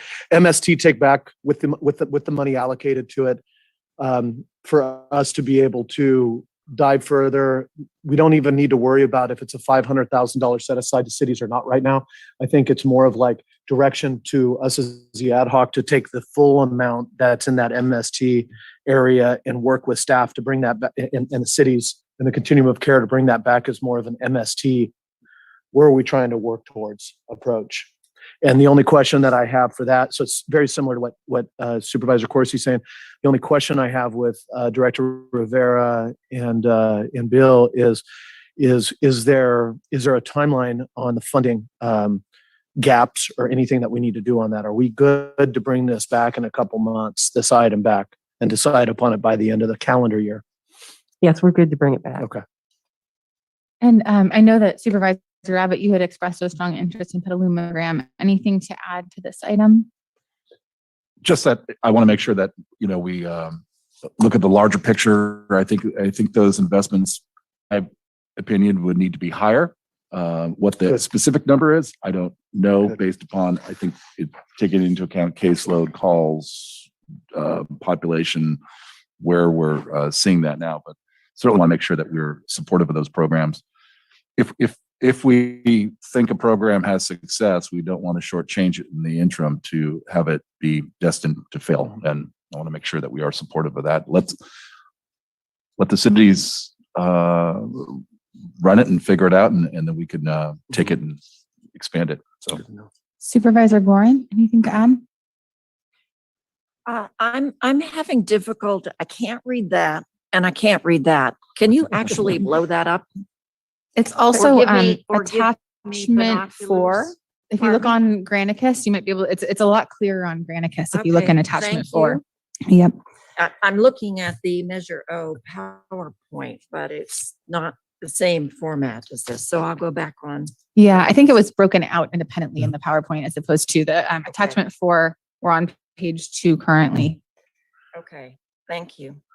And Supervisor Hopkins, if I can ask what I heard from you too was, and I like this, is the MST, not just in terms of funding, startup fees, and coordination and implementation, but looking at the structure of it with dispatching, where the decision points are made and how people go out. I was just about to go there. Okay. Oh, yes. I just want to, Yeah, no. So my comments on item 3 are twofold. Number 1, I really want to make sure that we are improving the existing system within the areas that we currently serve. And so looking at, a dispatch-based model, looking at a more proactive model potentially. And I just am going to, ask the two of you as the ad hoc to not forget about the unincorporated areas that struggle. And I know that, Supervisor Gorin has those areas in her district. The areas of concentration in my district, which also do include a city that has not yet been at the table for these funds, is really downtown Sebastopol, downtown Grayton, and downtown Guerneville. And there you see, sort of unfortunately homeless encampments that have a high overlap with mental health and substance abuse challenges in the populations there. And so I just want to make sure that there is, responsiveness and that residents, of those areas are also seeing that increase, as well as right. I don't think that we saw proposals from, Cloverdale or Healdsburg or Windsor either, right? Or Sonoma. So I think it's really important to engage stakeholders, even if they have not been at the table yet, to talk about their existing services and what could be improved. And I know that I want to recognize that Supervisor Gore, we're still trying to get those services up to you, your area. So if there's anything that we can do, on our end from budgeting or, how to increase recruitment and retention of these employees, let us know. Supervisor Gorin, anything to add? No, thank you. So I think that takes care, is that pretty clear direction on number 3, and we'll really be kicking that back to the ad hoc to do the work and to work with our and other city partners going forward. Item number 4, we heard from Dr. Chung. I know that the SRJC partnership has been really critical to just the development of this measure and what we talked about when the measure was on the ballot. Is that just a thumbs up? Should we just put thumbs up on that one? Okay, so item number 4, sailing through. Number 5, the substance use disorder services expansion. Going to the ad hoc, if there are any suggestions or proposals. Thumbs up on that. All right. I don't know if anybody has any questions. It was pretty clear with, I think, Bill, your presentation, and Tina as well, with the leverage, and how I also want to just acknowledge, I thank you for us talking about the prioritization and your mention that we are up to par right now on that program per our basically kind of mandated needs and services. So I think that's why the recommendation is strongly to support that. Great. What, CEO Bratton, do you have a question? I just wanted to clarify the thumbs up was for staff to move forward to go ahead and implement those recommendations and not to go back to the ad hoc. I'm thinking thumbs up to implement the recommendations. Although actually, I do have a question. I believe it was Adrian Labby who raised the question of peer support services. Do any of these buckets sort of afford that opportunity for peer-to-peer counseling or support? And this is also something, as a heads up, I'll be bringing up this afternoon on the homeless item, because I've heard some interest in programs that are sort of peer-to-peer support with homelessness. A number of the major buckets could support peer support services. There are some new opportunities coming forward to the state this year, specifically the ability to bill Medi-Cal for peer support services. So we're looking for opportunity to expand that. We don't have that built into these recommendations. Okay, but there are other buckets available. That's fantastic to know. I appreciate that. Wonderful. So thumbs up on option 5 for staff to move forward. No need to go back to the ad hoc, which takes us to item 6, the behavioral health services for individuals who are homeless. Anything from the ad hoc, or are we, this is urgently needed? Thumbs up, Supervisor Gore and then Supervisor Corsi. And I want to concur with staff and with county administrator, but I think, looking at how these were actually lumped in under one pillar, 6 and 7, but the idea of the heart team and the current work that's going on and the continuity needed there. I think the recommendation is to move forward with item 6, and then item 7, which is more of the longer term connecting all those services, is to bring that back. But once again, I want to state that I think item 6 is also to fund for the current year, and so that can be integrated as well. And if there's anybody from the cities, when we engage, I also talked to the county administrator about a recent engagement with Roner Park on the heart team going in. And there was some questions about, was heart going into city jurisdictions or just in the unincorporated, and where we just transitioning our folks. So there's a lot of background work, I think, that's justifying that further integration. And so I think that's a thumbs up with 6 and then 7 to come back. And I don't know if my colleague has anything to add to that. Yeah, just expanding on that a little bit. I appreciate the effort that has been put into this lately to make sure that this is truly a countywide response program, and the continuum of care members recognize that effort as well. Just want to make sure that continues going forward in this particular area. Any comments from Supervisor Gorin or Rabbit on this item? Seeing none, one thing that I want to add, and I just want to acknowledge that I think it's already happening on the ground, and we saw this at the clearing of the Grundle Park and Ride encampment, but that is working with the local service providers and partnering. It worked really beautifully out in Guerneville with West County Community Services, partnering with the county outreach workers. But sort of if there's a way that I guess we can be very clear and intentional about that in the future, I think that would be fantastic. And really even potentially identifying, right, what are the regional service areas, providers, making sure that whenever we're taking action or visiting somewhere, right, that those service providers are notified ahead of time. And I think that's happening, but making that sort of a policy part of the framework, what I think would be wonderful in terms of institutional knowledge. Because I know on the ground, they're all collaborating and cooperating and working in the best interest of the client, which is great to see. All right, so I believe that is 6. And then, and also, are we all okay with 7 with sort of this first year of funding, or are there any potential modifications of that? Supervisor Corsi. So I have a question about CalAIM. CalAIM, the intent of CalAIM is very similar to whole person care, as I understand it. When do we expect to know more about it and to actually begin using CalAIM to provide those kind of services?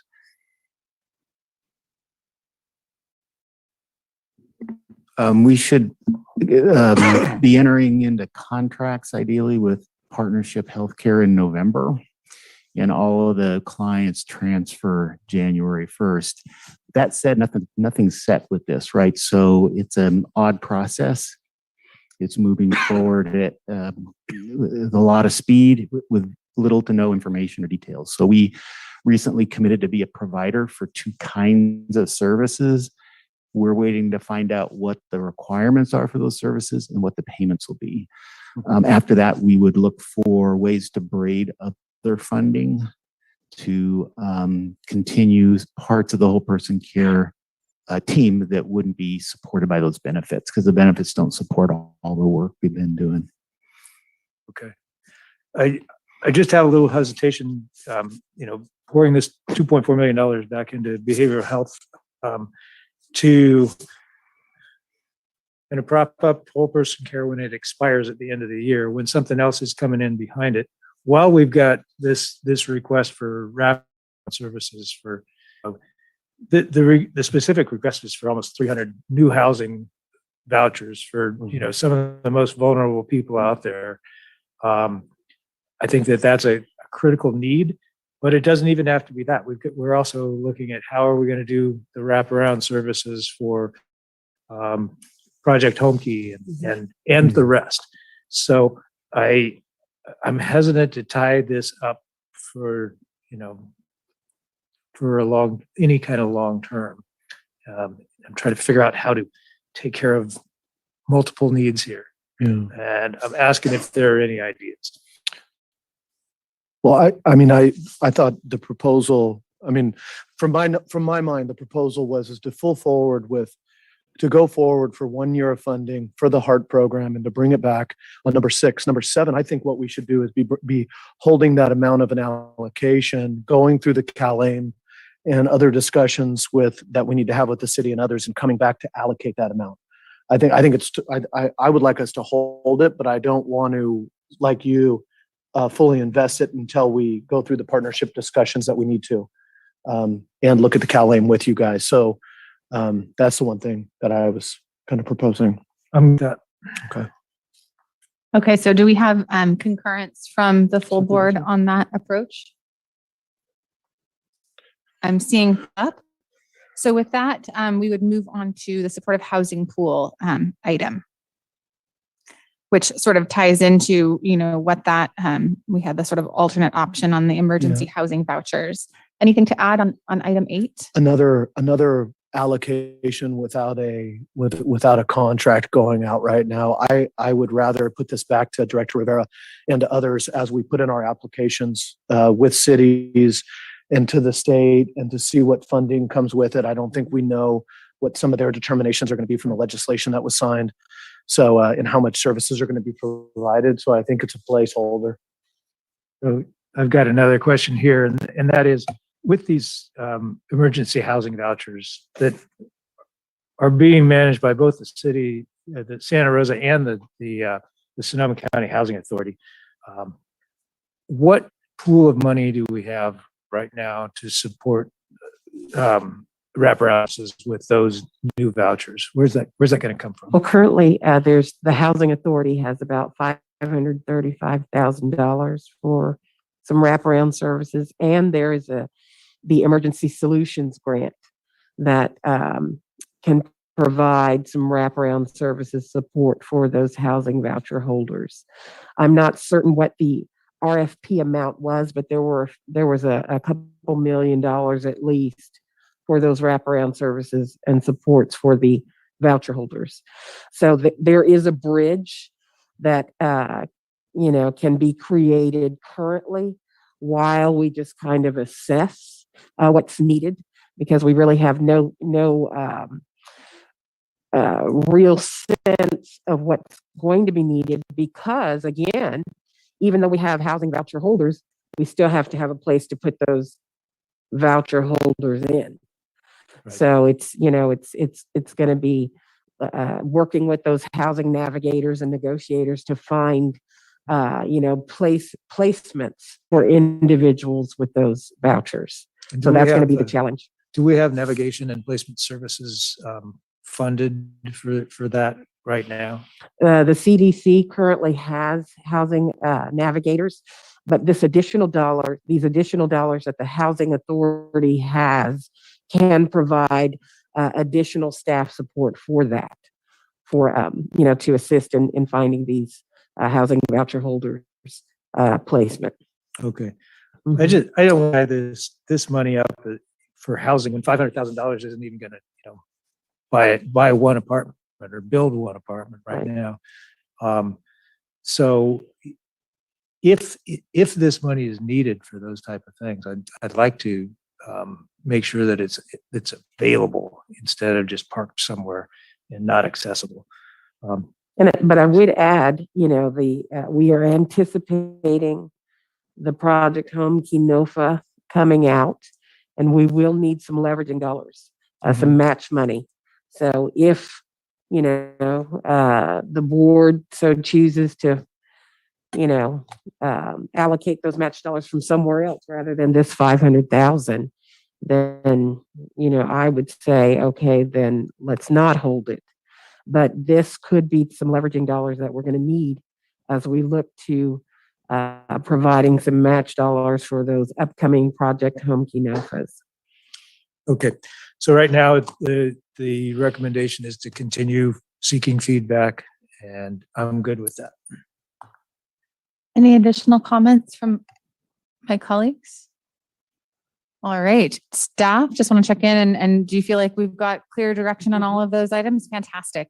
Thank you so much for your work. I know this has been an extraordinarily challenging and complex process, both, fulfilling the commitment that we made to voters when the measure was placed on the ballot, but then also navigating the emerging needs of all of our different diverse communities around Sonoma County. So thank you so much for your work on this. I really, really appreciate it. Thank you. And with that, I believe that we will be taking a break for lunch and closed session. So before we do that, we will need to take public comment on the closed session items. So I'll first check. It looks like there's no one out there. So Marcy, are there any members of the public who wish to comment on the closed session calendar today, which is items 27 through 30B? Thank you very much. I do see one hand raised. Again, this is for the closed session items that Chair Hopkins just referenced. You can please unmute and state your name before beginning your comment.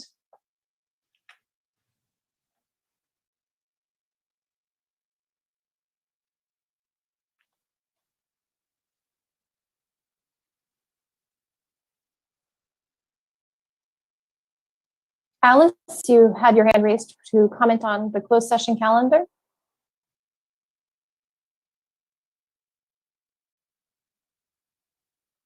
Thank you very much. I had stepped away. Thank you. And please go ahead. This is for comment on the closed session calendar.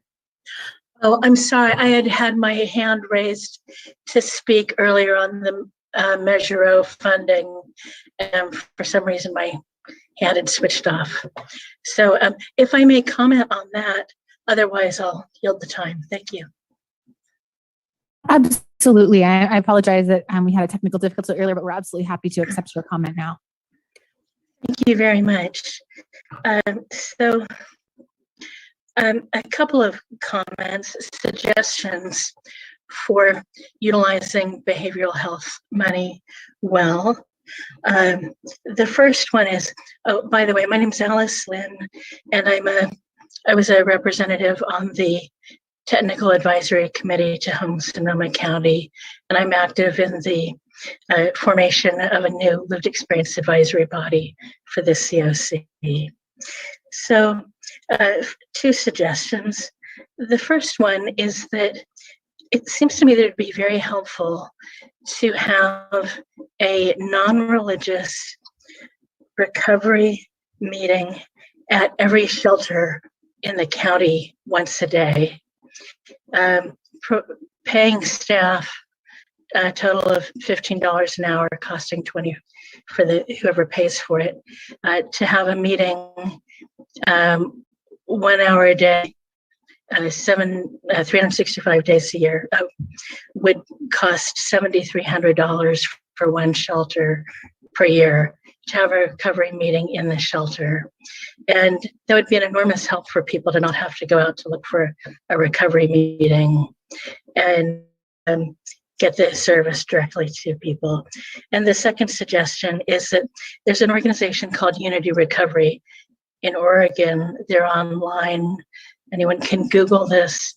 They have 7 one-hour meetings, recovery meetings per day for people dealing with recovery from substances or psychological issues, mental health, emotional health.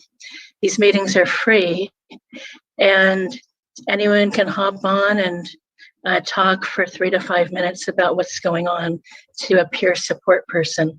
And people find them very helpful and they rave about them. So thank you very much.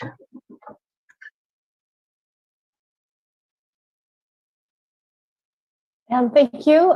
There are no additional hands for comment on the closed session calendar. Thank you very much. So we'll go ahead and adjourn into closed session. Council Pittman, do you have something to add? I was just seeking a start time for closed session so I can tell the other participants when to be available. I think, probably 15 minutes to allow us some So start time for, let's say 1. Thank you. And we will anticipate, I believe that's supposed to take about an hour. So we're anticipating returning to public session around 2 o'clock. Thank you all.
And good afternoon. We are going to begin in just one moment.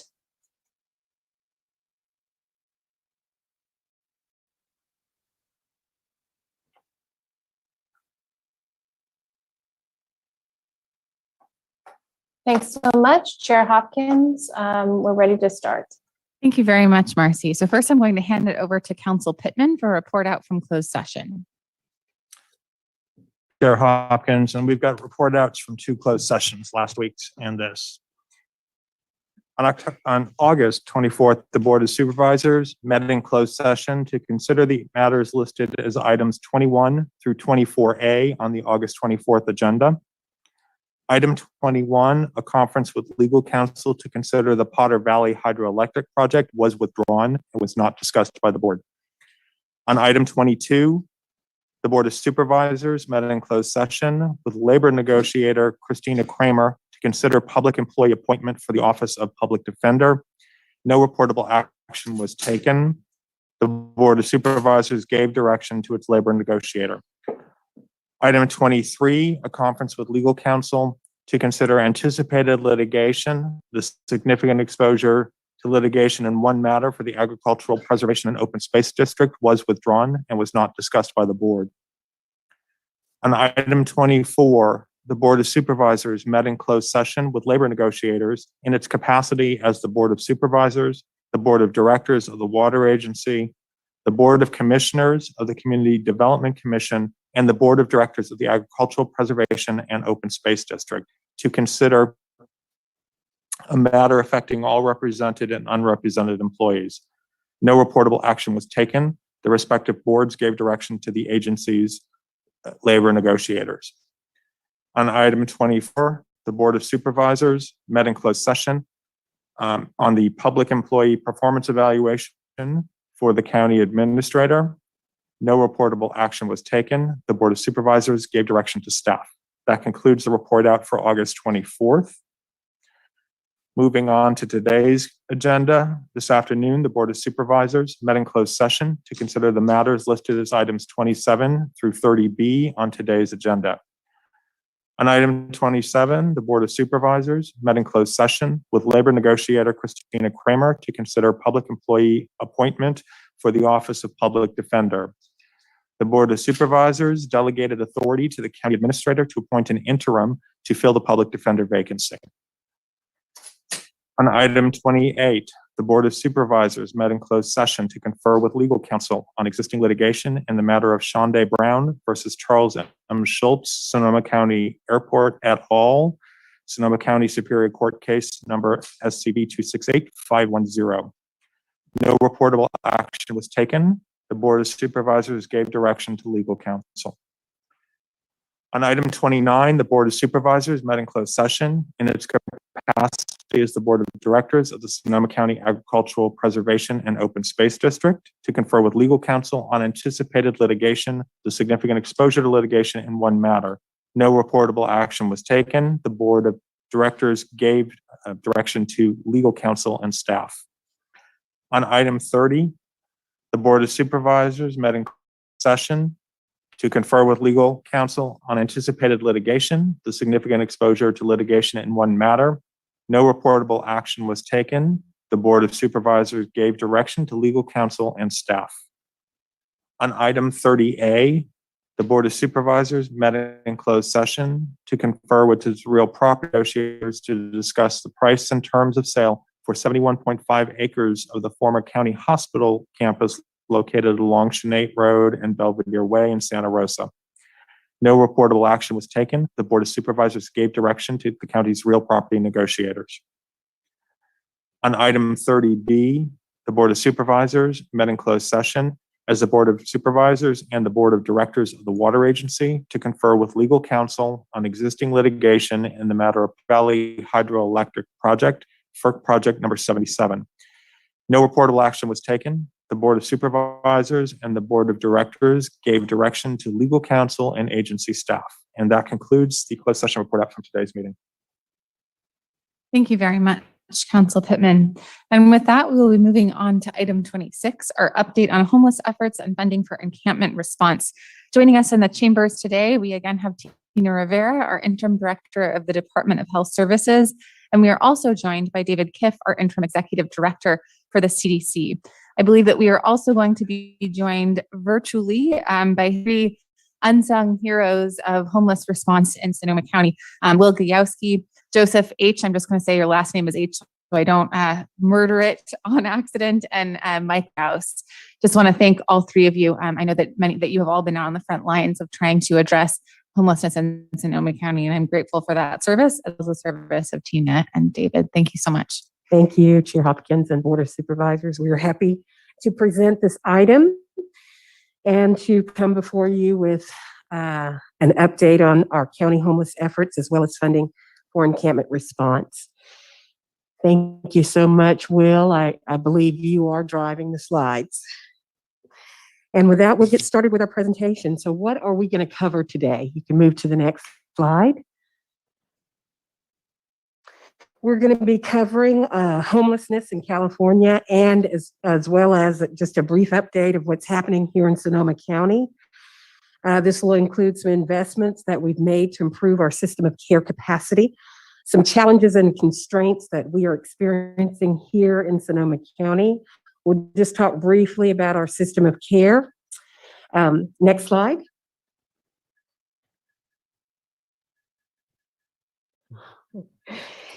We'll talk about our accomplishments to date, going over some of the things that we've accomplished with Project Home Key, Los Guilacos Village, shared housing, our HEART encampment efforts. We'll discuss options and solutions, and then recommended actions. Next slide. So California, of course, persists in maintaining the largest homeless population in our country, with an estimated 151,000 Californians experiencing homelessness. This accounts for almost half of the homeless population within the country. These are staggering statistics. Next slide. Between 2019 and 2020, our county's homeless count did decline by 7%, so we've made some progress. Our chronically homeless went from 675 persons to 562, and homelessness among our transitionally aged youth and our unaccompanied youth under the age of 18 fell by 46%. It was 657 in 2019, but fell to 358. This is some great progress that was made back in 2020. Next slide. So we may ask ourselves, well, what helped to bring down those numbers? Well, there were quite a bit more state and federal dollars that were poured into our homelessness efforts. There was some increased street outreach and care coordination. We are so grateful to the collaborative efforts with respect to our city partners, as well as our community-based organizational efforts with agencies such as Catholic Charities, COTS, Reach for Home, West County Community Services, Buckaloo, a host of others who have been involved on the front lines in the field, making a difference every single day. Our multidisciplinary teams and our encampment teams, the care coordination of our safety net Sonoma County departments have continued to make efforts and make great strides in the area of homelessness. There have been more investments in affordable and supportive housing with No Place Like Home. Just recently, we were granted 2 of those particular grants, Project Home Key investments. And in 2020, during this pandemic, our homeless task force team stood up COVID response non-congregate shelters, which even though we've seen some negative impacts with COVID, some positive impacts have come out of that with our non-congregate shelters. Next slide.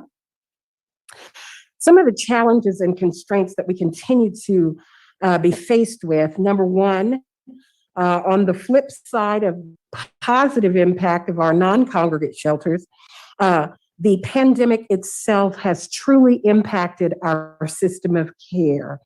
With respect to the outbreaks that we've experienced in our homeless system of care, we've had to stop or even slow down referrals Respect to the social distancing and the mitigation measures that need to be in place within our shelters, this has impacted the capacity of those that we serve. Our service resistant population, this is a challenge. These are individuals who just aren't ready for that next step of help. There are individuals who don't want to come in. They don't like the rules. This particular system of care, the traditional system, is we need to understand that it's no longer a one size fits all. We need to be willing to broaden our thinking to a suite of options, and we'll be talking about those later on in our presentation, such as tiny villages and RV sites and safe parking solutions. There's a trend that's moving away from the traditional congregate care settings that no longer meet the needs of our homeless population.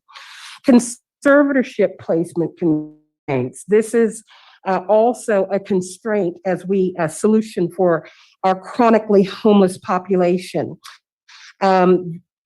Conservatorship is a lengthy process.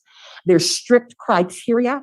And so we see people cycling between homelessness on the streets, in our emergency rooms, and in jails because conservatorship is not as easy as as perhaps others think it should be with respect to having individuals in placement with mental health disparities. There's a lack of suitable options to address our homelessness problems here in our Sonoma County. For instance, RV and trailers are an issue. Also, there's a lack of mental health placements. In our Sonoma County, we have 27 beds that are available. This is not enough. With respect to encampment clearing, legal restrictions with Martin v. Boise, we are currently under a federal injunction which outlines legal requirements for providing adequate notice and opportunities or options that are necessary for shelter placement before we are able to take any enforcement action, before we're able to proceed against an individual or individuals for camping or sleeping on public property. Next slide. And some of the other challenges and constraints that we're faced with are a shortage of adequate housing. This is interim housing, permanent housing, permanent supportive housing, navigation services, landlord incentives, landlords who are willing to engage and accept those rapid rehousing clients and housing voucher clients. There's also an inadequate operational funding for supportive housing. We have seen a lot of one-time monies that have come available, but it's the sustainable funding that is so necessary to keep these projects and programs alive. We find ourselves piecemealing funding in order to keep our programs and to create sustainable options for individuals. And then there's a need to improve equity in our services. We know that, for instance, African Americans are overrepresented in our homeless population. So there's a little work to do here with our Office of Equity. And as we look into how we can solution with respect to our homeless population. Next slide.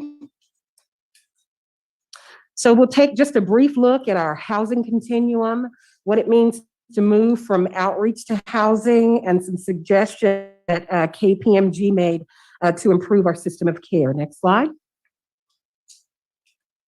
So when we look at the housing continuum, there are four necessary parts of the continuum.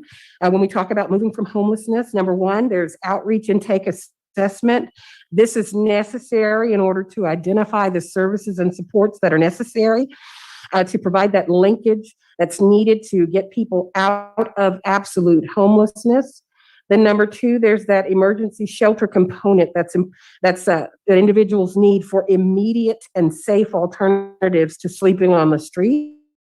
Number three, there's that transitional housing and supportive services component to allow for the development of those skills and get the individual ready for that next step, which is permanent supportive housing solutions. We need these solutions. We need tiny village solutions. We need safe parking solutions. We need solutions that include what we talked about when we talked about Measure O, mobile support teams and mental health care models and programs, collaborative partnerships that integrate with these solutions that we want to stand up in order to provide that care coordination, supportive solutions that are needed to serve our vulnerable populations. Next slide. What this slide shows us is what we have currently in our continuum. At any given time, we could have in excess of 2,100 people or persons who may be homeless at a given time. So when we take a look at our current emergency shelter capacity, we have about 851 beds that are currently available. And right now, we have about 471 clients who are occupying those beds. So we have 55% utilization. Now, mind you, COVID severely impacts that utilization rate of those emergency shelter beds because of the mitigation measures that are necessary currently.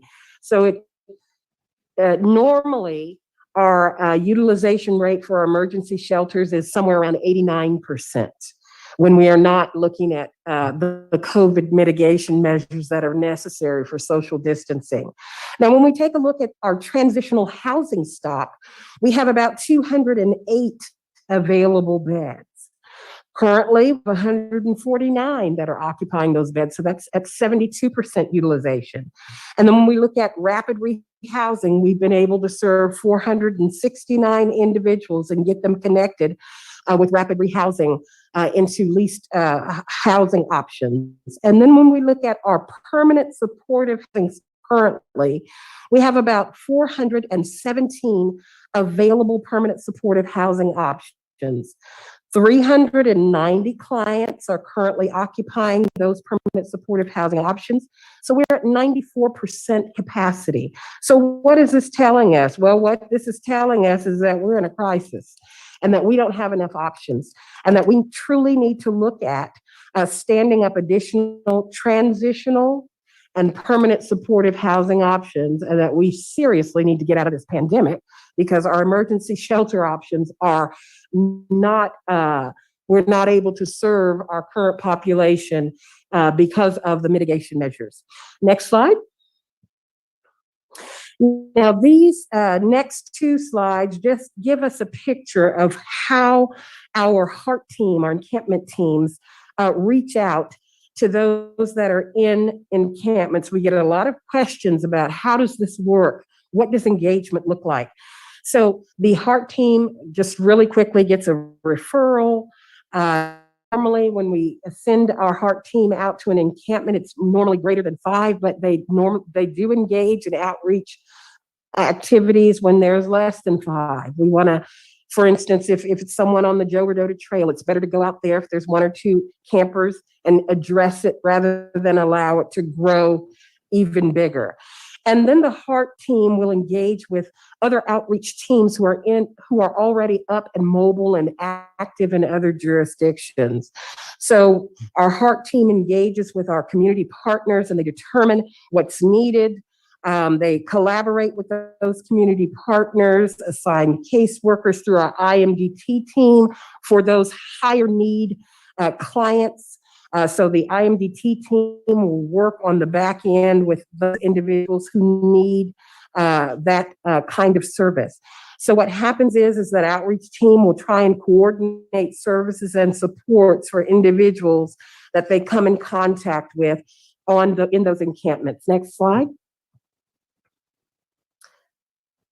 And then what also happens is every week we have an operational encampment team meeting where we're solutioning and strategizing, determining what our priorities are and assessing what the action plan is as we move forward in dealing with outreach and clearing and enforcement and things of that nature. And of course, it takes a village. So we partner with our county departments, our law enforcement partners, code enforcement, county council to ensure that we are moving forward, and we are certainly, ensuring that we're within the confines of that injunction that we're under, and we're doing things appropriately. And then we're coordinating with other city and other county partners and community-based organizations, as well as those other outreach teams. Normally what we see is on enforcement day is normally when are really going to begin to get some movement. Folks usually will hold it out to the last moment before they'll start moving.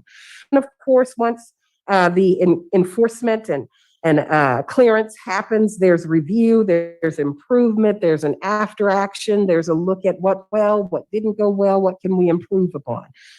And so with that, I'll turn it on over to Dave, and he can begin to share some of our data sharing activities and some other successes.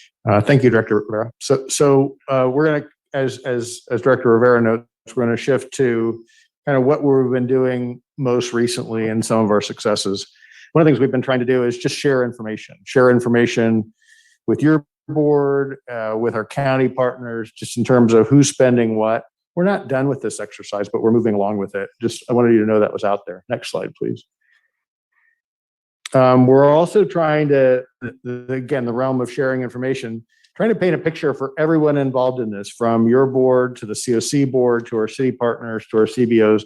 Where is the funding from? What does it look like? What is it used for? When do the NOFAs due? So we can all be ready to work as a team on securing as much money for Sonoma County as we can. So this is what that document kind of looks like. It's just a snapshot of it. Next slide, please. And your board will remember the KPMG report. We have been actively working on implementing these segments. I highlighted a number of them. I won't go through each one of those, but each one of those areas we're actively working on and trying to make some progress in that. You see everywhere from knowledge sharing to, we talked a lot about street outreach during your Measure O discussion. And then the countywide strategic plan on homelessness is moving ahead as well. Next slide, please. I'm going to cover a couple more and hand it over. You know about the success of Project Room Key, how important that has been in a COVID environment. These are just from stats for the public to be able to understand who was housed when. And the far column there, the darker column, shows the exits. Next slide, please. So again, Astro Hotel, Fairgrounds Trailers, the Windsor Holiday Inn have all been used as ACS sites for COVID impacted and COVID vulnerable. Certain 950 individuals since the program started. About 113 of those folks are now in transitional permanent housing or shelter, and both at Mickey Zane Place and Elderberry Commons, and then at other housing destinations. And then next slide is just a summary of more of, for the public's advocation, when these opened, end of December, both Elderberry Commons and Mickey Zane Place, the detail about the rooms and the housing there. And next slide, I'll hand that back to Director Rivera. And then here we want to just highlight Los Guilicos Village, which has really proven to be a really successful model since its operation in January of 2020. Next slide. Los Guilicos Village has served approximately 181 individuals, and out of those, there have been 34%, but 62 exits to permanent supportive housing. And we attribute that to wraparound services and just that robust case management by our interdepartmental, multidisciplinary teams. Next slide. And this is just a snapshot of where these individuals were permanently housed. Most of them, as you see, were reunified with their families and were placed in other types of permanent supportive housing outside of our HMIS system. But several of them we were able to place through our Housing Voucher Super program through the CDC, 3 of those individuals. And then, of course, 3 are living in our Sonoma Avenue leased housing, 5 over at Arthur Street in Patati, and then 3 in our West Avenue Santa Rosa housing. Next slide. And then with respect to our shared housing sites, we have 15 total units at 3 separate sites. And then we have 15 in those particular shared housing sites. We have 3 from Los Guilicos Village, and then of course a teenager who was reunified with her mother. Next slide. And this just recaptures where those 3 units are. Next slide. And then with our residential treatment facilities, in August of 2020, our multidisciplinary team was able to place 32 individuals in treatment. And with respect to where that was, 23 of those individuals were placed right here in Sonoma County. 5 we had to send out to Lake County, and 4 were in Marin. We anticipate able to expand our recovery treatment options with a female-only program that we're looking at expanding into, and then also looking at programs that will address our those with co-occurring disorders. Next slide. And this just gives a synopsis of just how things flow. You know, when individuals are outreached to and services and supports are received, they don't necessarily have, it's not just a smooth sailing into, well, you need treatment, you're going straight into a treatment facility. Sometimes it's into a type of shelter or a non-congregate type setting, or it may be directly into permanent supportive housing, which is what we truly enjoy when we're looking at those housing first models. Because with those wraparound supports, we find that this is the most successful model to ensuring that we're achieving functional zero homelessness. And in fiscal year 2021, we had 166. The HEART team saw some successes here with services and supports, and 48 were placed in permanent supportive housing settings. Next slide. And this is just some successes since 2018. The HEART team has helped 512 homeless off the streets. We've had over 6,500 outreach engagements. 177 have received permanent supportive housing placements. We've sheltered 335 individuals and enrolled over 578 into our case management program. And then next slide, I wanted to highlight one of our most recent and highly successful encampment clearings. We had 17 individuals in our Guerneville Park and Ride who were connected to services and supports. On the day of enforcement, 6 individuals were placed into some type of transitional or shelter or housing. The key factors to success always are partnership and collaboration. We're so grateful for West County Community Services and also our county department that come together to really make this happen. Without these collaborations and partnerships, it would be, success would not be what it is. So it truly does take a village. And with that, I'll turn it back over to Dave, who can begin to get into the meat of our discussion with some options and solutions. That's right. Next slide, please. So on your recommended actions today, and I'll get to those in just a moment, one of the big focuses is something you focused on, and that is safe parking and or outdoor shelters. And both Tina and I have worked closely, as has the county administrator, when working with our cities to try and develop a package of options for you. And we're going to be happy to discuss those. That's a summary of what some of those look like. Next slide, please. And then at the same time, we've been working aggressively, thanks to the good CSAC presentation and open knowledge about that was a couple of weeks ago, and we were all watched online. Really, the expansion of Project Home Key, and that notice of funding availability is supposed to come out right after Labor Day. We already know about our HAP funds, which is Homeless Housing Assistance and Prevention. This is a third round. The county and the COC together get $8.5 million. So we've already started to work with our city and our COC partners on working on a Project Home Key, kind of a collaborative application. And then with the goal of focusing on affordable housing units as well as permanent supportive housing. And then HAP is also a source of funds potentially for some of the support services for that. Next slide, please. Lots of opportunities out there that we're happy to discuss with you in just a few moments when we stop the presentation. We are working, as I noted, on a countywide homeless strategic plan with the COC board. A number of you as board members are working on regional action plans in the north and the south and along Sonoma Valley.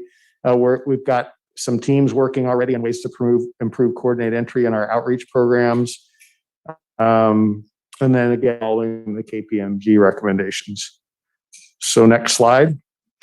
So This is one of your recommended actions today. It focuses on the use of the $2 million to potentially recruit proposals, working with interested cities to come back to you with the goal of bringing those to you by the end of the calendar year so that we can stand those up as soon as February of 2022, hopefully earlier, but we need to be reasonable about that because they're not easy to start up, as you know, from West Gillicuddy Village. Next slide. And the second slide is some direction from you to continue our work with cities and CBOs on a real collaborative approach to Project Home Key and the HAP funds. And we'd return to you with a discussion of that in October with hopefully some concise recommendations to push forward. And that concludes our presentation. We're happy to take questions and hear your comments. Thank you very much. And I just want to say thank you for a very informative presentation. I had a bit of a flashback when Director Rivera said, we need tiny village solutions, we need safe parking solutions. And I had sort of this inner cheerleader moment where I remembered when I first joined the board and that was really anathema to staff. And there was substantial opposition that really has turned the corner over the past few years, thanks in large part to the successful implementation of a project and also to the advocacy from folks like Saves, Homeless Action, Squeaky Wheel Bicycle Coalition, and some of the commenters who were here earlier today. And I also wanted to say thank you for your work on the Guerneville Park and Ride. In addition to West County Health Centers and West County Community Services, Amy McGraw, who spoke earlier about fearing for her home, the relationships that she has with folks, she leveraged right into trying to support your work in the provision of services. So it really was an awesome collaboration to see on the ground. And with that, I will bring it back to my colleagues. I thought I would start with Supervisor Corsi as the representative on our COC board from the county for any questions or thoughts. Thank you, Chair Hopkins. And thank you, Tina and Dave. Good presentation. You know, it's not just staff has evolved on some of these questions. I myself have evolved over time about the way that I feel about some of these proposed solutions that we're talking about. And I definitely agree with the track that we're on, the direction that you're taking us with this. I do have a couple of questions just to start.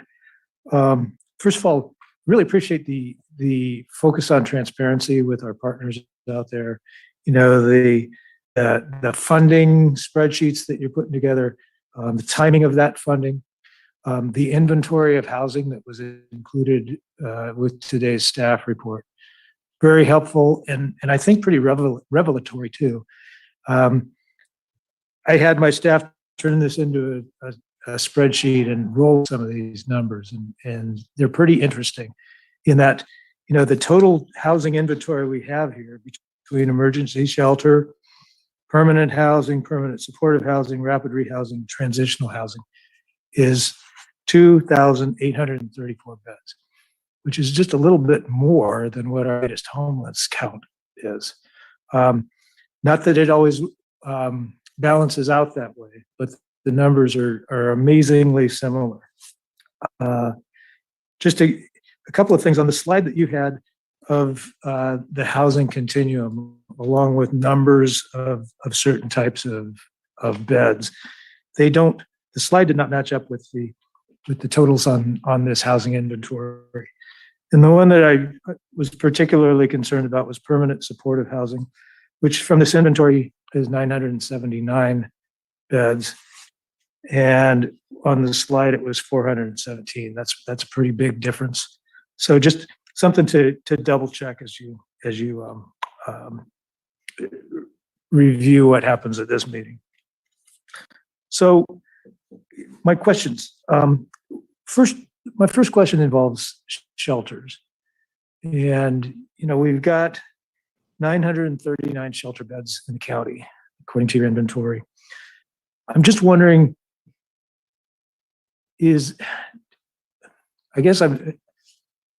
I don't know that all these shelters are operating under the same rules, have the same entry points through coordinated entry, have different rules for their residents as far as, you know, whether they can be using alcohol or drugs when they get there or when they're there.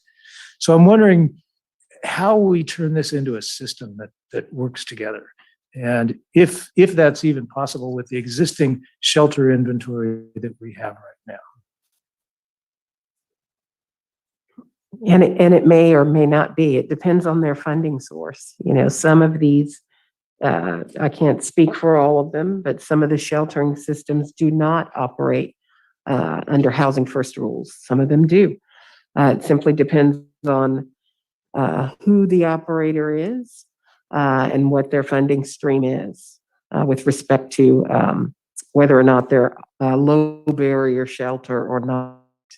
So we would have to, assess that as we coordinate the shelter inventory.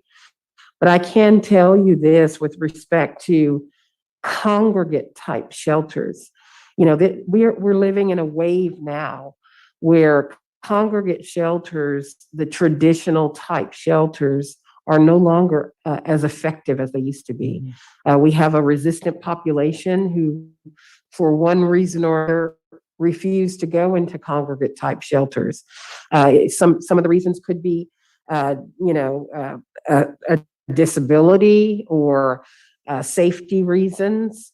They prefer to have some sense of privacy, some sort of dignity, things of that nature. So there are a host of reasons why congregate type settings just really are not working anymore. The wave of future now is to stand up shelters, a sheltering system that is non-congregate in nature.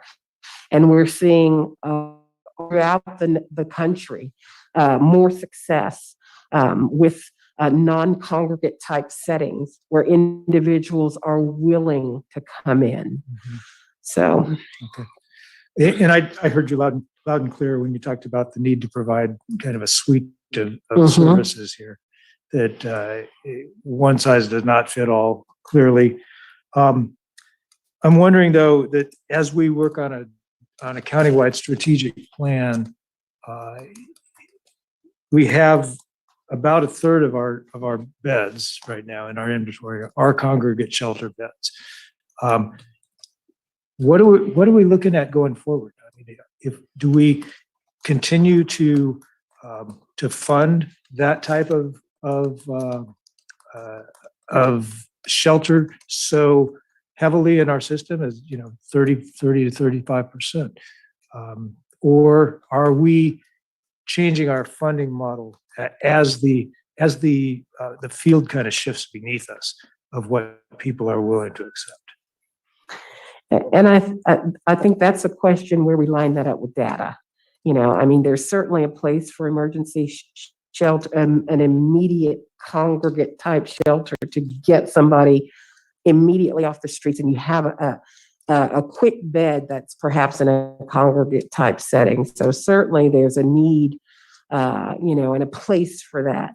But I think as we move forward and we continue to look to standing up spaces that, I think the model now needs to be, we're not going to stand up congregate type settings.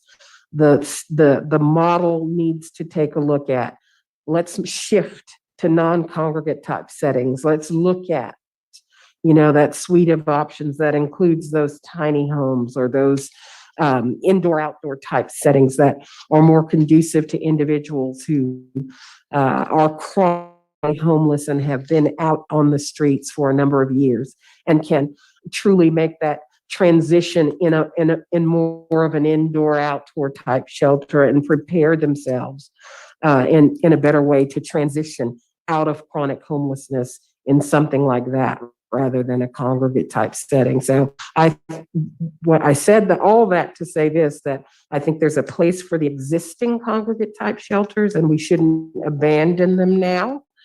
But then I think moving forward, the model should be not to bring online more of those, but to now stand up more congregate type, non-congregate type settings.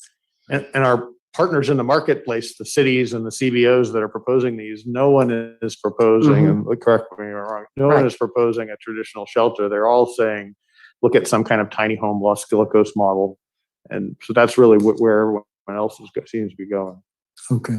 The other thing that I would hope to see going forward is that the funding that we provide to various shelters go toward shelters that are part of a system that we have control over, with coordinated entry and with a understood mutual set of rules that everybody's playing on the same playing field here. Absolutely. That's all I have for right now. Thank you, Supervisor Corsi.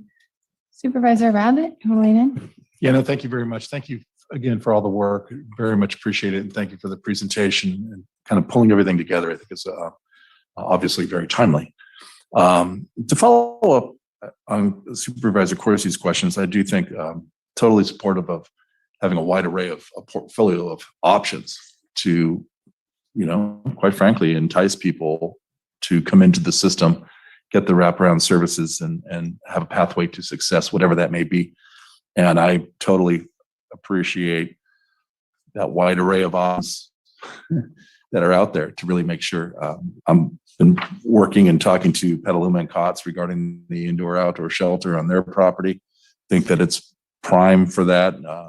Opportunities exist in that particular area, and excited about that. I guess to kind of the numbers, especially on the congregate, which unfortunately still is a third of the overall beds, so it's an important component. Is there, seems to me over the course of time, there's almost been a contingency number.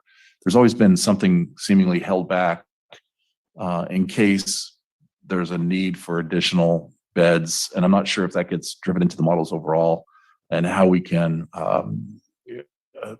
perhaps be more successful by not filling all the boxes within all the different options and only having one place left. I think, again, that idea of going to the first person and the last person and providing some options available to them. Have we experienced any of that? I know that there's been times with Sam Jones, perhaps in the past, where there was kind of withholding some rooms in case an encampment came through that needed to be cleared, over the horizon. Any thoughts on what we should do to counter that, to make sure that we, I'm not one to overbuild the system, but in this particular case, because it's so important to entice the individuals with a wide array of rooms, it seems like you're almost destined to kind of move in that direction to have those available to us. Yeah, and I think that's one of the things, and Joe or Will, you can chime in here if you like. I think that's one of the issues, one of the constraints and challenges that we've had is because, to hold back 5 or so rooms because we're anticipating that we're going to clear an encampment. But then on the flip side of that, knowing that, hey, we still do have some other options, let's say at the Windsor Hotel, or we may have a few other options over here at one of our, over at the trailer sites, things of that nature. So we try to create that balance as best we can. But what hinders or hampers even the ability, not of just the county, but of cities from even moving forward with clearance and enforcement is when there are no options. When, the system is such that, the referrals have ceased or places are full, so we cannot move forward.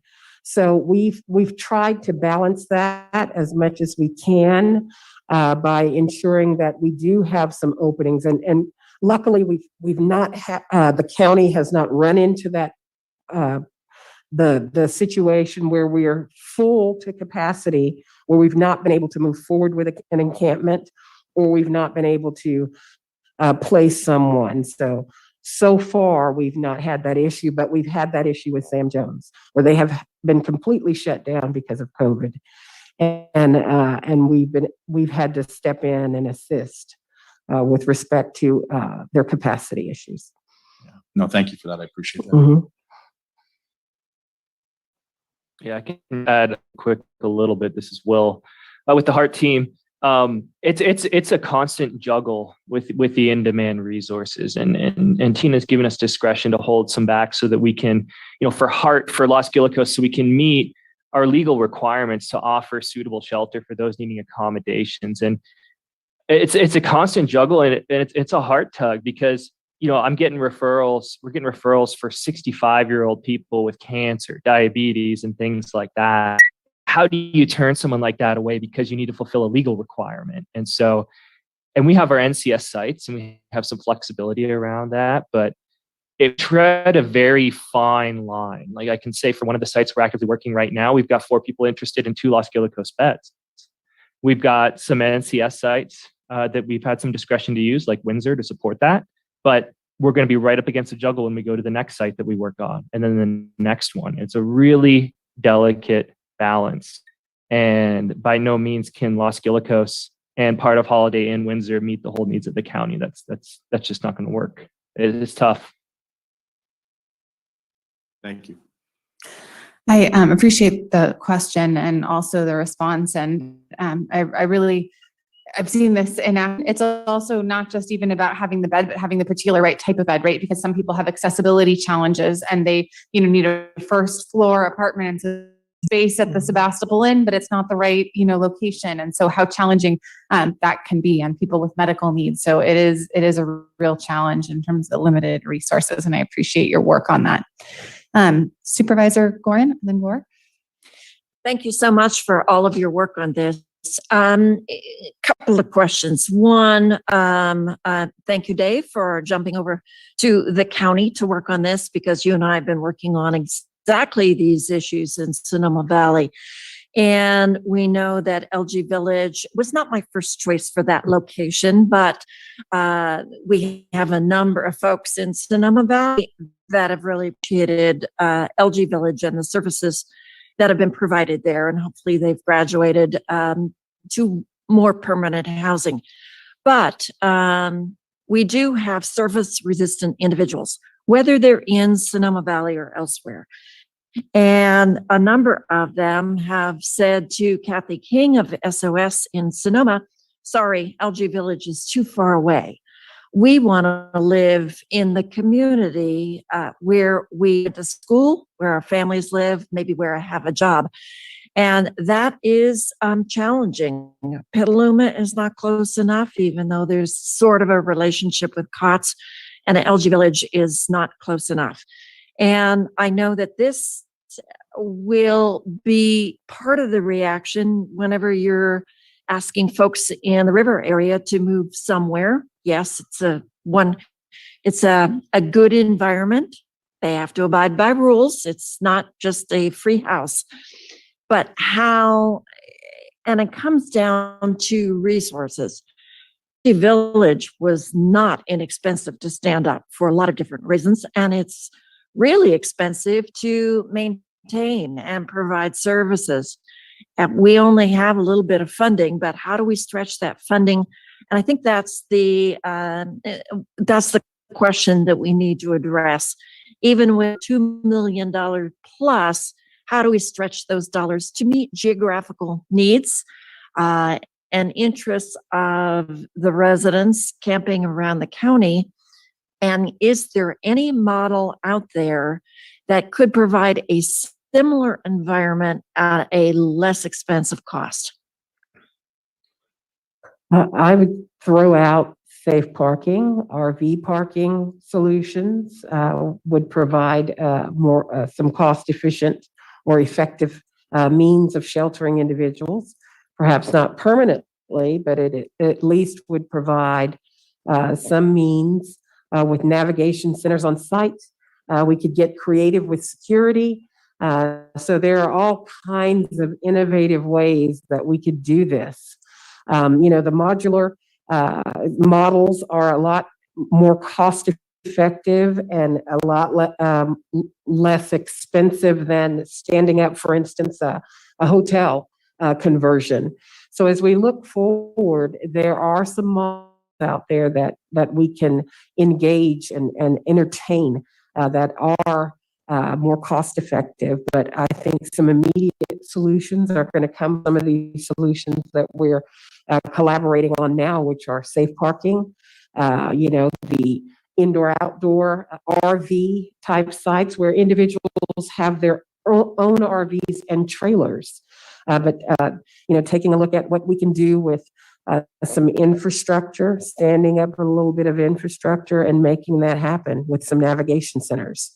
So I'm going to throw out a suggestion that was made to us a couple of years ago, and I did shop it around a little bit, and there were not takers, at least in the county, 2 individuals, and we know of them pretty well, suggested to us that there may be a need for forming a nonprofit to purchase used RVs, self-contained RVs, finding a site, county land, maybe private land, putting 5 to 10 of them on a site. May have some challenges with the ADA, but they're self-contained, could be outfitted with solar panels, similar to the LG Village pallet shelters, and serviced by cleanup companies and maybe a social service agency to monitor and enforce behavior. Is that something that makes sense for us to consider? We're assuming that people have their own RVs that they would just tow or drive onto a site, but is there a way for the county to think about providing these? I understand RVs, well, if we keep not burning up homes, maybe they'll be less expensive, but this is a suggestion that was used in San Francisco and a number of places. Is there a possibility for this as one of our solutions? absolutely. Not just that, but we have 2 trailer sites, which have been quite successful in this COVID environment, and just even capitalizing on perhaps reaching out and getting some additional donated trailers. One of our staff is working on that now, reaching out and seeing if there are some additional available trailers that we can stand up, some additional trailer sites, which have been quite successful. We did have an agency that came in and retrofitted those trailers to make them more ADA compliant for individuals climbing up onto the trailers at our ball field site. So absolutely. So for some of the groups who might be interested in helping out with this homeless action, potentially, where would they begin? Can I refer them to you, or can we do some outreach and then you could have some suggestions on how to form a nonprofit, how to move this idea forward? And would the county be in a position to help fund some of the trailers or management services for the site? And through the chair, yeah, I guess I'd like to take that and ask Tina and Dave to talk a little bit about the recommended action and how that process would work, and if it would lend itself to a SAVES or other organization to try and participate. But great. If you want to go ahead and talk about the letter of interest and the design and what we hope to accomplish. Thank you so much. Sure. And Supervisor, that the last slide there, the recommended action number 1, does indeed focus kind of on what the county administrator was saying, that we're inviting a variety of proposals. It could be something I don't know if you're thinking Sonoma Valley solution with Homeless Action Sonoma Valley, but that could be a reasonable one that they could propose to us. I think we intend to keep reaching out to anybody who we get a whisper has an interest and make sure that they could put something in the application, and we're happy to work with them. The Sonoma Valley folks too would do well. You had a great discussion earlier today about emergency housing vouchers. I know Kathy King has a number of people who could potentially transition to using those vouchers because they're not as heavily service needy as others. So that gets back to the landlord discussion. So we also need more landlords to jump in and be ready to accept vouchers. But long answer to your question, but we'll to them. Great. And of course, there are 2 organizations now. That's right. Please reach out to both of them. Right. Thank you so much. Okay. Supervisor Gore? Appreciate you guys. Quite a day. And being here with us and everybody on the call as well who's been in the encampments and doing the work. So a couple things I just want to hit. Number one is first of all, shocked at the utilization rate drop that you talked about. Not surprised with the explanation of why, but as we continue to deal with outbreaks among that, this population and other things, but definitely 89% down to 55% shows another degree of capacity that's still in the system long term, but doesn't exist right now. Heart. I wanted to ask a specific question about Heart, about our homeless encampment.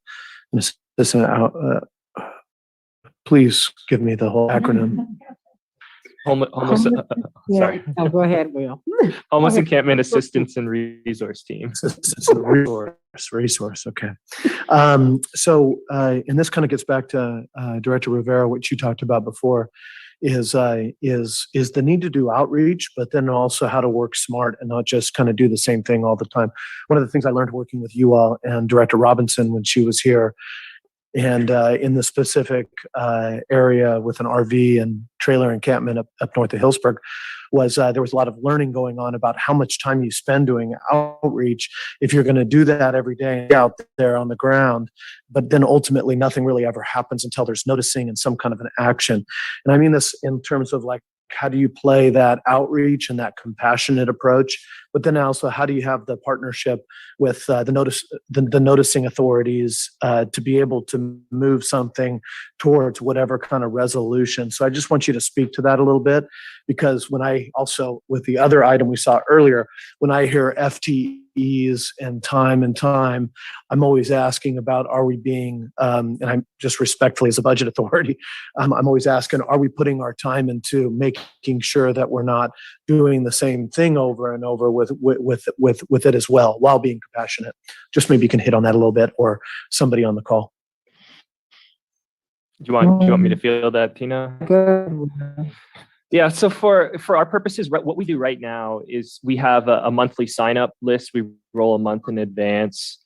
Right now, we've moved with feedback we got from our last after action report to have a more consistent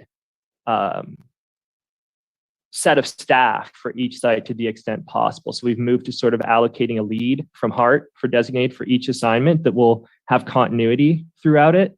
We'll have a sign up for every day of the week. Typically, we'll have at least 3 deployments every week for outreach. Usually, one of the sites being worked is one that's actively prioritized for enforcement. We have a plan in mind for when we're going to post notice. It's usually going to be on a Wednesday. It's usually going to be cleared a week from then on a Wednesday. Now, this depends on the enforcing agency's priorities and staffing, the sheriff's office usually. And so we do expand capacity in terms of a minimum of 2 staff allocated for the full day on enforcement for greater work.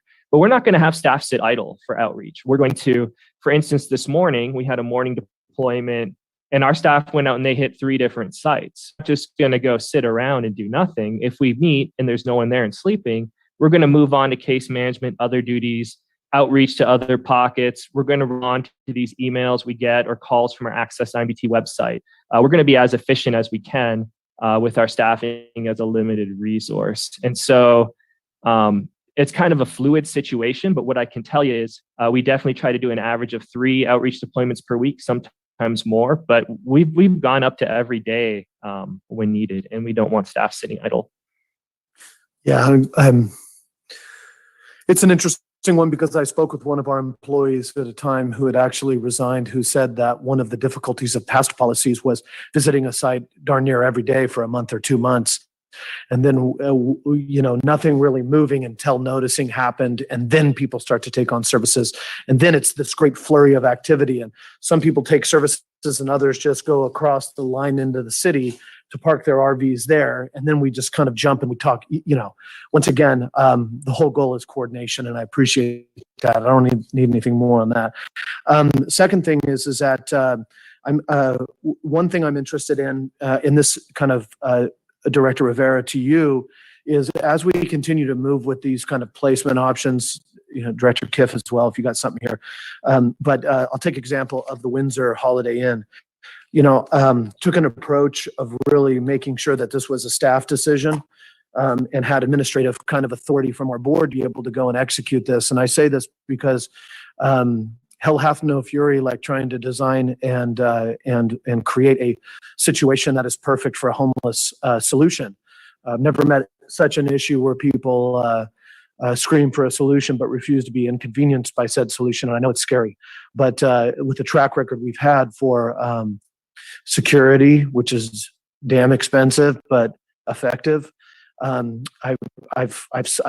been super impressed. So I'm kind of interested in your guys' take about site review, right? And what you've learned in going through a couple project home key sites in Santa Rosa, going through non-congregate sites and other things, and anything you just want to share about bringing these sites forward, because it's very difficult for communities to support and difficult for public bodies to approve. Do you want us to pass a resolution that says you have administrative authority to put the sites wherever you find them? Wow, that would be a dream. But I just want to say it I'm out a loud. clear component. I'm a proponent also of community engagement. Yeah. Because I get it. And I understand that you fear what you don't know, and people are people, and what's so beautiful to me is that when we move into a site and we've had this pre-community engagement, and there's been a lot of angst and a lot of fear and a lot of concern, but then when we come in and then the community begins to see how this really operates, and that there are no or very few or minor impacts to their community, and we're able to integrate what we do in the community and be good neighbors. And it's beautiful how the relationship unfolds, and they don't become they're no longer adversarial. They're then volunteers. So I don't want to skip over the community engagement. I never want to skip over engaging with individuals and sharing and connecting with neighbors and helping to calm those fears and letting them partner with us, even if they're angry, through the process. Because I think if we can walk hand in hand through this together and know that, hey, this is a solution that's going to help us all. This could be your mom, my mom, your dad, your brother. But if we can get them stably housed and in this place, and know that we are going to do, the best that we can do to ensure that everyone is safe, not just the individuals living in this place, but you here in the neighborhood, and we're going to be good neighbors and be responsive to your needs, then we can make this successful and we can do this right. So I think that's important. I just appreciate that, because I agree. I've seen in Windsor, by the time I went and did a lot of meetings post hoc, is so many people come out in support of it, and so many people learning, and so many voices standing up as well. And I think we're in the midst of a culture shift as well that demands courage. One thing I want to keep on mind is that I'm going to switch over a little bit, is that we have home key applications coming in later this year. I've been very vocal, like a lot of us have, hugely supportive of increasing our options for everybody, so that we can also make sure that we concurrently show the community demonstrable reduction in street homelessness. And I think that's the thing that we sometimes don't communicate. And I want to ask you guys to keep that in mind as we and think about that as we continue to announce more and more money going into homeless services. Is that on the other side is I can look at my constituents and say, if we provide safe parking programs in North County or somewhere regionally, if we provide indoor outdoor shelter options, that gives us also the ability to provide people options under Martin v. Boise legally, but also compassionately to say, okay, we've provided you enough options that isn't just you going into a city center congregate shelter. And if you turn down the non-congregate shelter, and if you turn down 2 or 3 other options, then respectfully, we've given you a lot of choice, but we also have to make sure that we respect property and other things. So With that being said, I guess I'm going to pass it over and just want to get your sense as we go forward on how we outlay this. I think the key is just to make sure that the $2 million that you go and you get wins and you find as staff what those wins are. I guess, excuse me, I do have one back question on that Windsor site. FEMA funding, CARES Act funding, Holiday Inn non-congregate shelter. Just an idea of timeline on that. How long do we have sustained funding out of FEMA for that, or is it CARES Act funding? What are we using on that? It's FEMA funding, and currently it's 100% through the end of the calendar year. Okay, thank you. Mm-hmm. Appreciate that. Thank you very much. And great questions from my colleagues. I want to tackle the topic that came up in abundance earlier today during the mental health conversation, which is fire risk and the danger of rural encampments. How can we address these encampments, which are often mercurial? They change, they migrate locations, they sort of leave from one to the next, sometimes located on private property, often located on very difficult to access terrain, so you've got to hike in order to access it. We are trying to work with Monterey Fire Chief Steve Baxman and a couple of local residents to try to just develop a map of where locals know these encampments are to be able to provide CD.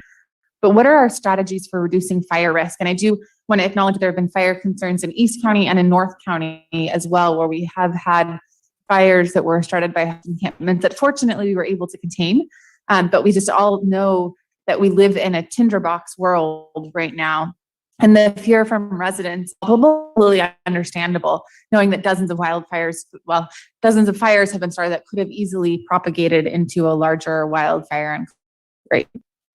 I think how we deal with that is ensuring that we're prioritizing these encampments for health and safety risk, and fires at the top of the list. So when we're aware of these encampments, of course, we are working with our fire and law partners to ensure that we are sending our teams out immediately. Normally, and Will, Joe, you guys can jump in here. We will send law enforcement out to ensure that it's safe, but we ensure that we are prioritizing these particular areas, whether it's one, we don't even look anymore. Is it a group? We just ensure, is this a fire risk? And we're on top of that to send the team out to outreach to that area to ensure that they're moved out. And the fact that maybe it is on private property, that we ensure that we are collaborating and coordinating with city partners. We had a meeting last week with Sebastopol city officials, as well as West County, to talk about some of the fires that are of grave concern and how we are. So I believe there was a walkthrough. I don't know if it was last week, if we've got that upcoming, to see what the additional risks are. So we're prioritizing those. And Will or Joe, I don't know if you had anything to add about that. I'll jump in here. Sure. Yeah. Absolutely. We prioritize those sites if we get wind of fire in an initial report. And then, as Tina said, as we go out and do our canvassing, we'll note fire hazard and other environmental hazard, whether it's biohazard or environmental issues related to creeks and other such factors. So those are absolutely assessed and prioritized based on those issues. I think, as was mentioned with some of the commenters earlier, the issue in the West County is some of these sites are private owned. So we do have to go through some steps to even figure out who's, who we need to be working with so we can get access, to get the sheriffs in, to give us clearance, and those types of things. So there are some logistics that are involved, but we as we became aware of as we become aware of those, we work through them to address them. Yeah. And I did want to add this. We just, Dave and I met with a group of our city partners who mentioned that they have an internal app, which love technology because I think it helps us to work smarter and not harder. And this internal app helps them to actually map out in real time when they're going out to scout locations. So, that of course got my wheels to turning. What can we enlist and what tools can we bring to bear as we are going out and our law enforcement, our fire partners, et cetera, as we're coordinating our efforts, sites, how we can get information in real time as to what's happening on the ground and get that information faster so that we're prioritizing this even quicker. Great. Thank you very much for that information. So it would be helpful if we were to sort of get you a map, and then you might be able to get us a calendar of sort of risk assessment of the priorities that you could move forward with. And sorry, David, you're going to lean on something. Just as the meeting that Tina mentioned, the consensus of the group was indeed to prioritize risk first. So even with our city partners, and this concept of prioritizing the risk of fire, et cetera, would be agreed upon by them too, in terms of all the resources that we would use. They also mentioned something we've just been talking about for the last hour is we all get pulled together on the bed placements so that we can increase our bed capacity so those encampments can be cleared that much quicker. Because that's some bottleneck now, is we just don't have enough places to move people to initially. And I was going to circle back to that, which is that, out of this 2 million or, sort of other potential funds, is there a need to secure blocks of motel or hotel rooms beyond what we have at the care site in Windsor?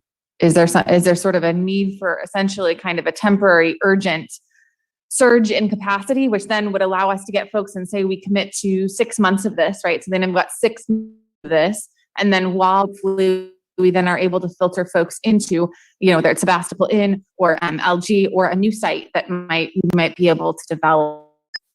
And say, yes, we have a grant where we do that now. I'm not sure, Will, how long those funds are going to last.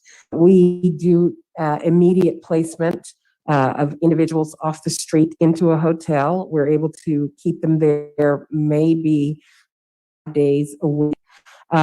Also, Human Services has a housing support program where, of course, the criteria is the individuals have to be a family, but they're able to immediately also get them off the street and into a hotel if that's what they need to do immediately, and house them while they're looking for placement into a more permanent setting. So yes, it would be great to have some additional funding for a hotel to bridge the gap. What I hear from some of the folks who, work with our unsheltered population is that, a week stay in a hotel isn't good enough, right? These folks are moved from place. And so it seems like at least a multi-month commitment that would afford the hope and the opportunity to transition to a new location without winding up, because why should I go and move into a motel or hotel when a week later I'm going to be kicked out and I'm on the street again? So I know that's a fear in the past. Sometimes when we've handed out vouchers. So does that seem like that would be a potential use of some funds? And that would be great, because that's kind of been the purpose of these COVID response non-congregate sites. Folks have been able to come in, stay for, several months, and then transition into permanent supportive housing. So absolutely, that would be fantastic. Great. One other question, and I really appreciate your attendance at the meeting at the community out in Guerneville this month, is that, the community is actually stepping up and even suggesting a potential location for this kind of a village concept. And so, I just wanted to check in and see that since that's on the table, since people in the community are already talking about George's Hideaway, since the county has considered acquiring it in the past, right? What is the best path forward for that? We would recognize that it was included in the staff report as a possibility, but I believe that Supervisor Corsi participated in some meetings with the California State Association of Counties that suggested that the Project Home Key funding might be more open. So would we look to state funding? Would we look to this funding? What is sort of your best suggestion on paths forward that kind of vision for the Guerneville area? Probably this funding and some additional state funding. We still have some county emergency solutions grant funding that could be available to this particular type project. So those are the types of funding streams that we'd be looking to for a particular project. I also did send our broker out to the property so that he could take a look and assess the feasibility and next steps. So just so you know, we are exploring every option that comes to us. We're moving on it. I really appreciate that. And if we send out, we sort of start this process to advertise for this $2 million, and we get projects like that we feel like, hey, you might be eligible for multiple buckets of funding, be working with the applicants, right, to sort of make sure that, maybe it's half is covered by this and half is covered by a project home key or an ESG opportunity. Will we try to kind of look at, hey, good solution, maybe this isn't the right bucket and there's another one. Definitely. Wonderful. Absolutely. Great. Other questions from my colleagues before we go to public comment and then deliberation? Okay, so with that, I will ask if there are any members of the public in the chambers today. Seeing none, I would ask Marcy if there are any members of the public who would wish to comment via Zoom.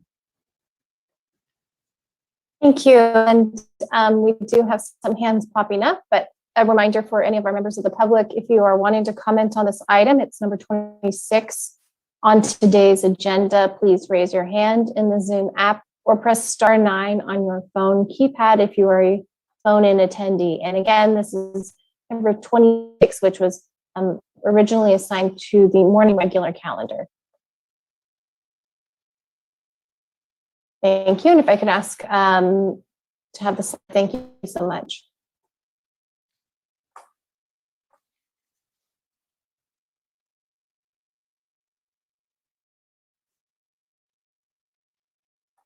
Okay, our first commenters are Jessica, Gregory, and then Thomas.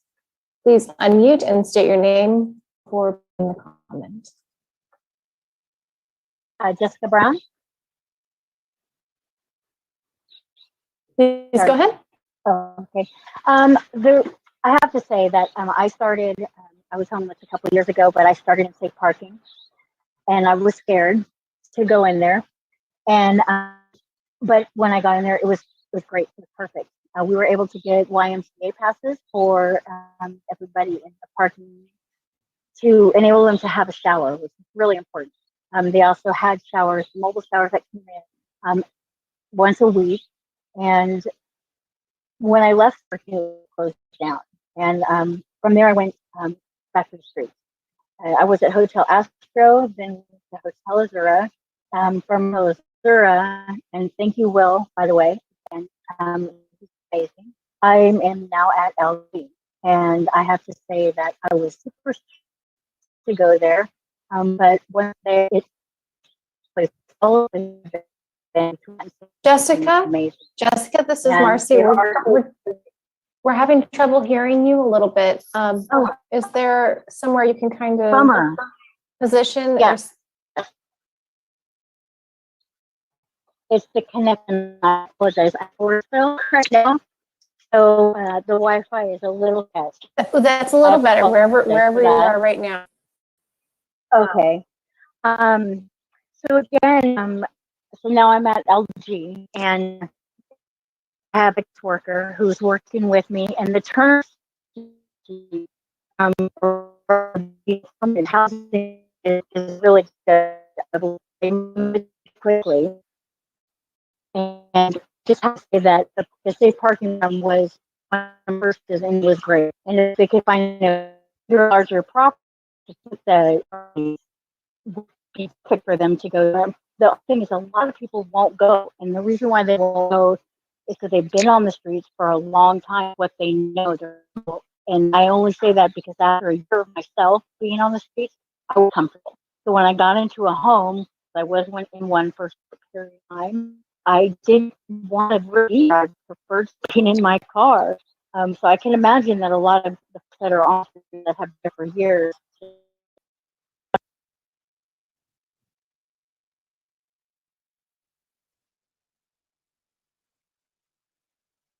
So I think we just actually lost together on the Zoom. Sorry about that.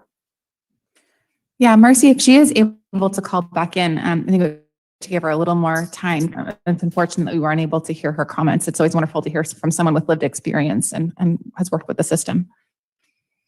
Yeah, and Jessica, just say for you or for anybody who may be having technological challenges, service issues, if you call and have better connection.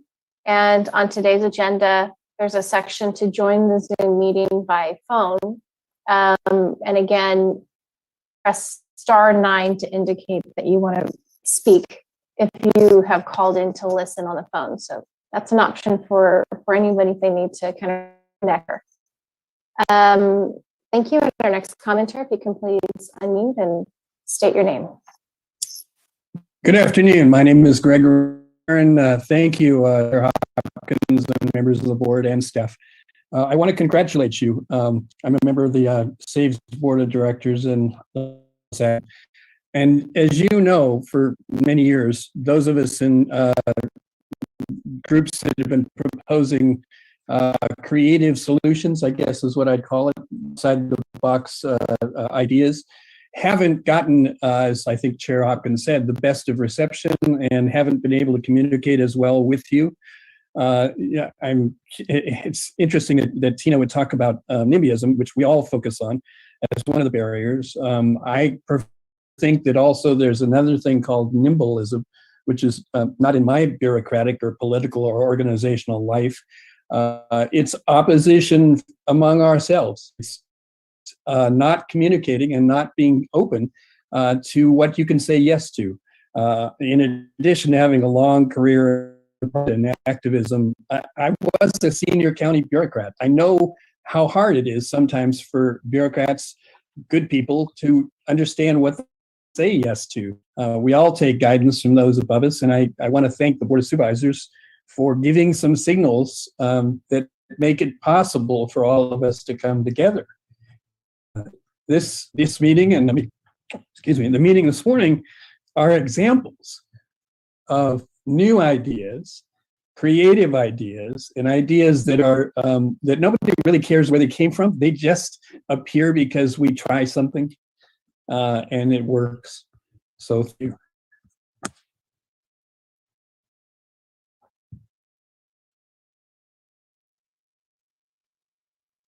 Next is our Thomas, then Carol, then Hassa. Please go ahead and begin your comment.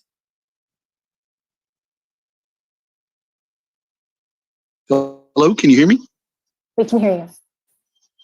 Hi, great. Yes, this is Thomas Ells, and I want to thank you for the opportunity to speak and thank you all for this, for what you're doing. There's been a tremendous benefit overall to the homeless. I think as Supervisor Corsi was saying in the numbers, as well as represented by Tina, this dialogue has come a very long way. I remember it was almost 4 years ago that the safe parking on the county site, on the county campus site, closed, and almost 7 years ago that it opened at the fairgrounds.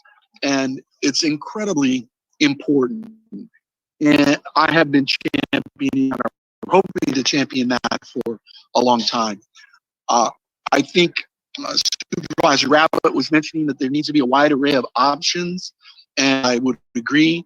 I think there's been a vigorous consensus building effort around these issues because we have safe parking, but I don't think it was a consensus.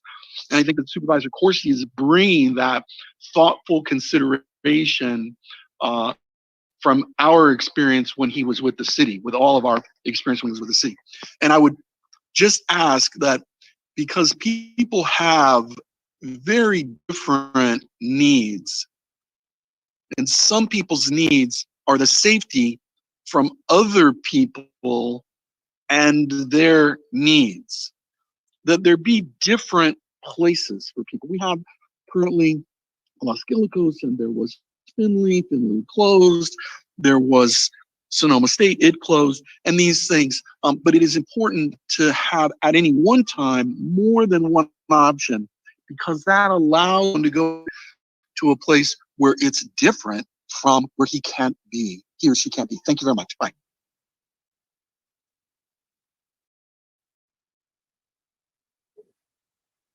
Please unmute and state your name. My name is Carol West. I'm a community health worker and a peer support specialist. And I noticed that several of the options for housing were looking to have increased wraparound care, and wondered whether you've considered the option of using community health workers and peer support specialists, especially since SB 803 is allowing peer certification, and that will allow for Medicaid billing for the services of peer support specialists. And also there is a CMS application for a community health worker benefit that is set to come into play January 22. And the Sonoma County has applied for a CARES Act grant to increase deployment and training of community health workers. So just putting it out there that may be part of the solution for care coordination at these multiple sites. And I will yield my time.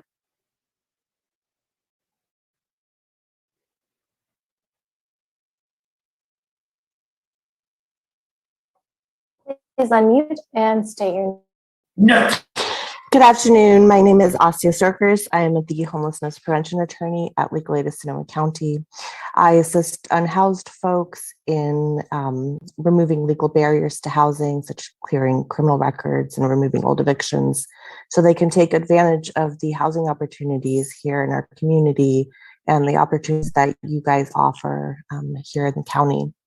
There is absolutely a need for safe parking. Many of the clients that I talk to who have RVs or in their vehicles don't have anywhere that they feel safe at night, and nowhere where they can feel that they can leave their home, their vehicle during the day.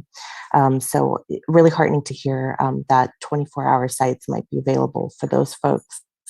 And I really would support wraparound services. That's how we get folks on the road to success. And we have to locate these housing opportunities in our community that are adding the homeless population even more than they already are, and bringing them into our communities, making them feel part of our community. We have a serious supply issue, as everyone here recognizes, and I hope that you continue to listen to your partners in the different cities and the nonprofit organizations, the people that are on the front lines. And I hope that the services that are offered take into account equity, flexible solutions, really low barrier, which will allow us to serve the most service-resistant folks and to be inclusive, empathetic, in responding to our homeless neighbors. Thank you so much.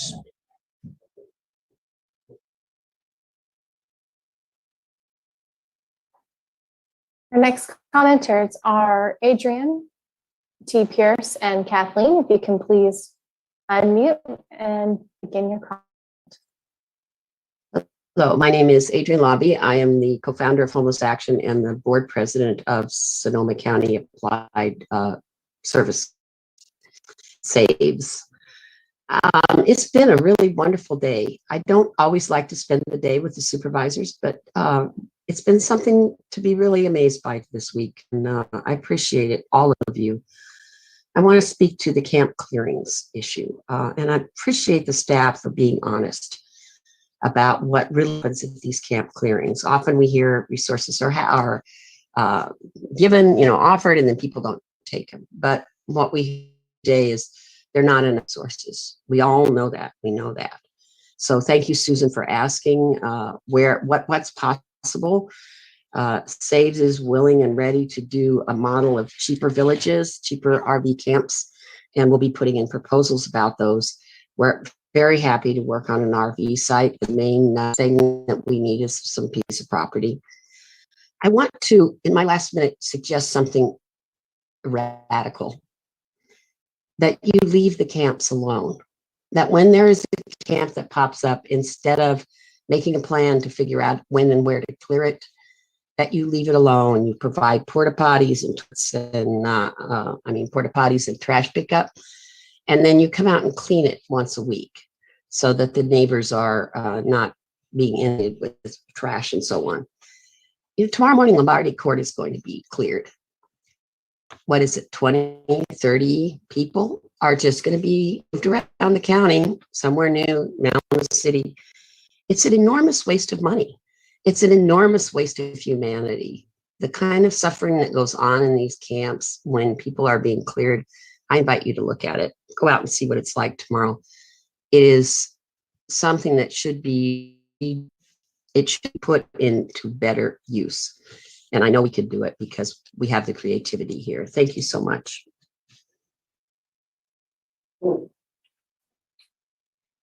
Hi there, please unmute and state your name. Hi, good afternoon, Board of Supervisors. This is Teddy Pierce, Windsor, California resident. I'm also thrilled at what I'm hearing here today. It's a huge shift, and I wanted to thank everybody for that.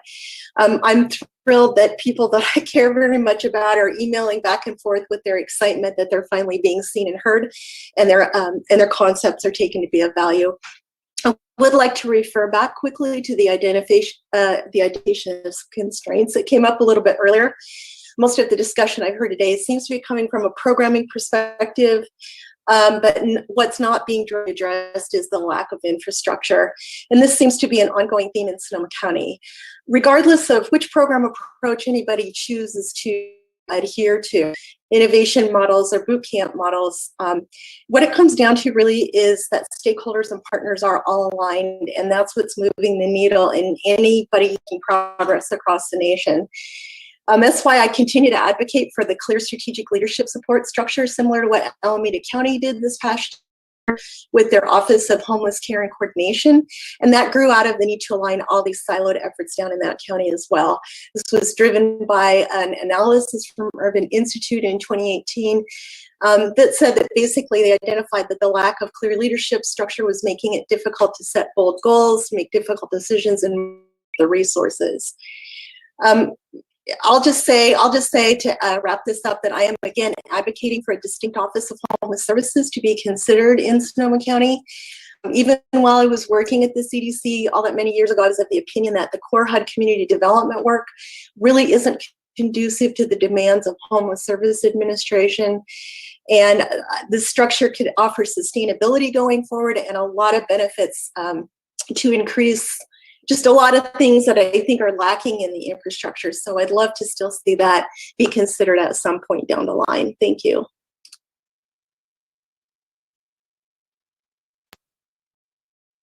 Our next commenters are Kathleen, Denise, and Gail. Please go ahead and unmute. Good afternoon, everybody. This is Finnegan. I'm a member of Homeless Action. Dare I say that we're experiencing a breakthrough in homeless policy today.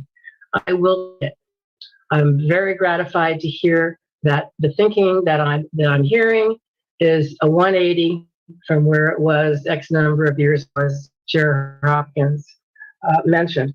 But the whole elephant in the room, especially with Linda's recommendation that we have more hotel or motel visits for people.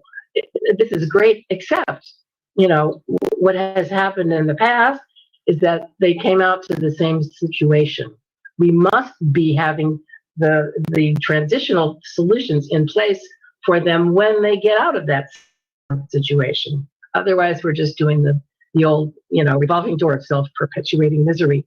I want to absolutely direct your attention to expenses of villages and this and that and that, the other. The fact of the matter is that people on the streets cost us twice as much as people in villages or supportive housing. We know that. We know it. And we're paying that money anyway for emergency services and cleanup and patrolling and all the other stuff. It's a terrible waste of funding. So I want to just remind you the three things that people need in whatever transitional solution. They need safe, secure place to be. They need hygiene and trash collection. They need wraparound services. With those three pillars in place, people can be better prepared to get better and to move into housing and be able to hang in there when they get it. Thank you very much. Please keep working on this tack going. Thank you.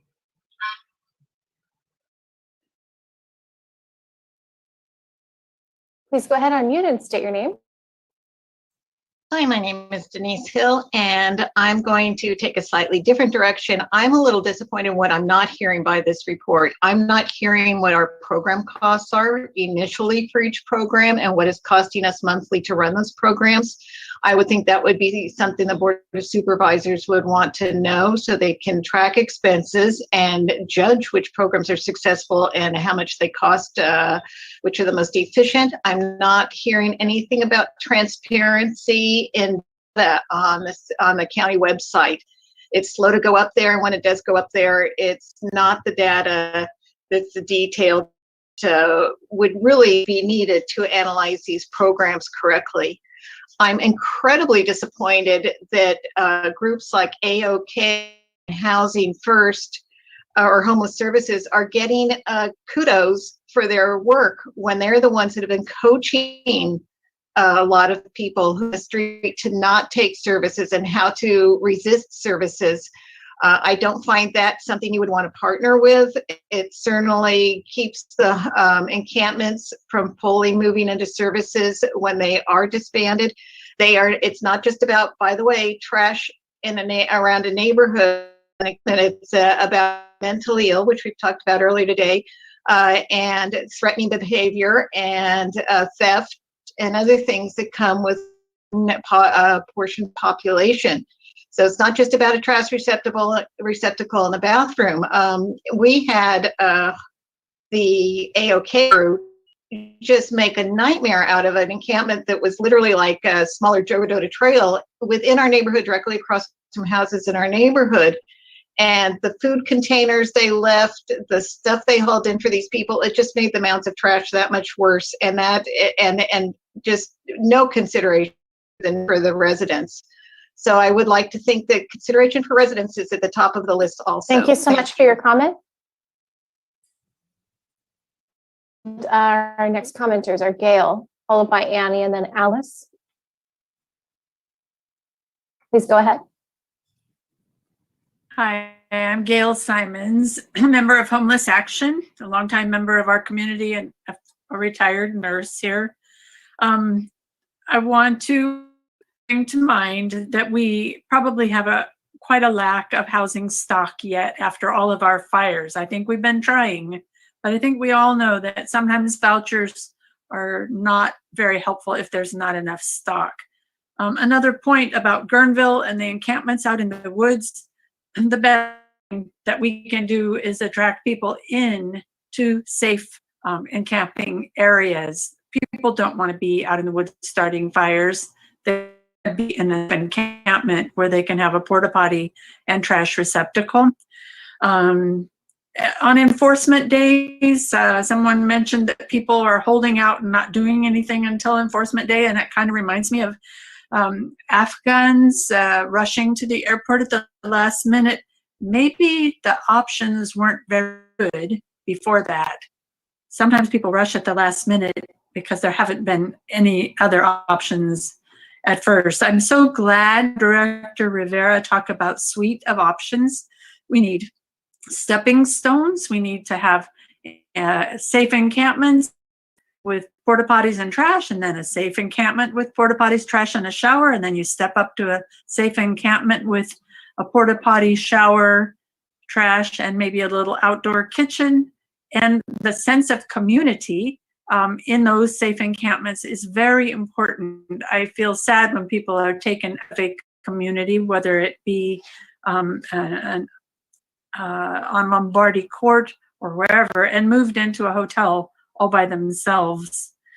We need more data and transparency, as was suggested. And if people are resisting services and we don't like that, I think that we should try that for a week, try homeless for a week. Thank you.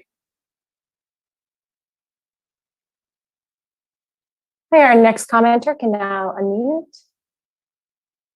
Hi, this is Annie Felendez. I'm with Homeless Action Sonoma, which is a relatively new, we've been a year, 013C, and our goal is to end homelessness in the town of Sonoma.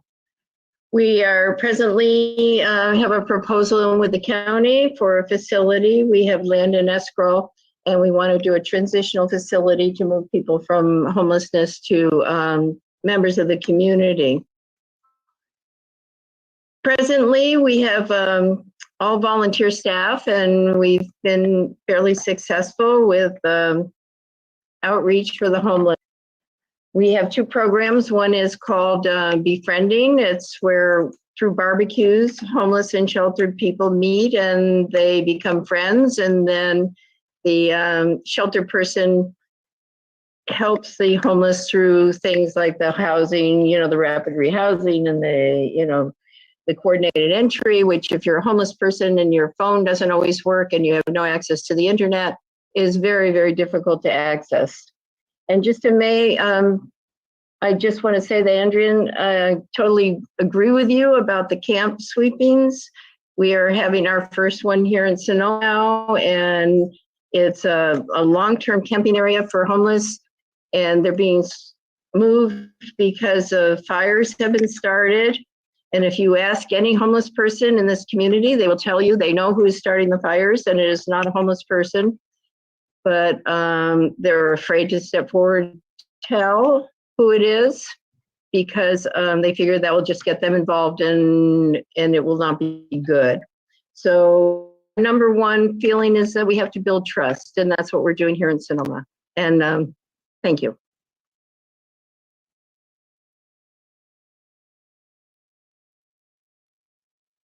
Hi, please unmute and state your name. Thank you. This is Alice Lynn.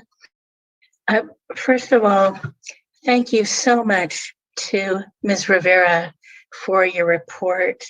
I am overjoyed to hear you talking about a suite of options and tiny villages and trailers and safe camping, safe parking.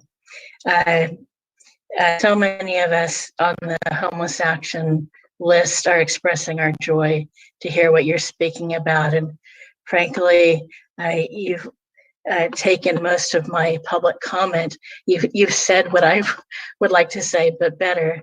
So thank you so much. And thank you to each of the supervisors supporting options, including tiny villages and so forth.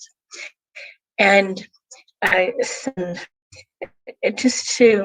a suggestion, I really appreciated Supervisor Abbott talking about beds being held open sometimes at Sam Jones in anticipation of sweeps. And I'd like to suggest a way to avoid sweeping people, which is when there are large RV caravans on the street. In my experience also with people camping, that they often don't realize that they end up getting swept when there's a large number of them that have congregated. And I think it would be helpful if they could be given clear guidelines and for staff to develop guidelines that would work of, say, telling people that if there are more than 5 tents in an area, they'll be swept, or if there's more than one RV per city block, they'll be swept. For your comments. I'm just double checking because I did see another hand, and I think it was from the person who had some logical issues earlier. So I just want to confirm before ending public comment. And it was, I believe, Jessica, if you're intending to comment, could you please raise your hand?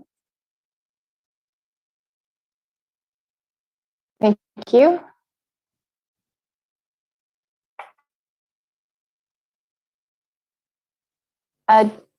Please go ahead. I see that you've unmuted.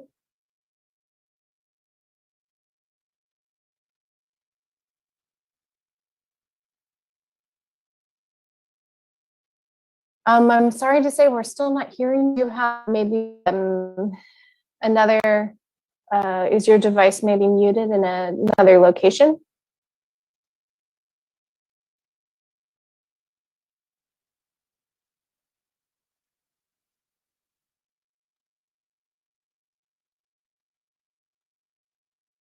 one more time here.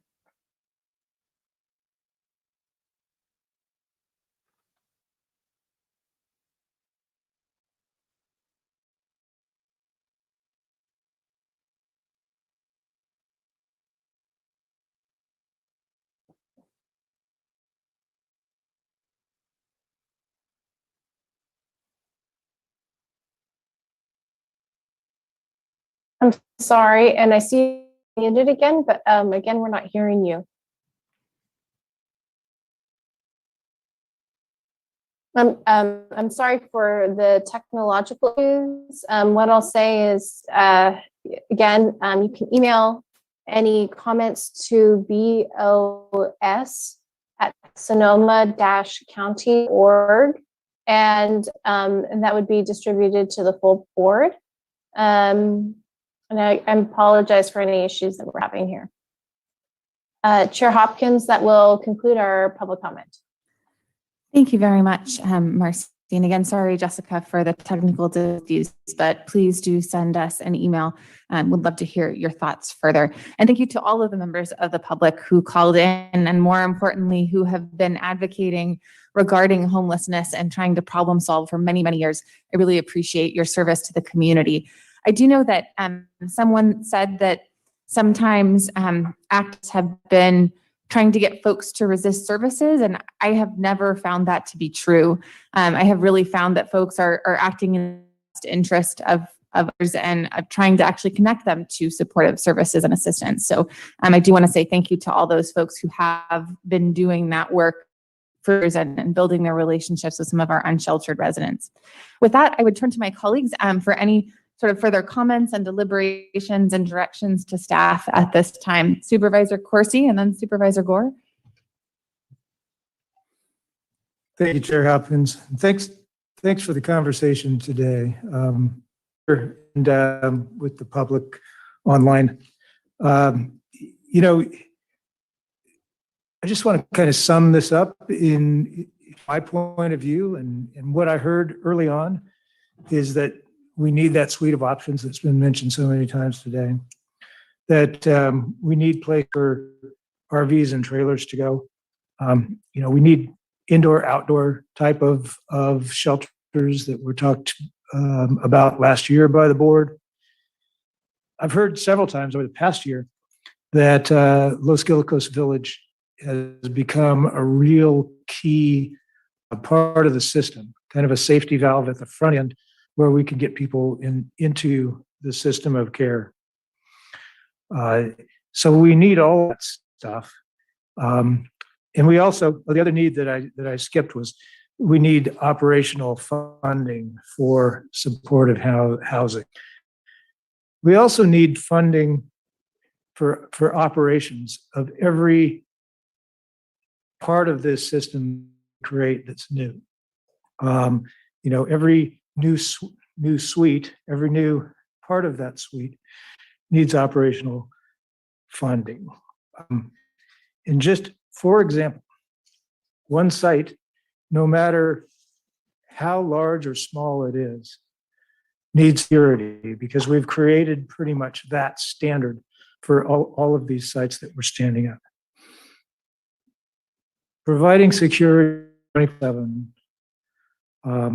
every week for 52 weeks costs at a minimum $400,000. If we create 5 sites of one type or another that have security, $2 million is gone within a year. That doesn't include all the other supportive services that we want to have as part of these sites. They are more efficient, they are less costly if we can do that in one place than scattering them around. So I just want to thank you for bringing all these options forward. I want us to look at all the options that are out there. I want us to consider all of those options, but please also, let's look at just one option. Let's an option that creates the kind of things that we need here. So partly LG Village, partly safe parking, partly a place where RVs can come, and where we can encourage people to to donate or help us find more RVs and trailers to shelter people. Let's look at doing that in one place. If we need a site, there's one just a couple blocks from here over at the probation supervisor crew yard. This was looked at briefly last year when we were looking at sites around the county. It's close to services, close to transit, it's close to shopping, it's close to medical facilities. It's close to us. It demonstrates our own willingness to put these kind of facilities in our own neighborhood here on the county campus. But I'm just putting that out there as one possibility. I don't care where this goes. I'm just asking that we make sure that we look at how a single site compares to multiple sites in the context of this $2 million. Everything else, let's go. I'm ready. Thank you. Supervisor Gore. Thank you, Chair Hawkins. I'll keep it quick because we're not deliberating on specific locations or specific items. I just want to acknowledge that I love hearing everybody saying one team all in.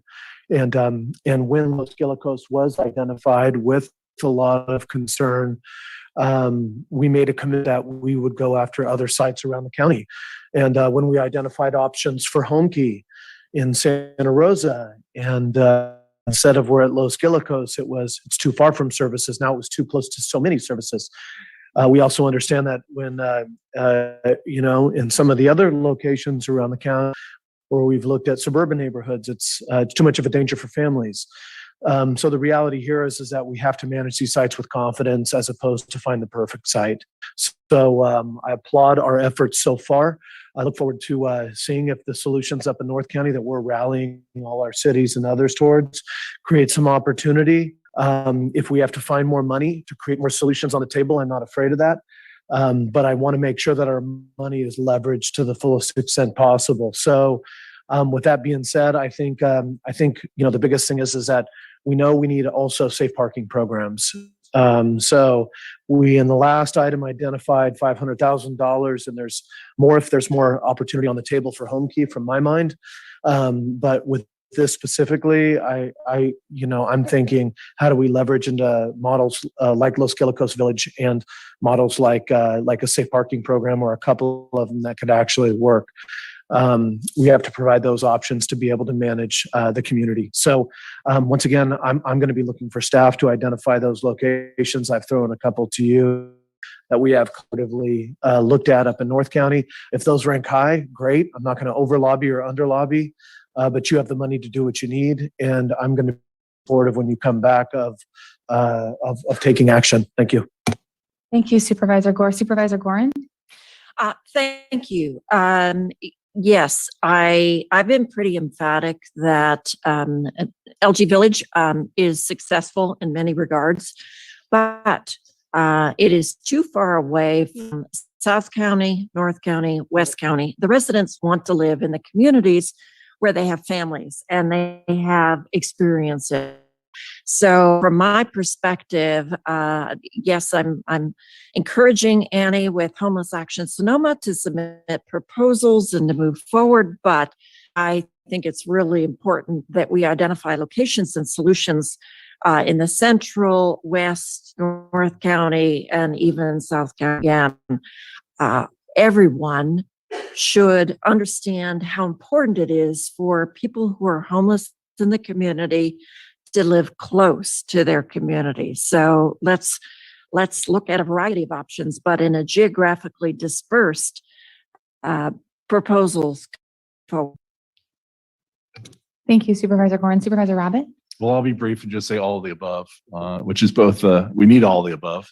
But I do appreciate the hard work that's been underway and the collaboration, the big push and effort to make sure that we can leverage not just dollars. It's important to do that, of course, but to leverage our relationships and to really kind of understand that, this is not a balloon that we just push and goes out somewhere else, but it's a holistic approach, strategic approach, which is exactly what it needs to be. And so I'm supportive of the issues going forward. I hope that those sites can be spread throughout the county to provide the best optimum outcome and to make sure that we're supportive of all of our partners as well. So thank you again for the work. Thank you very much. And I agree with all of my colleagues. Do I think that we need a centralized, scalable solution? Absolutely. But do I also think that we need regionally specific scattered sites? 100%, because I have seen firsthand that sometimes there are folks who are willing to a centralized site for services, and sometimes that's too far for them. They don't want to leave their community, right? They have a home, they just don't have a shelter. And so I think that trying to locate services and housing options in the areas that we do have high concentrations of homelessness, regionally specific around the county, is absolutely critical to our success going forward. And I also want to say, Director Rivera, that I really appreciate your comments regarding community engagement, because I think that's really important. And I think that we need to start turning ourselves away from, what was it, NIMBY, NIMPLE, whatever, that, which I thought was also really great. Thanks. I think that was Gregory who said that, into YIMBY, right? Yes, in my need. And how, and what are the things that we need to do to make sure that it's a success? Because what I've seen is that when we adequately resource these projects, the impacts that people are afraid of actually don't come to fruition. And so then the community really does turn around and they see fewer folks on the streets of downtown and they say, hey, that solution has value. And it is actually providing that stability that folks need. In addition to supporting the staff recommendations, I'm gonna do something a little crazy and make a suggestion from the dais and see if I can get a majority board support to bring something back. And that is that I really think that we need I'd love to see sort of a pilot project that is an across the finish line fund, flexible funding for our HEART and IMDT workers to actually be able to find a solution that works for someone. So I want to that in the cases our capacity is maxed out and we might not have that solution that is acceptable to that person when they're ready to accept services. But if, for instance, that person has a trailer and there's a spot for 6 months at a local trailer park, and we could actually get them parked in that local trailer park instead of being swept from place to place, right?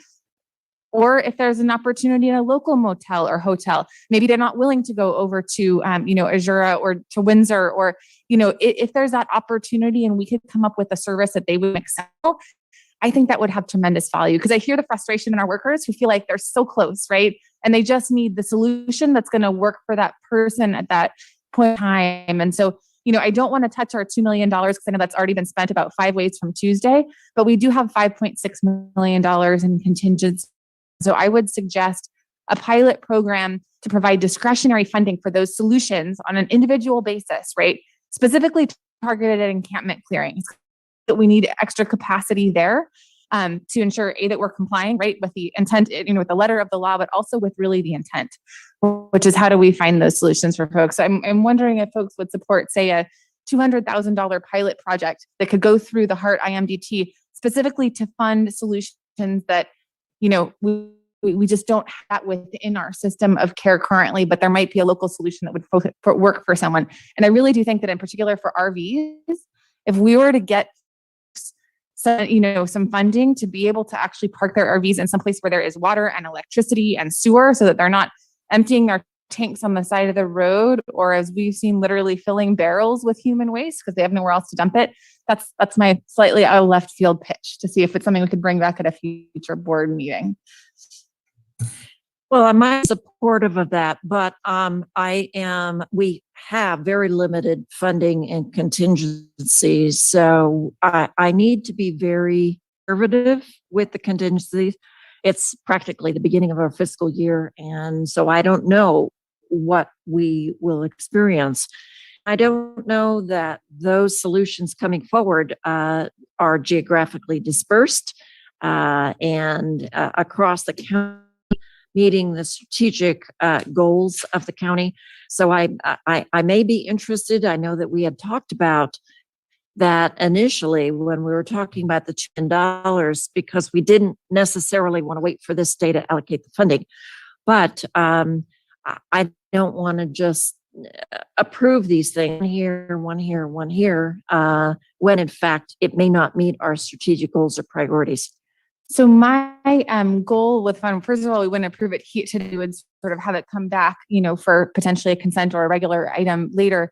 But to really fit in with our existing triage plan that we have for encampments, which is geographically equitable, right? And is based on those health and human safety, but to try to increase the percentage of folks that are actually accepting services when it comes to encampment clearing.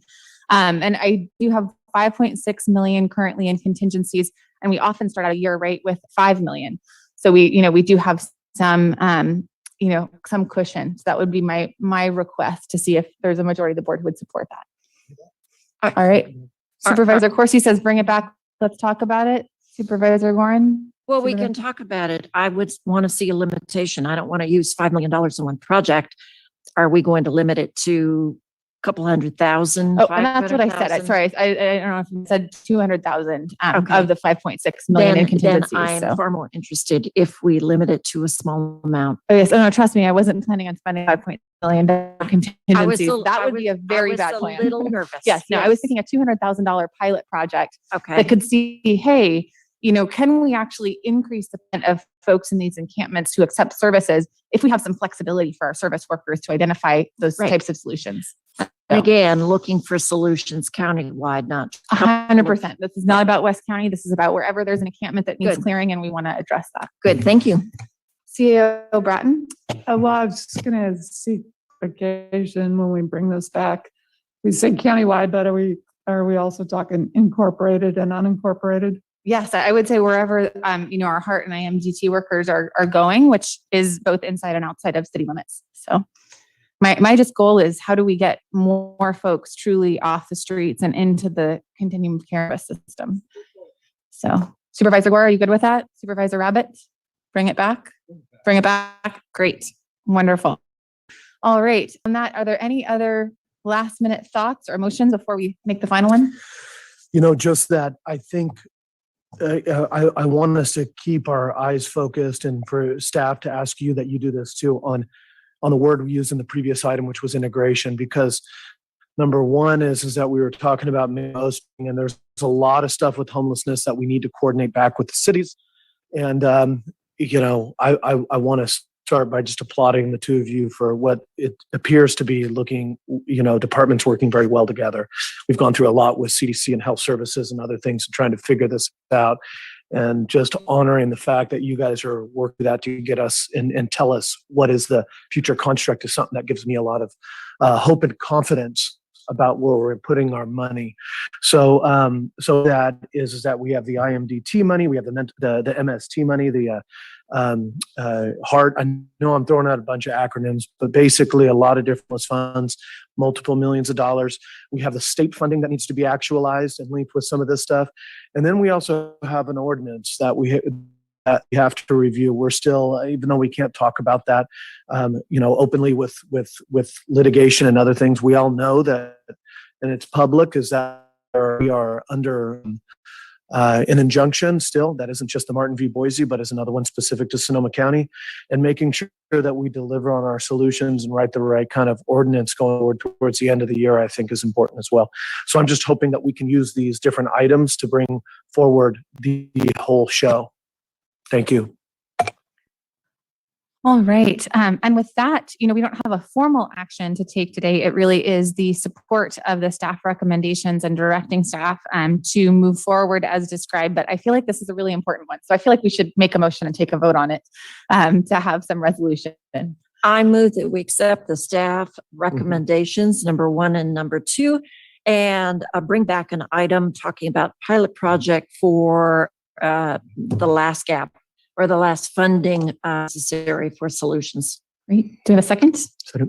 All right, Marcy, if you wouldn't mind leading us in a roll call vote on this one. Supervisor Green? Aye. Supervisor Rabbit? Aye. Supervisor Corsi? Yes. Supervisor Gore? Yes. Chair Hopkins? Yes.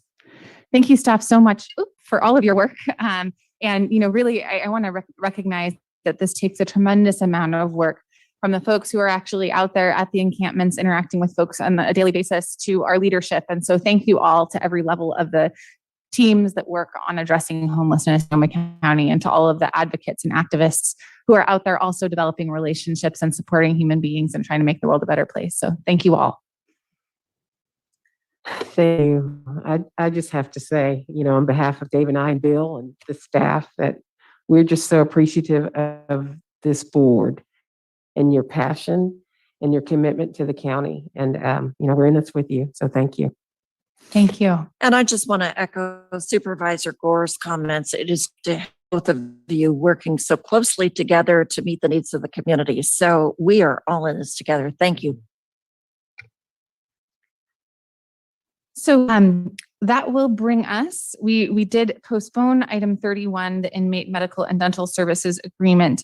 And with item 32, I believe that we need to formally open the hearing, or I'm going to ask Council Pittman to walk us through the procedure for this item, which will be continued to October 19th. Thank you, Chair Hopkins. So we do need to take the item up. If we are going to continue it to a date, we need to continue it to a date certain to avoid having to renotice. The only reason to open the public hearing would be if there's anybody in the audience who cannot return on the date that you select, to allow them to provide comment now. So should we do that? Is that sort of a recommended action from council? I would at least see if there's anybody who can't come back once we select a date. Okay. I would settle on the date first to find out. Thank you. So my understanding is that date has been selected and it is October 19th. So I will we'll formally introduce this item. So we are now on item 32, UPC 17-0069. And I'm wondering if Marcy could assist us in determining whether there are any members of the public who would not be able to attend on October 19th, and if they could raise their hand at this point in time, unless there's anything that Dr. Wick or our council team would like to add to the process. Thank you, Chair. Just to explain to the board that we received communication yesterday regarding fire and biotic resource factors that we'd like more time to address. And that's the reason for the referral. Thank you for that explanation. So we will be continuing this item. We will not be providing a presentation today or deliberating as a board, and it will be continued to October 19th. But at council's recommendation, we will offer any members of the public, if they are unable to attend that date in the future, which is preferred, an opportunity to comment. We can open public hearing if there is that demand and need. So Marcy, if you wanted to just check and see, this would be for any members of the public who are unable to comment on October 19th. Thank you, Chair Hopkins. To indicate that this is the only opportunity you have to comment and not be able to comment on October 19th, you would please raise your hand in the Zoom app to demonstrate this. And I do have one hand raised. Okay, so then we will formally open the hearing at this point in time. The presentations will still occur on October 19th. So we are just going to be taking this particular public comment at this point in time. So go ahead, Marcy. Thank you. For Rachel, if you can please unmute and state your full name. Hi, my name is Rachel Zierd, and I honestly don't know where I'm going to be in October, whatever it is. So I'm choosing to speak now, and I actually have to say I'm a little gasped because I've been standing here for 2 hours waiting to make my comment. I was one of the people who brought on these biotic and other problems on this permit, which to me, I can't believe has gone beyond where the county staff has missed. There are easement issues. There were some grading when it was in the PRP, and there were requirements for easements at that time. I don't believe the owner gave those easements, and it's still one of the conditions that is required. There's another easement to go and read well, and that wasn't provided. I called the county asking those 5 phone numbers that are noted there, somebody to give me some information. So I am concerned that the county is a bit overwhelmed, the staff, in order to try to, I don't know, there were 50 mitigations. And, what can I say? It gives us not a lot of faith in the system when that happens. So anyway, as I said, I may or may not be there in October, but I appreciate that somebody did listen to some of our comments because we've been talking about it for a while. Thank you very much.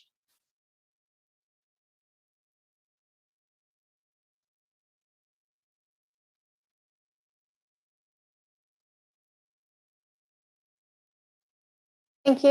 And Chair Hopkins, that was the only hand raised for comment at this time. Thank you very much. And Rachel, I did respond to your email letting you know that the item would be continued. So hopefully you did receive that email and the notification as soon as I knew that the item would be continued. Council Pittman, you were leaning in? No? Okay. So with that, I believe that the formal action we are taking right now is to continue the hearing until October 19th. And are there any rules that members of the board should know in terms of in the interim? I just always want to ask that question between now and October 19th. Council, regarding communications or anything about that regarding this particular agenda item? I'm going to defer to Jennifer Klein on this one.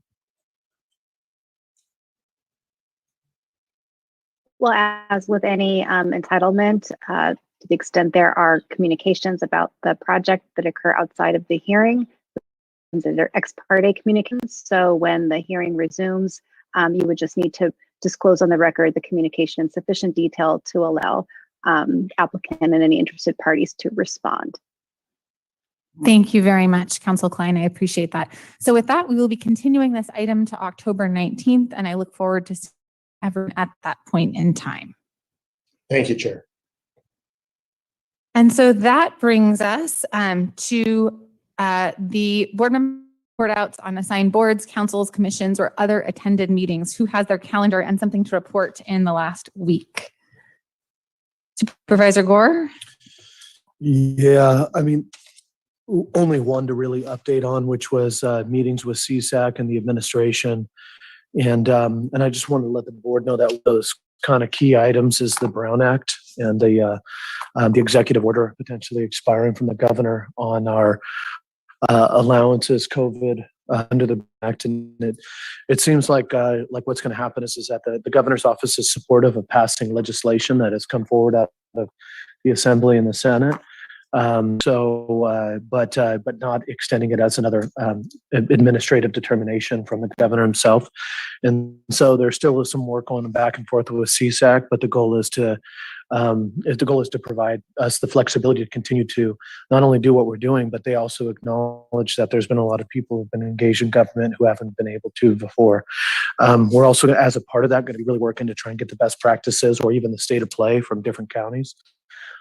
Some of us are doing this the way we're doing it here. I mean, every county is really different. There's some that don't provide any access for online. There's some that have the county council read out every item that's been emailed under public comment instead of having people do it that way. So maybe Bob will propose to do that. But I just wanted to know that that's just kind of one business piece of thing that I'm still working on. So I appreciate it. Thank you. The only other thing is that in October, on the October, I'll get you guys all some calendar invites, but the second week of October, especially that Wednesday, Thursday, and then on Friday morning, we're going to be hosting the CSAC Executive Committee here in town. And there'll be meetings, but also some things after hours and some other things. And I want to make sure you all are included appropriately. Thank you. Thank you, Supervisor Gorin. Thank you, Supervisor Gore, for that update. I think that is the topic of conversation of so many regional bodies. Can we continue to meet virtually over Zoom?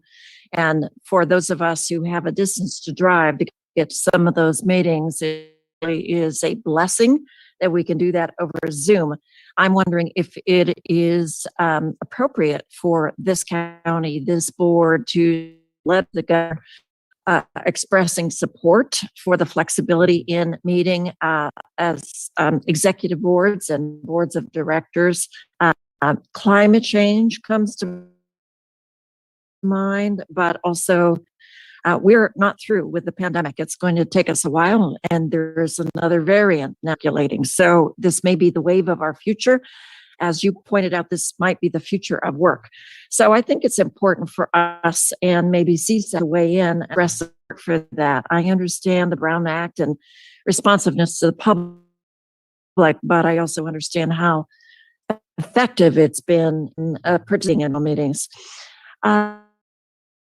Just wanted to brief the board. Thank you for your support of the Zero Waste Sonoma solution moving forward, and to give you an update on organic composting. There was a proposal by Renewable Sonoma to start an organic composting operation at the Laguna treatment plant for Santa Rosa. And sadly, one of the principals of that partnership has some serious health issues, and that organization has collapsed. There is another organic composting proposal moving forward in Permit Sonoma on Stagecoach Road in the district of Supervisor Rabbit, and that will be forward with the ER board. Will probably weigh in on that. There also are other potential partners that want to join or offer other solutions.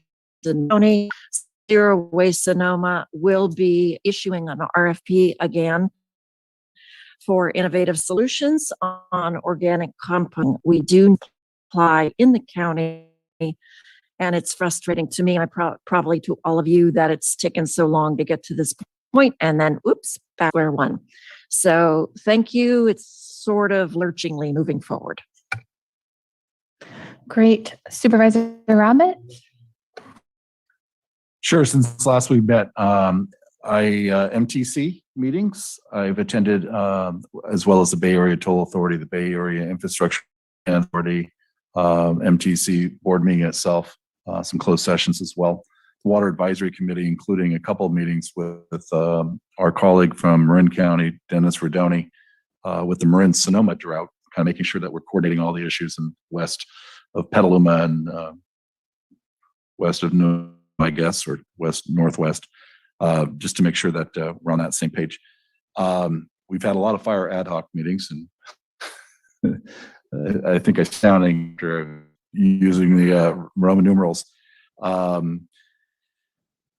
Renewal Enterprise District meeting as well, and then a bridge meetings this last Thursday, Friday, transportation, building and operations, finance, of which I chaired, labor, and the board of directors meeting itself, as well as we spent a number of hours going through an ad hoc at SMART for the new general manager selection, which is going to present kind of moving along the line for soon to have the entire board.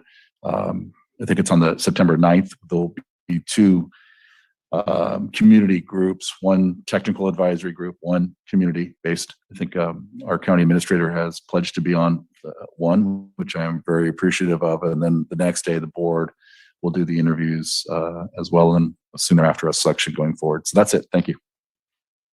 Thank you, Supervisor Abbott. Supervisor Corsi? Yeah, just a couple quick ones. Had our regular continuum of care board meeting on last Wednesday. And myself and Supervisor Gordon met with as the board liaisons for the Healthy and Safe Communities pillar of the strategic plan last week. Really a helpful meeting, and looking forward to see that moving forward. Thank you. And for my part, I did have a first 5 meeting last night. The fire ad hoc, one of the endless fire ad hocs that Supervisor Rabbit mentioned, and did have an opportunity to represent the county at a roundtable meeting convened by Senator Padilla on Friday, which Supervisor Gore in his role at CSAC also attended. And we had a number of fire chiefs, and basically Senator Padilla was listening to the needs of the counties that have been so heavily impacted by wildfire. And Marissa Montenegro from the CAO's office, our legislative affairs analyst, provided talking points and also some takeaway white papers that we shared with the senator's staff. So hopefully he will be following up on that. And I think they heard a lot of the same things from us and from the cities and from other county supervisors in the region. So with that, I think we will be moving on to public comment on matters not listed on the agenda, but within the subject matter jurisdiction of the board and on those board member reports.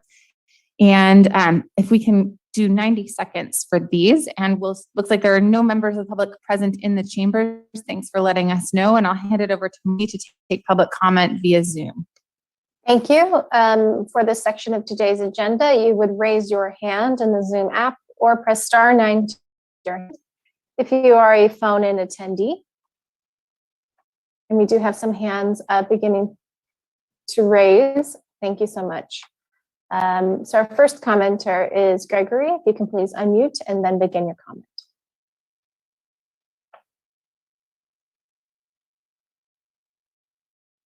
Thank you. I'll be as quick as I can. This month, 51 years ago, 3 failed wars ago, I came back from Vietnam for another war, America's declared war on poverty. Never really funded or managed, it fell into hiatus, starved to feed those wars that focused on destroying boots and butts and not gaining hearts and minds. Today, I'm calling for the restart of America's righteous war. It's a war on inequality, secrecy, racism, injustice, and authoritarianism. We're all on the front lines of this one. Our victories will come in workplaces, communities, neighborhoods, Zoom meetings, committees, and board chambers. I'm forming an Auditor General's office to investigate and communicate, because the decisions we have to make have to be based on the best information possible, developed together with our hearts and minds. We're fighting for change. The status quo isn't working, and there are real people's lives at stake. I hope you'll join up. America needs you.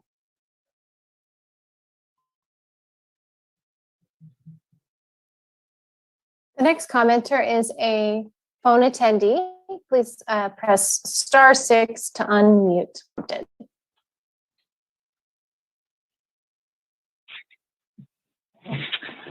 Hi, this is Jim Duffy, Chair Hopkins, members of the Board of Supervisors.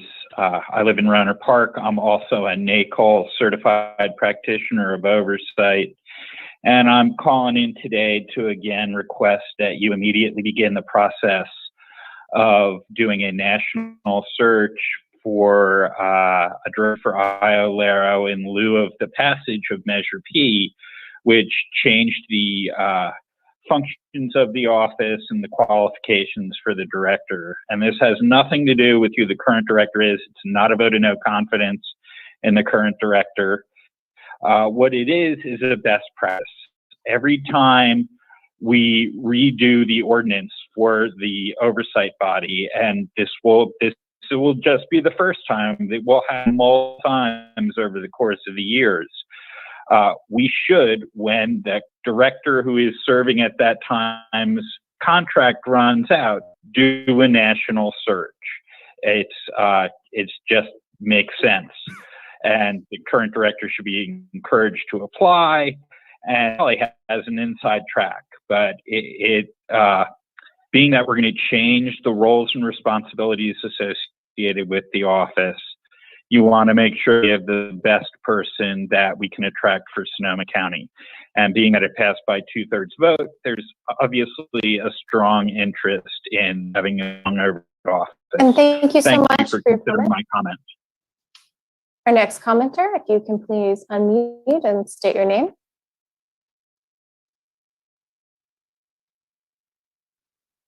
Rob McGilly of the 9/11 Truth Campaign. Our top local elected public servant, Hopkins, moving our county administration offices to downtown Santa Rosa is criminal. This distracts our local government from serving we the people to help us stop communist China from destroying our USA by satellite ignited wildfires. Lack of rain, $29,000 billion national debt, $4.6 billion this year alone spent for COVID-19 relief, with less than 0.20 to the people in stimulus payments, aided by pedophile President Joe Biden. Basement Biden is an 8-count traitor who may not hold any office in the USA according to U.S. Code Title 18, Section 2381, treason. Whoever owing allegiance to the United States levies war against them or adheres to their enemies, giving them aid and comfort within the United States or elsewhere, is guilty of treason and shall suffer death or shall be imprisoned not less than 5 years and fined under this title, but not less than $10,000, and shall be incapable of holding any office under the United States. Our top Sonoma County Judicial Officer, Bradford J. DeMayo, is protecting documented traitor pedophile President Joe Biden by refusing to provide due process on our petition for extraordinary relief in the nature of prohibition, prohibiting traitor Joe Biden from holding any Thank you for office. your comment. That concludes the time. Our next commenter, if you can please unmute and state your name.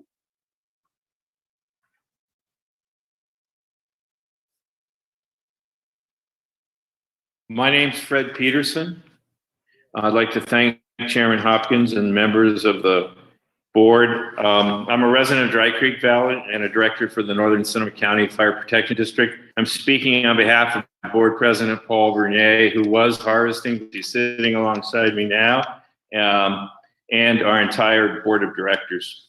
Our board recently completed and transmitted to the board clerk a resolution unanimously adopted, providing agreed upon terms and requesting the county administrator finalize and the Board of Supes approve a property tax exchange agreement as has been negotiated between our fire district representatives, the county administrator, and the Board of Supes Fire Ad Hoc Committee.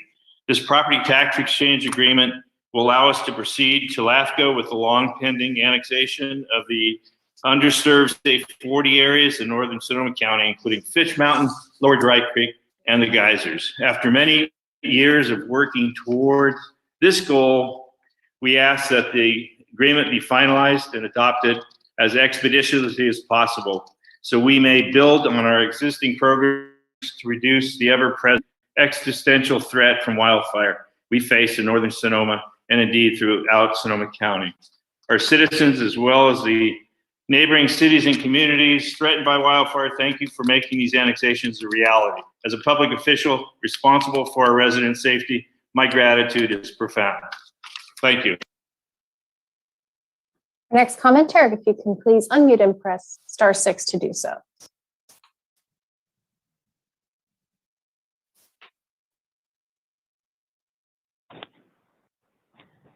Machine.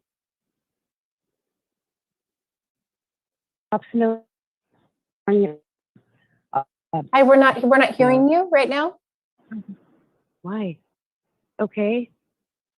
That sounds Can you hear me better. now? I'm Yes. sorry. Okay, great. My name is Shane Draco and I'm with the 9/11 Truth Campaign. Our top Sonoma County Judicial Officer, Bradford J. DeMayo, is protecting documented traitor pedophile President Joe Basement Biden by refusing to provide due process on our petition for extraordinary relief in the name of prohibition, prohibiting traitor Joe Biden from holding any office under the USA based on a trumped up, unconstitutional, vexatious litigate order.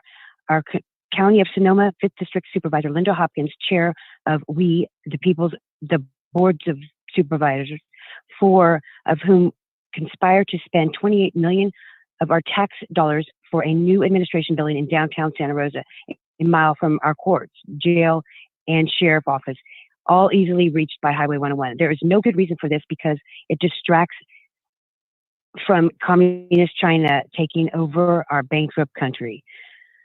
Supervisor David Rabbit, the one elected public servant on our side, help we the betrayed people restore Constitution for USA. Our unconstitutional Constitution of the USA serves to kill toy industry, the Christians, wrong pedophiles in government, pig, and communist China, and gross our democracy, killing $29 trillion unconstitutional national debt in favor for communist China and top foreign agent, our shadow president, Willie Brown. Thank you so much the for your wizard of comment. deception. Our next commenter, if you can please unmute and state your name.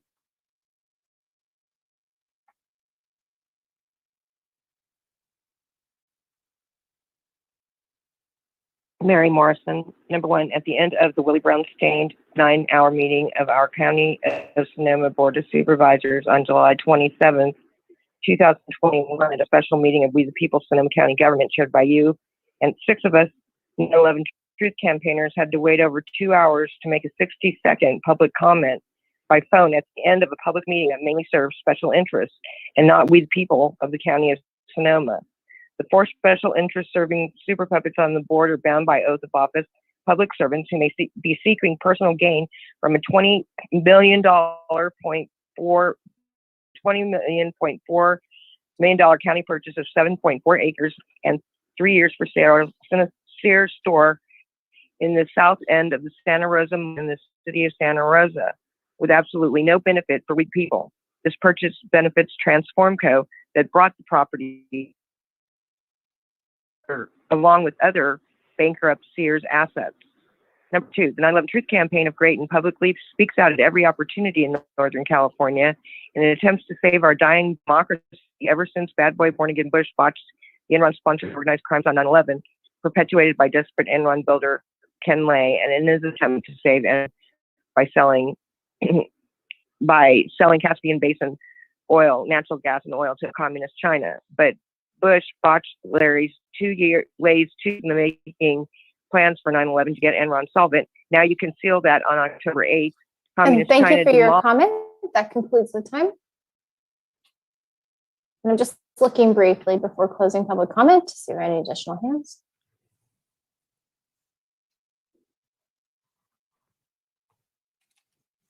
And seeing none, Chair Hopkins, that will close public comment. Thank you so much, Marcy. So that will bring us to the adjournment of today's meeting. I would ask everyone to stand as we adjourn in memory of those we have lost from our community. From the 1st District, Brian Hadley, as well as Elise P. Henderson. From the 2nd District, Eddie Cardoza. From the 5th District, Susan Rose Jelch. And at the request of Supervisor Corsi, a countywide adjournment in memory of all of those Sonoma County residents who have lost their lives due to overdose in honor of International Overdose Awareness Day. Please join me in a moment of silence.